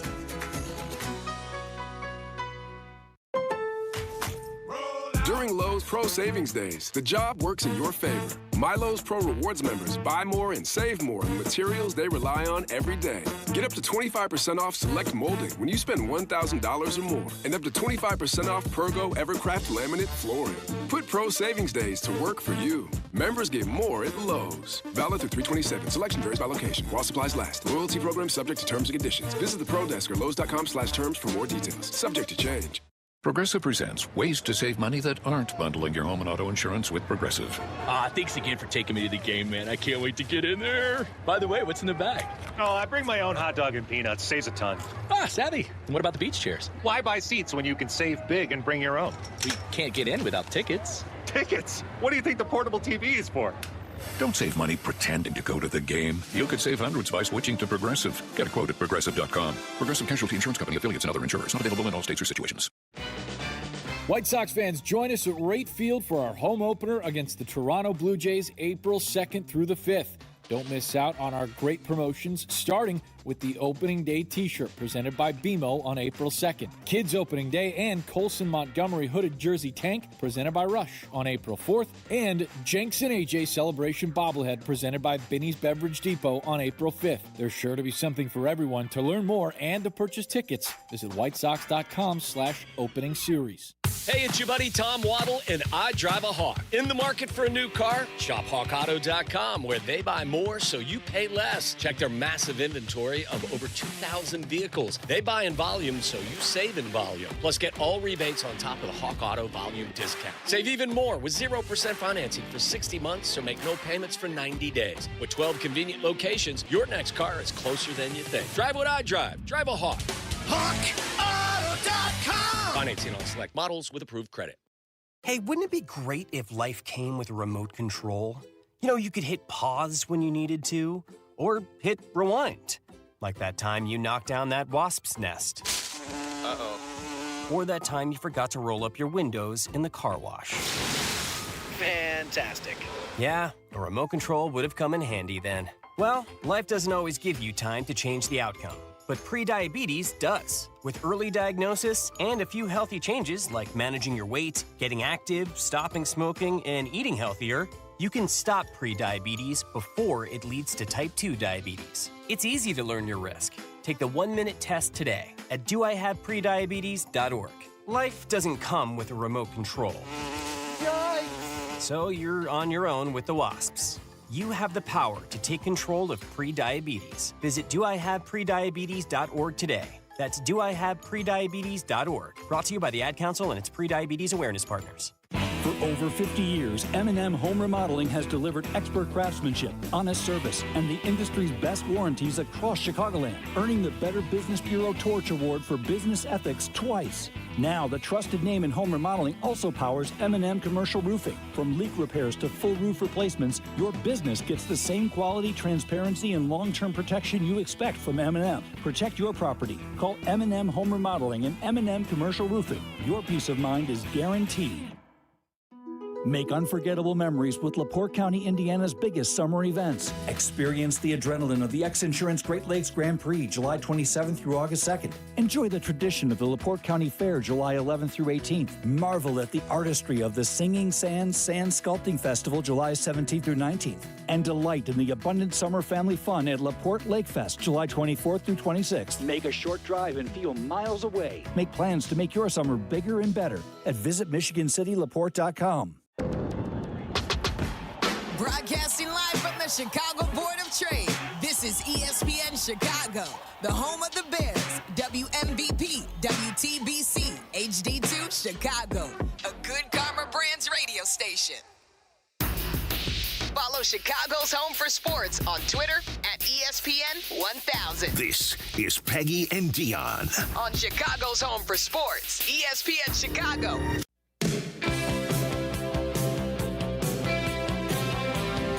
I was so excited to get up today just because I knew the weather was going to be nice. Went for a jog outside, embraced the middle spring, kind of almost spring kind of feeling, right? You're seeing some green pop up from the ground. It's a mood changer. Now, I know this particular warm-up will last less than 12 hours, but I'm still excited about it. We've been walking. We have so many different walking trails. Yeah. Walking is really coming back in. I don't know why. Yeah, But well. people are taking more advantage of outdoor space. Yes. And you're finding walking trails that I didn't even know existed before. It's awesome. Our city is full of them, by the way. Like even where I live, I'm right by the forest preserve. I could go for 20 miles if I wanted to. It's awesome. I love it. I'm so glad. It's so glad that the spring is here because I need that. Ohio State has, in the women's bracket, they are a 3 seed, and Ohio State is absolutely trouncing Howard by 30 points right now. Coming up also in the women's bracket, just some games of note that you might be interested in. Coming up at tipping off right now is number 1 seed South Carolina against Southern. Coming up in the next hour will be Notre Dame. They are a 6 seed for the Lady Irish, taking on 11 seed Fairfield. Iowa, without Caitlin Clark, is still a top 10 team in the women's NCAAs, and they are a number 2 seed. They play at 3:00 today against Fairleigh Dickinson, Dickinson, right? Yes, that is it. And then Illinois, the Lady Illini, the women are playing tonight at 8:30 against 10 seed Colorado, and followed by UCLA women, a number 1 seed against Cal Baptist. Look at that, Cal Baptist. Yeah, both both Cal teams. Baptist That's amazing. and High Point women's programs are also in the tournaments as well as the men. I looked up High Point University yesterday just because I was curious, and then I stumbled upon tuition for 1 year. Okay. Wow. JJ's daughter went there. Okay. And I have to say, we visited High Point. Yeah. There is. I no. have to figure out how to say this nicely. To be clear, it is a faith-based liberal arts school. It is faith-based. Yeah. And it is gorgeous. Gorgeous. Mm-hmm. You drive on the campus in the Carolinas, you are, all of a sudden, it is like a brand new university. I mean, you're not going to Alabama where you're seeing 200-year-old buildings, right? This is a brand new campus. It is pristine. Mm-hmm. Beautiful. Every building is brand new. We visited. I tried to get my son to be interested in High Point. This was, he's been out of school now 2 years. So this was 6 years ago. They were building, Dionne, a brand new television station. For the students that was using the exact same equipment we had at NBC 7 years ago. Seriously? Exact same equipment, so they could come out of, like we were talking about those students who are broadcasting High Point. They are learning. Typically, the universities, you get all the hand-me-down equipment. Of course. Old. Oh, my gosh, yes. They are learning on the same equipment that they would be working on at a TV station. It's outrageous. Well, if you saw the price tag of tuition, this would not surprise you. Now, before I ask you what it is, my kids... Oh, this is awful. But listen, let's be honest, right? We all have nicknames for different schools. Right. Everyone has a nickname. The Blue Bloods, right? Okay. High Point is kind of known as the rich kids' school, but they couldn't get into the good schools. Oh, ouch. I know that's awful, but that's kind of the reputation. And I'm sorry. I know that doesn't fit everybody. What is the tuition? What I read last night was $69,000 a year. That's what I read. Might as well go to an Ivy League school. At that point, right? But I now this does not surprise you. Speaking of athletes tailor-made for Dionne to enjoy, Chase Johnston, the kid who hit that game-winning bucket, who just wants to point people to Jesus. It's pretty awesome. And it was cool. He was on Barstool, and He was? Yeah. Was he smiling? Because he kind of showed no personality. He was great. And I'm proud of them. Like, they leaned into it, and they were like, tell us more about it. And he did. And I thought that was really cool. I think it's really cool. I'm excited for him and excited I want to hear more from their student announcers. I want them to keep going. I want them to keep going. The other scores on the men's side for the NCAA tournament round 2, St. Louis now, Michigan is breaking away from them. They have a 9-point lead on the Billikens at halftime.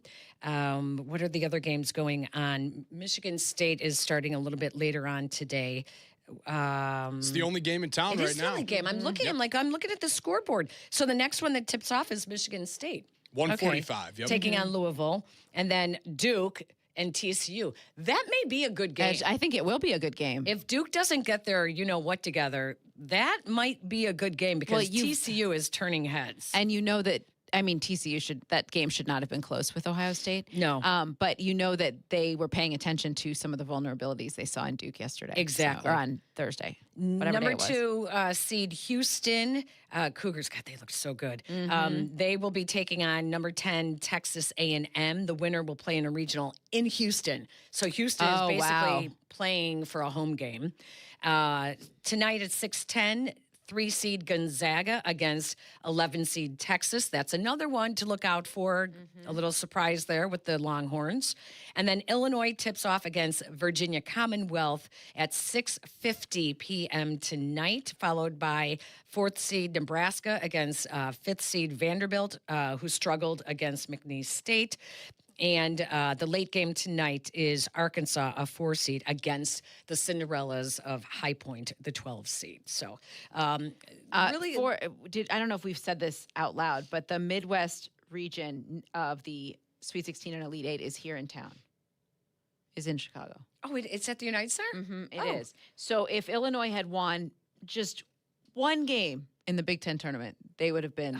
They could have gone St. Louis, Chicago. Or they wouldn't, doesn't mean that they would necessarily have put them in that bracket, though. Maybe not, but stronger chance. How about that? So there you have it for our favorite NCAA tournaments. And this is such a fun time. It really is. Oh, it's great. It's with spring here, you just when is Stella's so spring break? It's coming. It's over Easter, of Same. course. That's when Cash is the Catholic too. schools are but always CPS is over out Easter. now. Yes. CPS is out now. Yeah. Yeah, and you know what I did this week? You ready for this? So CPS is off now for the week for spring break, but this past week they had a teacher in service day and report card pickup day, Monday and Tuesday. So we, kept Noah home Monday and Tuesday, and then I get a call in the middle of the day about the dangers of having unexcused absences, and I was like, "What? Why would she have an unexcused absence?" There was school on Monday. I didn't send her. It was Tuesday and Wednesday they were off. Yeah.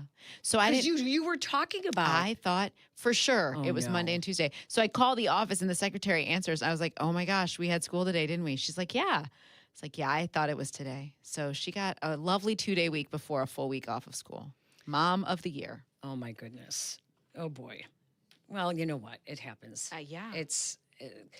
I remember when we would take our kids out for spring break, and the kids were on different spring breaks, and we're like, "Listen, which did you pick?" We always figured the younger student had less to lose. Correct. That's what we're doing too. And so you could take them out of school. I always thought and I know every teacher right now is shaking their head because this is how parents think now, but really up until middle school is when they really start learning stuff that you need to know for high school. And so that's where it's like, but before middle school, it's like. I know. I just think that they're not missing so much that they can't catch up, Yeah. Teachers aren't shaking their heads. My mom works in CPS. We took off all the time for. No Did way. you really? Seriously? That makes me So my better. sister went to a public school, one of my sisters, and me and my other 2 sisters went to a Catholic school, so there was never a break that lined up, especially with my mom at CPS as well. So we would, we'd find somewhere right in the middle. I like that. That's like pretty that. funny. We have a mother-student trip for spring break that is an unofficial trip from my daughter's school. Okay. And last I looked, what does that mean, unofficial? It means a couple families organize it. Oh, okay. And when I looked last, there were 140 going on this trip. 140? That a parent is organizing? Uh-huh. Uh-huh. Are you among the 140? Oh, hell no. Okay. But I'm going. Okay. And you're not organizing, but you're going. You're I'm among not the organizing. 140. Okay. I'm going. Okay. I don't Where's this know trip that to? Cancun. Oh, wow. Yeah. That sounds fun. Yeah, you think? Yes. How old are these kids? Right? Seniors in high school. All right. All right. That's big. Yeah. And guess what the drinking age is in Mexico? 18. 18. Yeah. Convenient. At least parents are there. Right? I guess. So that's what I'm thinking. I'm like, oh, Lord. Right. That seems messy, but hey, I'm not in charge.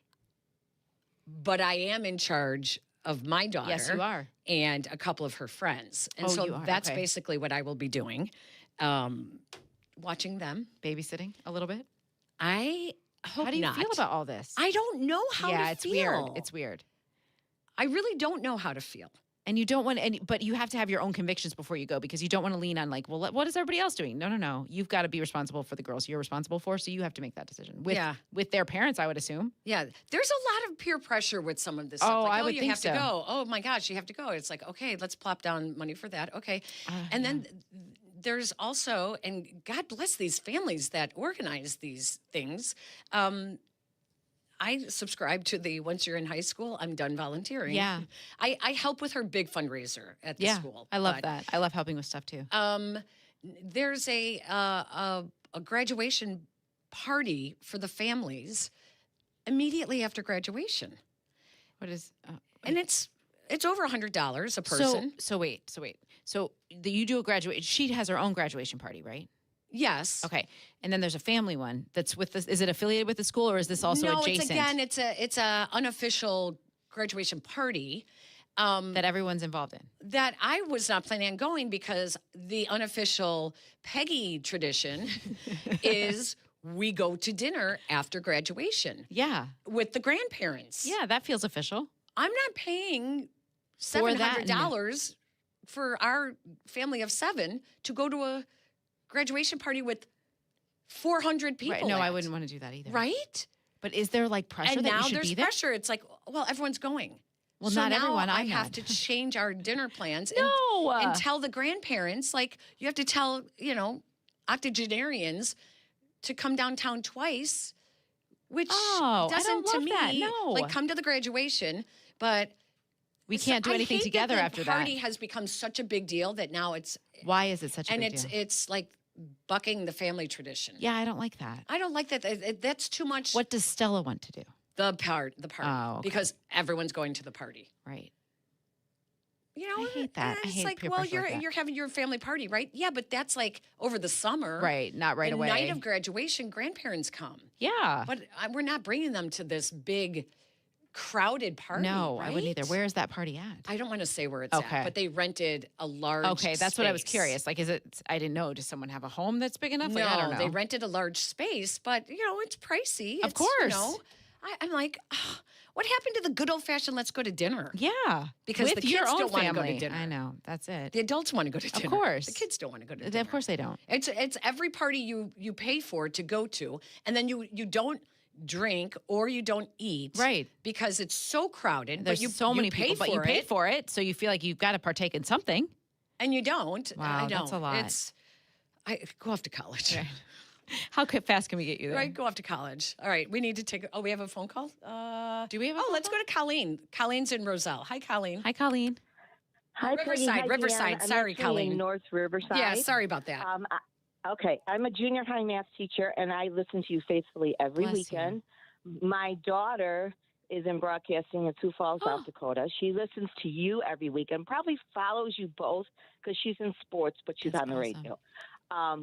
Anyway, as a junior high math teacher, let me tell you, the most inconvenient thing parents do is pull their kids out of school because the work that we have to do to get them caught up is almost insurmountable, especially when you have 7 or 8 kids going at the same time. It's like a revolving door. But anyway, your comment about, it doesn't matter till middle school. As a math teacher, math is so compulsory. It matters from like kindergarten on because they get all these foundational skills. And if they don't have those foundational skills by the time they get to 6th grade, like multiplication tables, it is a monumental struggle. Colleen, so as much as this is the parents, and we are to blame for pulling our kids out for spring break, number one, the schools are quite aware that the parents do this now around spring break. So what is inconvenient to the families is these teacher institute days that come out of nowhere that are negotiated into these contracts that fall on the most inconvenient dates. Like, at least we're doing it at spring break when we know everybody else is doing it. I think it's the whole education system is kind of like up in a flux because of all of this. Well, I teach at a Catholic school, so, the calendar is written in stone. I also have history in a public school system, and those calendars are also supposed to be written in stone. I mean, every school district has to present their next year's calendar. I believe the deadline is sometime in February. Right. No, so it's all those PD days are supposed to be in there. So I don't know what's happening now. No, they are. They are in there. Yeah. I just don't understand why last week my daughter had 2 days off and now she's got 9. Yeah. Like, that to me seems like, what is going on? Like, you didn't. But just like yesterday, I just had a student come up to me. Oh, by the way, I won't be here the next 2 weeks. 2 weeks. Okay, well, that's aggressive. All right, that's 2 weeks is different. aggressive. And that happens quite often to teachers. I mean, it's just like, and now we have the policy. Well, in most cases, the teachers will say, okay, you'll get your assignments when you get back. I don't tend to roll that way because it's math and they need to know what's going on before, they come back. Right. So I know we had a parent-teacher conference this week, and my daughter's teacher literally said, because we only had 3 days this week, parents already pulled their kids. So they're out for 2 weeks. Well, yeah, because you look at the calendar and you're like, what are we doing? Right. And I will say, now, I'm not saying this about you, Colleen, in any way, shape, or form, but after COVID, there were many times where it felt like it wasn't as important to the teachers to be in the classroom. So why am I making so much an effort to make sure my kids are there every day when they weren't there? Yeah. So, I mean, I'm not saying that's there were like a lot of broken rules. That COVID situation changed so much. It sure did. At least for my public school district. Colleen, we love teachers. I am from a family of teachers. I know you do. I know you do. We get it. We get it. We do understand. And we love you guys. You are totally underpaid. Fun to listen to. Thank you for listening. So much fun on a Saturday morning. Really appreciate it. Thanks, Colleen. We appreciate you as well. Thank you. And best to your daughter. That's awesome. Exactly. We need to take a break. Now we'll take a break. When we come back, let's talk a little bit of Bears. Yeah, let's. If we may, because there's, I didn't think we would have any Bears to talk about, but I have a little stadium nugget. Yes, I need a stadium nugget. I have a stadium nugget that I don't think a lot of Bears fans are going to be very happy when they hear what I heard. Wow. We'll have that coming back. You're listening to Peggy and Dionne on Chicago's home for sports, ESPN Chicago. Opening day in baseball is filled with traditions and rituals. Think placing the bet on your team to win it all. Think spring. Don't forget to pencil the scorecard. Think Dad's Place. Dad, you want to have a catch? ESPN Chicago invites one and all to stop by Dad's Place in Wrigleyville for opening day. We'll be live from 6 a.m. to noon, starting with Cap and J Hood 6 to 9, and tossing it to Carmen and Yurko from 9 to noon. It's opening day the North Side way. Brought to you by Flight by Yingling and the Advantage Dealer Group. Thursday morning, 6 a.m. to noon. Dad's Place on Clark Street in Wrigleyville. Please enjoy responsibly. You know, they call me the good kid, but I'm not here just to be good, and I'm definitely not here to be average. When it comes to performance, I want to feel confident, ready, and know I'm bringing it every single time. And that's exactly why Blue Chew just raised the bar with Blue Chew Gold. This is a 4-in-1 formula designed to work on both your body and your mind. You get 2 proven ingredients that support blood flow, plus apomorphine and oxytocin to enhance arousal, desire, and connection. That means you're not just physically ready, you're mentally dialed in too. It dissolves right under your tongue and can start working in as little as 15 minutes. Less waiting, less worrying, more confidence. Ladies, if you're listening, send your man the link. Help him bring home the gold and make him a trophy husband. Oh, we've got a special deal for all of our listeners. Get 10% off your first month of Blue Chew Gold with code ESPN. That's promo code ESPN. Visit BlueChew.com for more details and important safety information. And we thank Blue Chew for sponsoring. Hey, it's your friend Tom Waddle here. You know, life comes with a lot of things to remember, and Great Clips doesn't think your haircut should be one of them. And this is why they use Clip Notes. It saves your haircut details, so no matter which stylist you see or Great Clips salon you visit, it's easy to feel like the best version of you. So do yourself a favor. Say goodbye to guesswork and hello to a great haircut every time. Download the app today. Great Clips. It's gonna be great. Save big money now at Menards. Stand up to life's messes with Great Lakes Vinyl Plank Flooring. Its beautiful wood designs are durable and easy to install. Plus, it's pet-friendly, waterproof, and has a sound-reducing attached pad for added comfort. Don't wait to finish your projects. Update your spaces with Great Lakes Legends Vinyl Plank Flooring. Plus, check out our weekly flyer on Menards.com for all the great deals happening now. Save big money at Menards. If you run a home service business, you're probably wondering if your current software is ready to handle that next phase of growth. You're working hard to bring in more revenue, stay on top of marketing, payroll, projects, and more, all while keeping your customers happy. But your software isn't cutting it.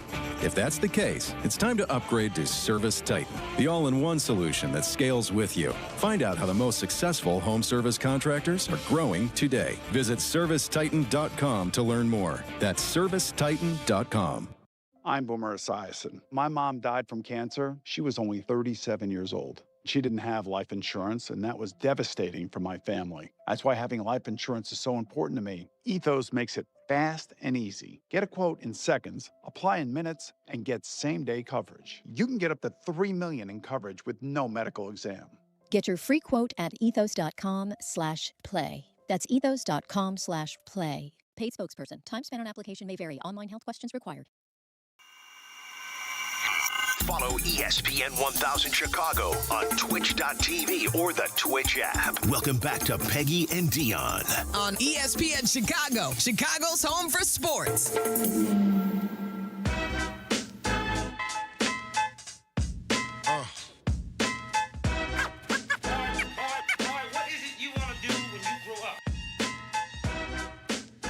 Welcome back to Peggy and Dionne, brought to you each and every week by Advantage Acura of Naperville. We thank them for always sponsoring the fun with a big smile and enthusiasm. We appreciate them so much, and we appreciate you for listening as we continue here on this Saturday, this beautiful Saturday, the first Saturday of spring.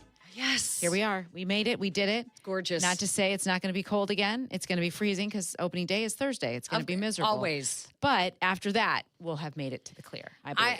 My memories of opening day is former WGN, longtime WGN anchor Dan Roan, always making fun of me. He's the best. Because I would always have a winter coat on and mittens. And a hat. Yes. And probably a scarf. Correct. Because I don't like being cold. No, it's miserable to be cold and try and think on your feet. It's very hard. Spring cold is for any parent that has to go to spring baseball or spring soccer. It's awful. Lacrosse. Or lacrosse. Yeah. It's awful. You're outside. There's nothing worse than not being warm enough. enough. Oh, it's the worst. And I will say, as much as I love going to Wrigley Field, it is 10 to 15 degrees colder there than it is anywhere else. Yeah. The security people who work there tell me that they wear their long johns until June. Wow. Because it's cold. Wow. Do they still call them long johns? I don't know. Isn't that what would you call them? A base layer? Is that the bougie way to say it? What would you call it? I was going to call them long underwear, but I guess it's the johns. What's wrong with long johns? Is that not what it's called? Do you know what that is? What we're talking about? We still I don't know. I might be different than a lot of people, but long underwear or Yeah, more long underwear than long johns. Long johns. Is that an Amish thing? I don't know. No, my grandma calls them long johns. Thanks, it's a grandma thing. Thanks, David. My grandma. Of course. I'm right here, the resident grandmama. That's fine. That's what I call them. But they're base layer, whatever keeps them warm. Bears Stadium. There was it was supposed to be on the docket for one of the committee meetings downstate in Springfield. They were supposed to talk about it. It was on the agenda on Thursday, and apparently that did not happen. I do not cover politics, so I don't know why it didn't happen. Okay.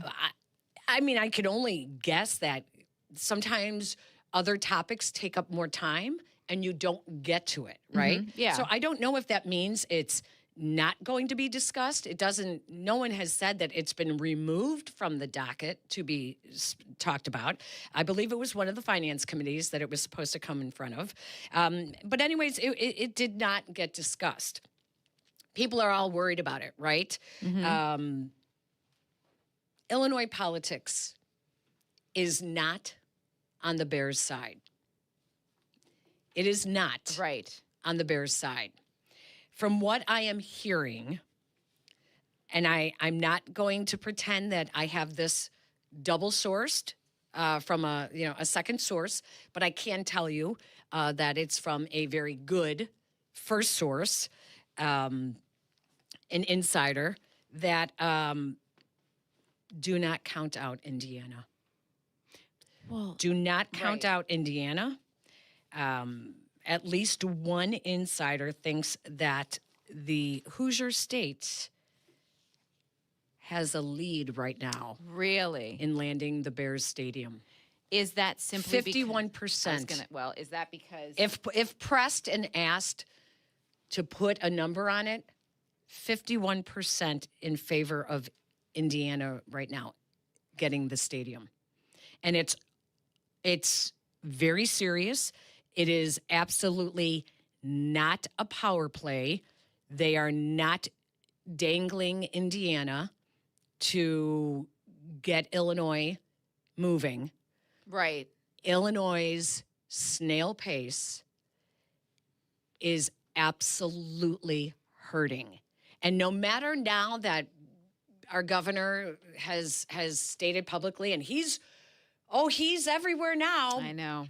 He's now everywhere as his name is exactly what we all thought, being floated for 2028 presidential nomination. And boy, there is he's doing an about face. Oh, the Bears, they didn't have their ducks in a row before, but now, it seems like they're trying. Well, let me say that the stadium needs to be done in 3 years. And right now, Illinois is losing the race. They are. Didn't we have this end of the month kind of situation?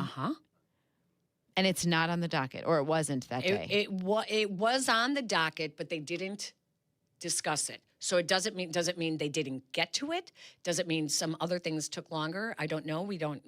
I could call Marianne Ahern and try to find out from our NBC political reporter. But what I do know is that outside of that Thursday meeting that it was supposed to be discussed in one of the subcommittees, that the overall picture of Indiana and Illinois and Indiana and Arlington Heights, the Arlington Heights mayor is correct in that Indiana right now has a better chance of landing the Bears Stadium than Arlington Heights. This reminds me of a relationship. You know how when you're trying to make something work and it's so much work, like it's so hard, and you're like, but I just want it to be this way. Like I want this to work out, and I want to be with this person, so I'm going to work really hard to make it work, even though it's so difficult. It's not supposed to be that hard. Right. If you're with the right person, it's not supposed to be that hard. Right. And the politicians can say everything about there are more important things that way. But this is the same thing when they look at like the police. Right. And they say, don't you have more important things to do than ticket someone for this or that? No, there are different branches within law enforcement to address each of them.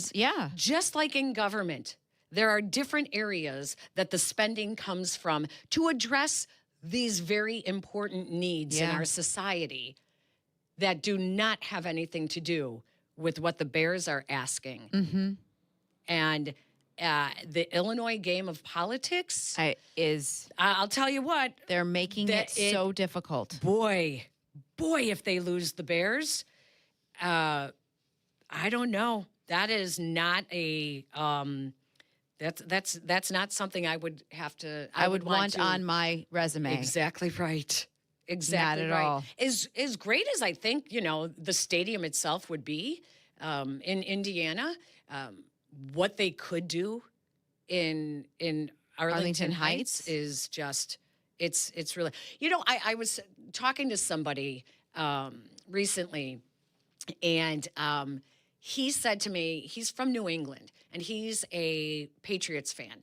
And he said, have you been to a Patriots game? I said, yes. Yeah. And it is 2 lanes to get there, and it's in Foxborough, nowhere near Boston. It's in New England. Yeah. I mean, it is in the middle of nowhere, and it is 2 lanes to get there. And he said, you should see it now. It is a destination. Really? It is so built up. It's beautiful. Good restaurants. Because all I remember is driving in and seeing it like a beacon in the night, Yes. like the only thing there. Yes. Yeah, that's all I remember. And now they've built up so much around it. It has become Wow. a destination. He said, I'm not even from Chicago, but if your governor can't negotiate with the Chicago Bears, how is he going to negotiate with world powers like Iran? Yes. What a great point. I looked at him. I said, I don't have an answer for you. I don't have an answer for you. I don't either. It seems so minutia in the grand scope of things, It's because so there is a place for all of this in our government. Yes. And boy, when I heard this, that 51% chance for Indiana to get the stadium over Illinois, literally my jaw dropped open. I didn't think that was real, and it's real. I go back to, it shouldn't be this hard. I know. It's really shocking. It is. Speaking of the Bears, when we come back, let's talk a little bit more about the Bears and why it's so important for those in broadcasting to make sure you copyright your creativity. Oh, boy. All you have to do is ask Hawk Harrelson about the Big Hurt. Because the Iceman cometh.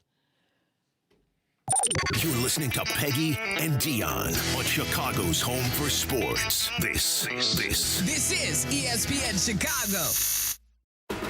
Sometimes the conversation can get away from the team on ESPN Chicago's Cap and J Hood Show. Fortunately, there's always room for a sidebar. Just a quick sidebar, may I approach? Sidebars on the Cap and J Hood Show are presented by Hankin Law.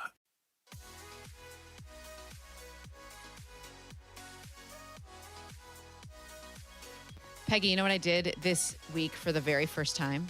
Oh, you're not even listening. But I opened my living room windows. I haven't done that in the decade that I've lived there.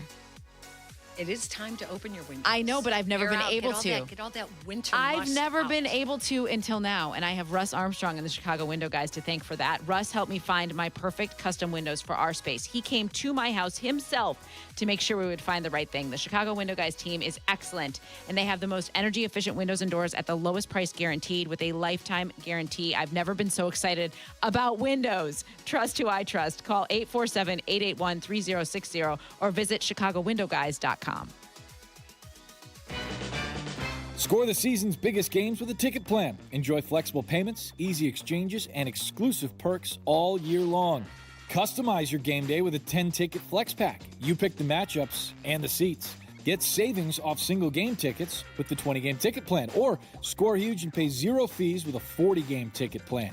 Weekend and weekday plans are available. Secure your plan at whitesox.com/ticket plans. Make the short drive and feel miles away in LaPorte County, Indiana. Feel the thrills of Lake Michigan. Reel in a trophy catch on a charter fishing trip. Or unwind on Washington Park Beach. Tackle rugged trails and soak in epic views at the Indiana Dunes National Park. Play a championship golf course. Or try your luck at Blue Chip Casino. Plus, there's the X Insurance Great Lakes Grand Prix in late July and early August. Stay your way in over 500 vacation homes, including beach walk vacation rentals. Make your summer plans now at visitmichigancitylaporte.com. What if your instincts could pay off? With Robinhood Prediction Markets, you could put your sports IQ to work on the games you know best. It's not you against the house. It's you participating in a live market. Buy or sell your predictions all game long. Trade every play with Robinhood. Visit Robinhood.com/predict. That's Robinhood.com/predict. Futures and cleared swaps trading involves significant risk and is not appropriate for everyone. Event contracts are offered by Robinhood Derivatives LLC, a registered futures commission merchant and swap firm.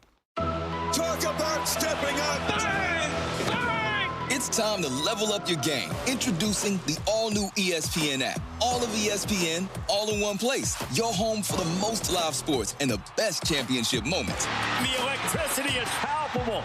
Step up your game with no annual contract required. It's the ultimate fan experience. Level up for more on the ESPN app or at stream.espn.com. Sign up now. Evan Cohen here. Game day brings the excitement. Your stay should feel just as memorable. With Marriott Bonvoy, official hotel partner of the NCAA and U.S. Soccer, you're connected to a portfolio of brands designed for how you travel. Some offer complimentary breakfast, others give you room to spread out, space to stay productive, or extended stay comforts. So whether you're a traveling fan or part of the team, Marriott Bonvoy celebrates the moments that live on before and after the game. Marriott Bonvoy, where game day checks in. Welcome back to Peggy and Dionne on 100.3 HD2, the ESPN Chicago app, and ESPN 1000.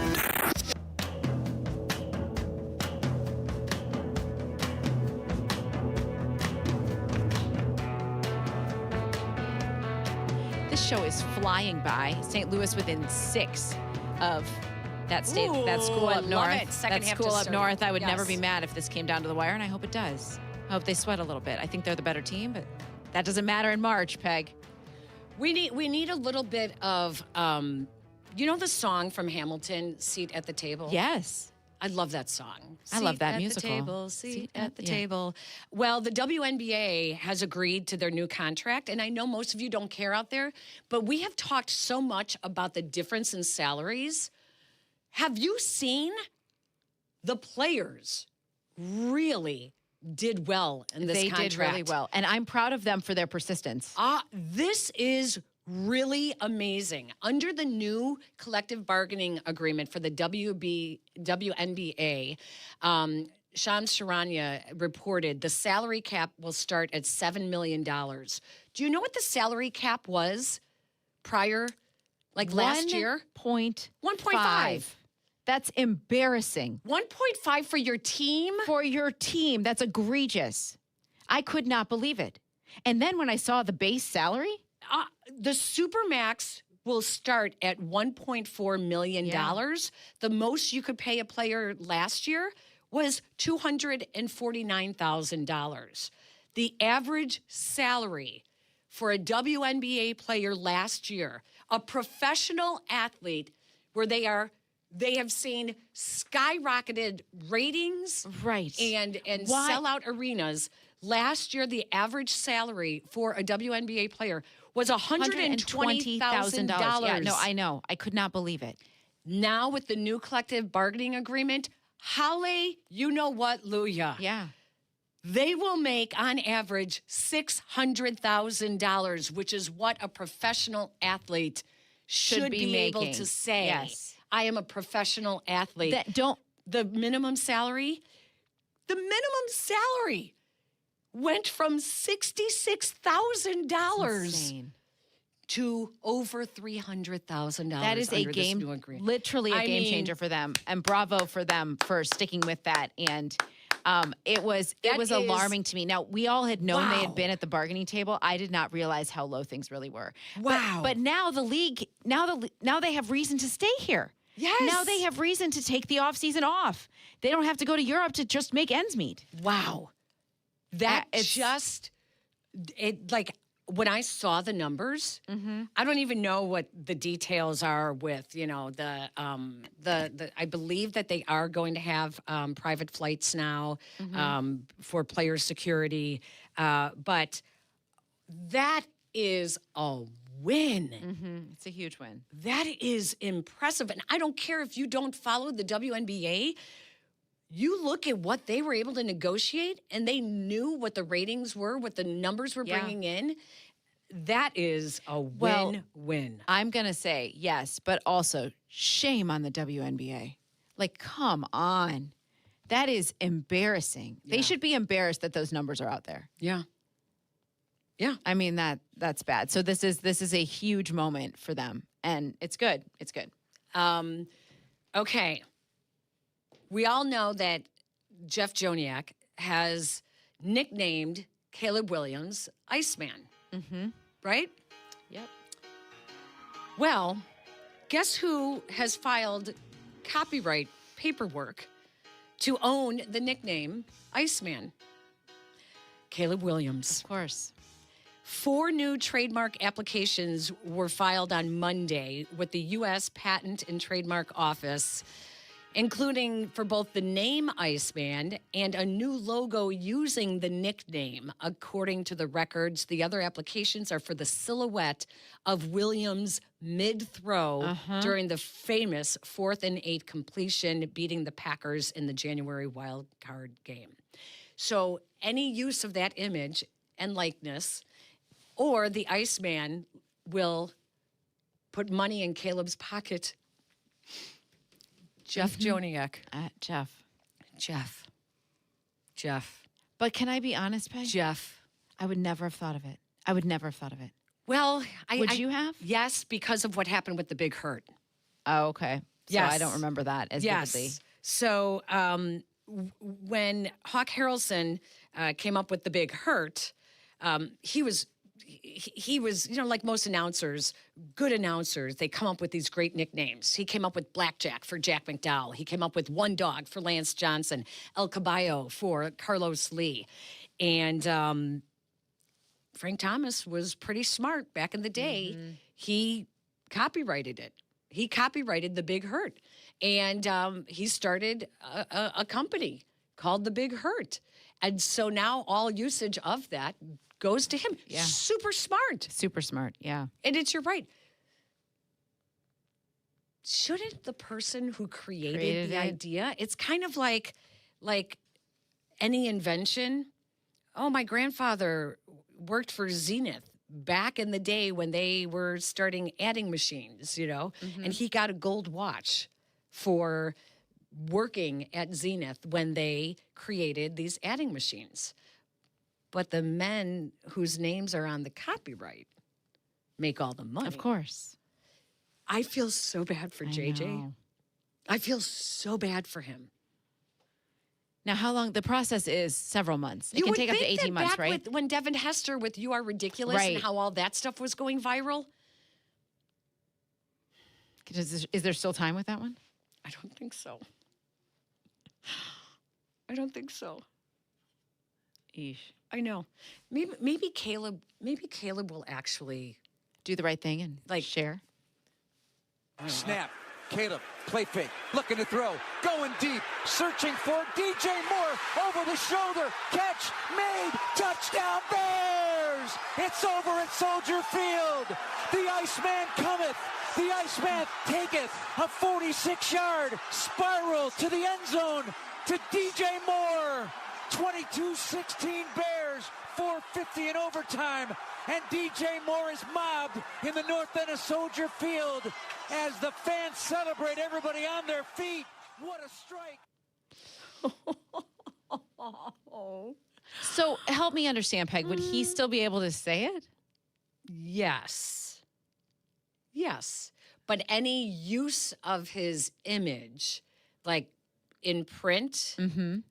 It's kind of like the NCAA tournament right now. Right. With being able to say what happens in March, that crazy other word that goes with it. You're not allowed to say that. You're not even allowed to say it. You can't show the logo. You can't. It's so. Yep. It's honestly ridiculous because it's everywhere. Yep. It's all over the place. But you can't even, you guys, you can't even carry a bottle of water to the floor. Like if you're sitting on courtside for like work or press row or whatever, you have to have an NCAA tournament cup. Yeah. You have to pour everything into it. Well, you can't have programming, like say a podcast about the Chicago Bears and use their name. Right. Well, right. So it's basically the same and it's thing. also when we get around the big game that we have to call it around early February. Let's go to Barry. The big dance. Exactly, all of that. Barry's in Highland Park. Hi, Barry. Hi, Barry. Good morning, ladies. How are you? How are you? Good afternoon. Afternoon. Good. You know, the thing with Joniak, you're not wrong that he got kind of taken on it, but he had 4 or 5 months to do it himself, and he chose not to. I don't know if he chose not to. I think he didn't think of it.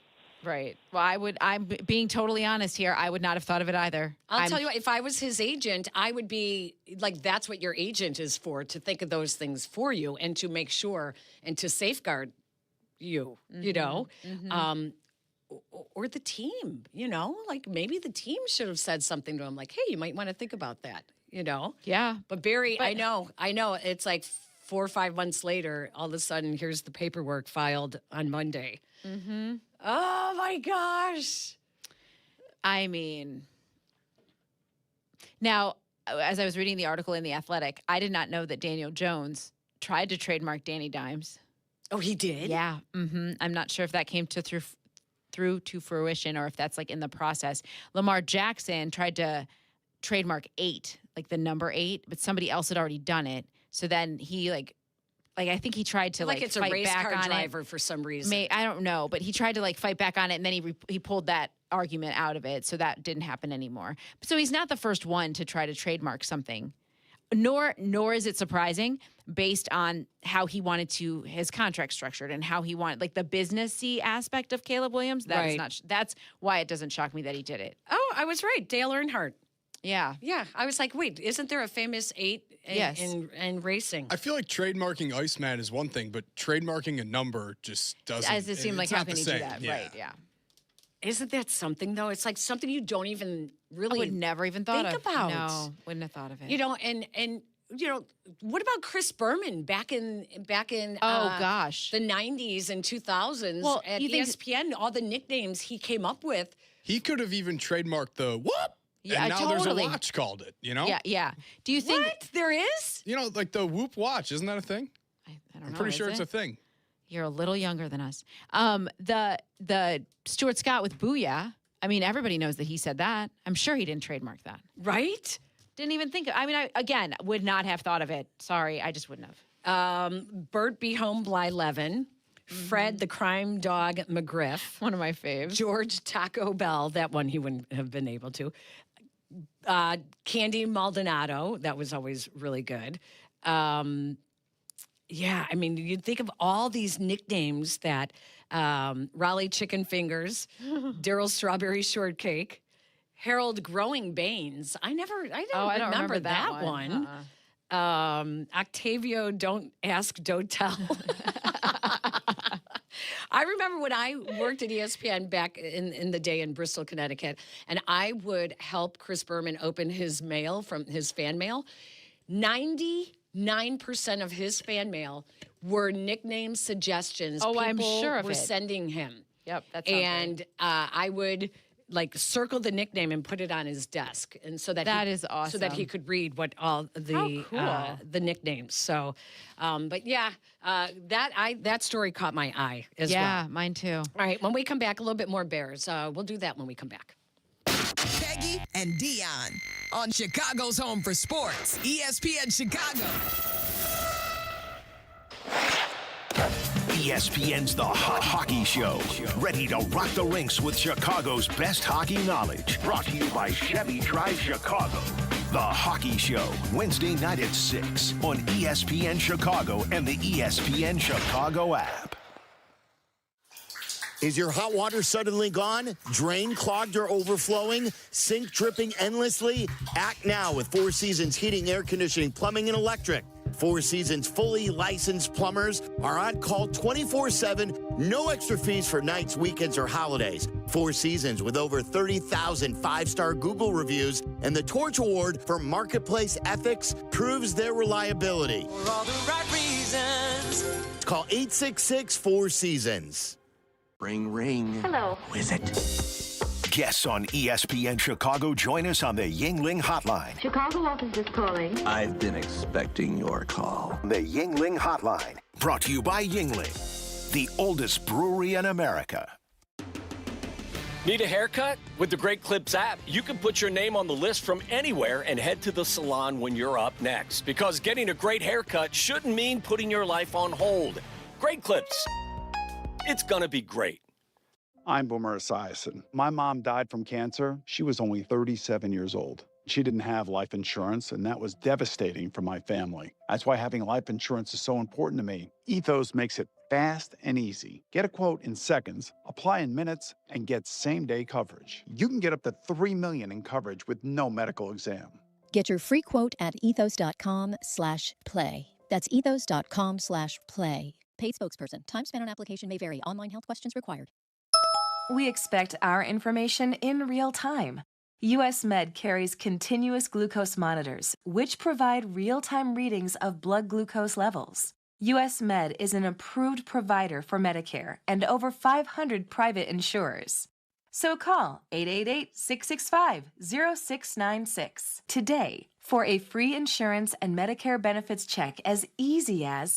That's 888-665-0696.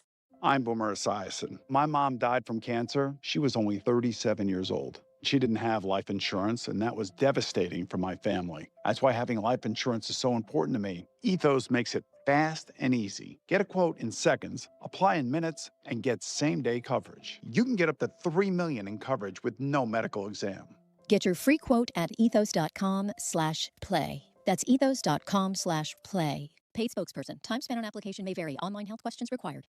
Smalls here. Did you know there are many ways to do your taxes with H&R Block? You can go to a local office and get expert help in person, or you can choose virtual tax prep and get expert help without leaving home. Or you can even do them yourself online with live human help standing by. Whatever you choose, you can file with confidence, having H&R Block's 70-plus years of tax expertise in your corner. Switch today and file your way at hrblock.com.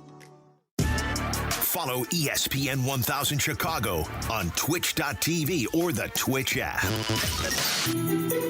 Welcome back to Peggy and Dionne. On Chicago's home for sports, ESPN Chicago.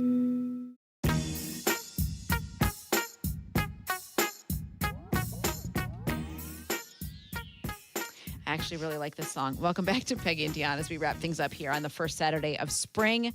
Michigan has pulled away from St. Louis. Unfortunately, it's not over yet. There's plenty of time, but I digress. That is what's really happening. So this week, I don't know if did you hear Kobe Bryant was on with Up and Adams with Kay Adams this week? I did not hear it. And I will say the first thing that jumped out to me listening to it was that he was much more animated and had a lot more personality than he did at the podium when he met with the media, which I promise is just because that was a whirlwind, and he admitted he was on little to no sleep. So I think we're going to really like him. I did find it interesting that he has requested the number 8. So he wears his jersey number based on Kobe Bryant, which makes sense. So he was requesting either 8 or 24. 8 we all know is Cairo Santos. So he has put in that request. And then 24 is Nick McLeod. So he didn't say which number he really wanted. You don't think Cairo Santos is going to give him his number? Yes, of course he will. I would think so. That's not going to cost him too much. He was negotiating some things, so he wasn't. Yes. He was still like holding back on that a little bit. Yeah. Nick McLeod's a free agent. He is, right? Yeah. They didn't bring him back. No. So maybe he'll be 24. I'd go back to 8. It's a kicker. Come on. Come on. That's a captain right there. It's a captain, and you don't think, but he's such a good guy. He is. He's an awesome guy. You don't think that he would negotiate this? Yes. I think he totally would. That's That's interesting. Kay Adams gets a lot of Bears players. She gets a lot. She is she's from Chicago, and she's very open about that, and talks Bears a lot. She talks Bears a lot. Also, speaking of Kay Adams, she had on the Kansas State center. Is it Sam Heck?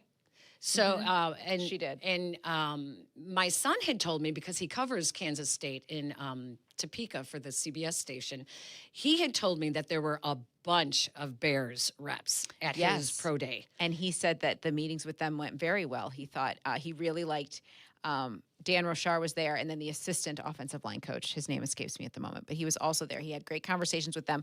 And when I heard the stat lines for Sam Hecht, it was 0 sacks given up, no penalties, 0 sacks given up in college, 42 starts, no penalties, could have gone Ivy League. He's that smart. Oh, so that's and good. As soon as I heard that, I was like, oh my gosh, this guy is a Bears player. This is their MO. Yep. This is who they get excited about. Exactly. Jack Sanborn returns. He comes back home. I love that so much. Yeah, which is interesting that the same regime that let him go in free agency now is bringing him back. Didn't Joniak call him the Jack Hammer? Oh yeah, you better. You better. I'm right. Just a suggestion, JJ.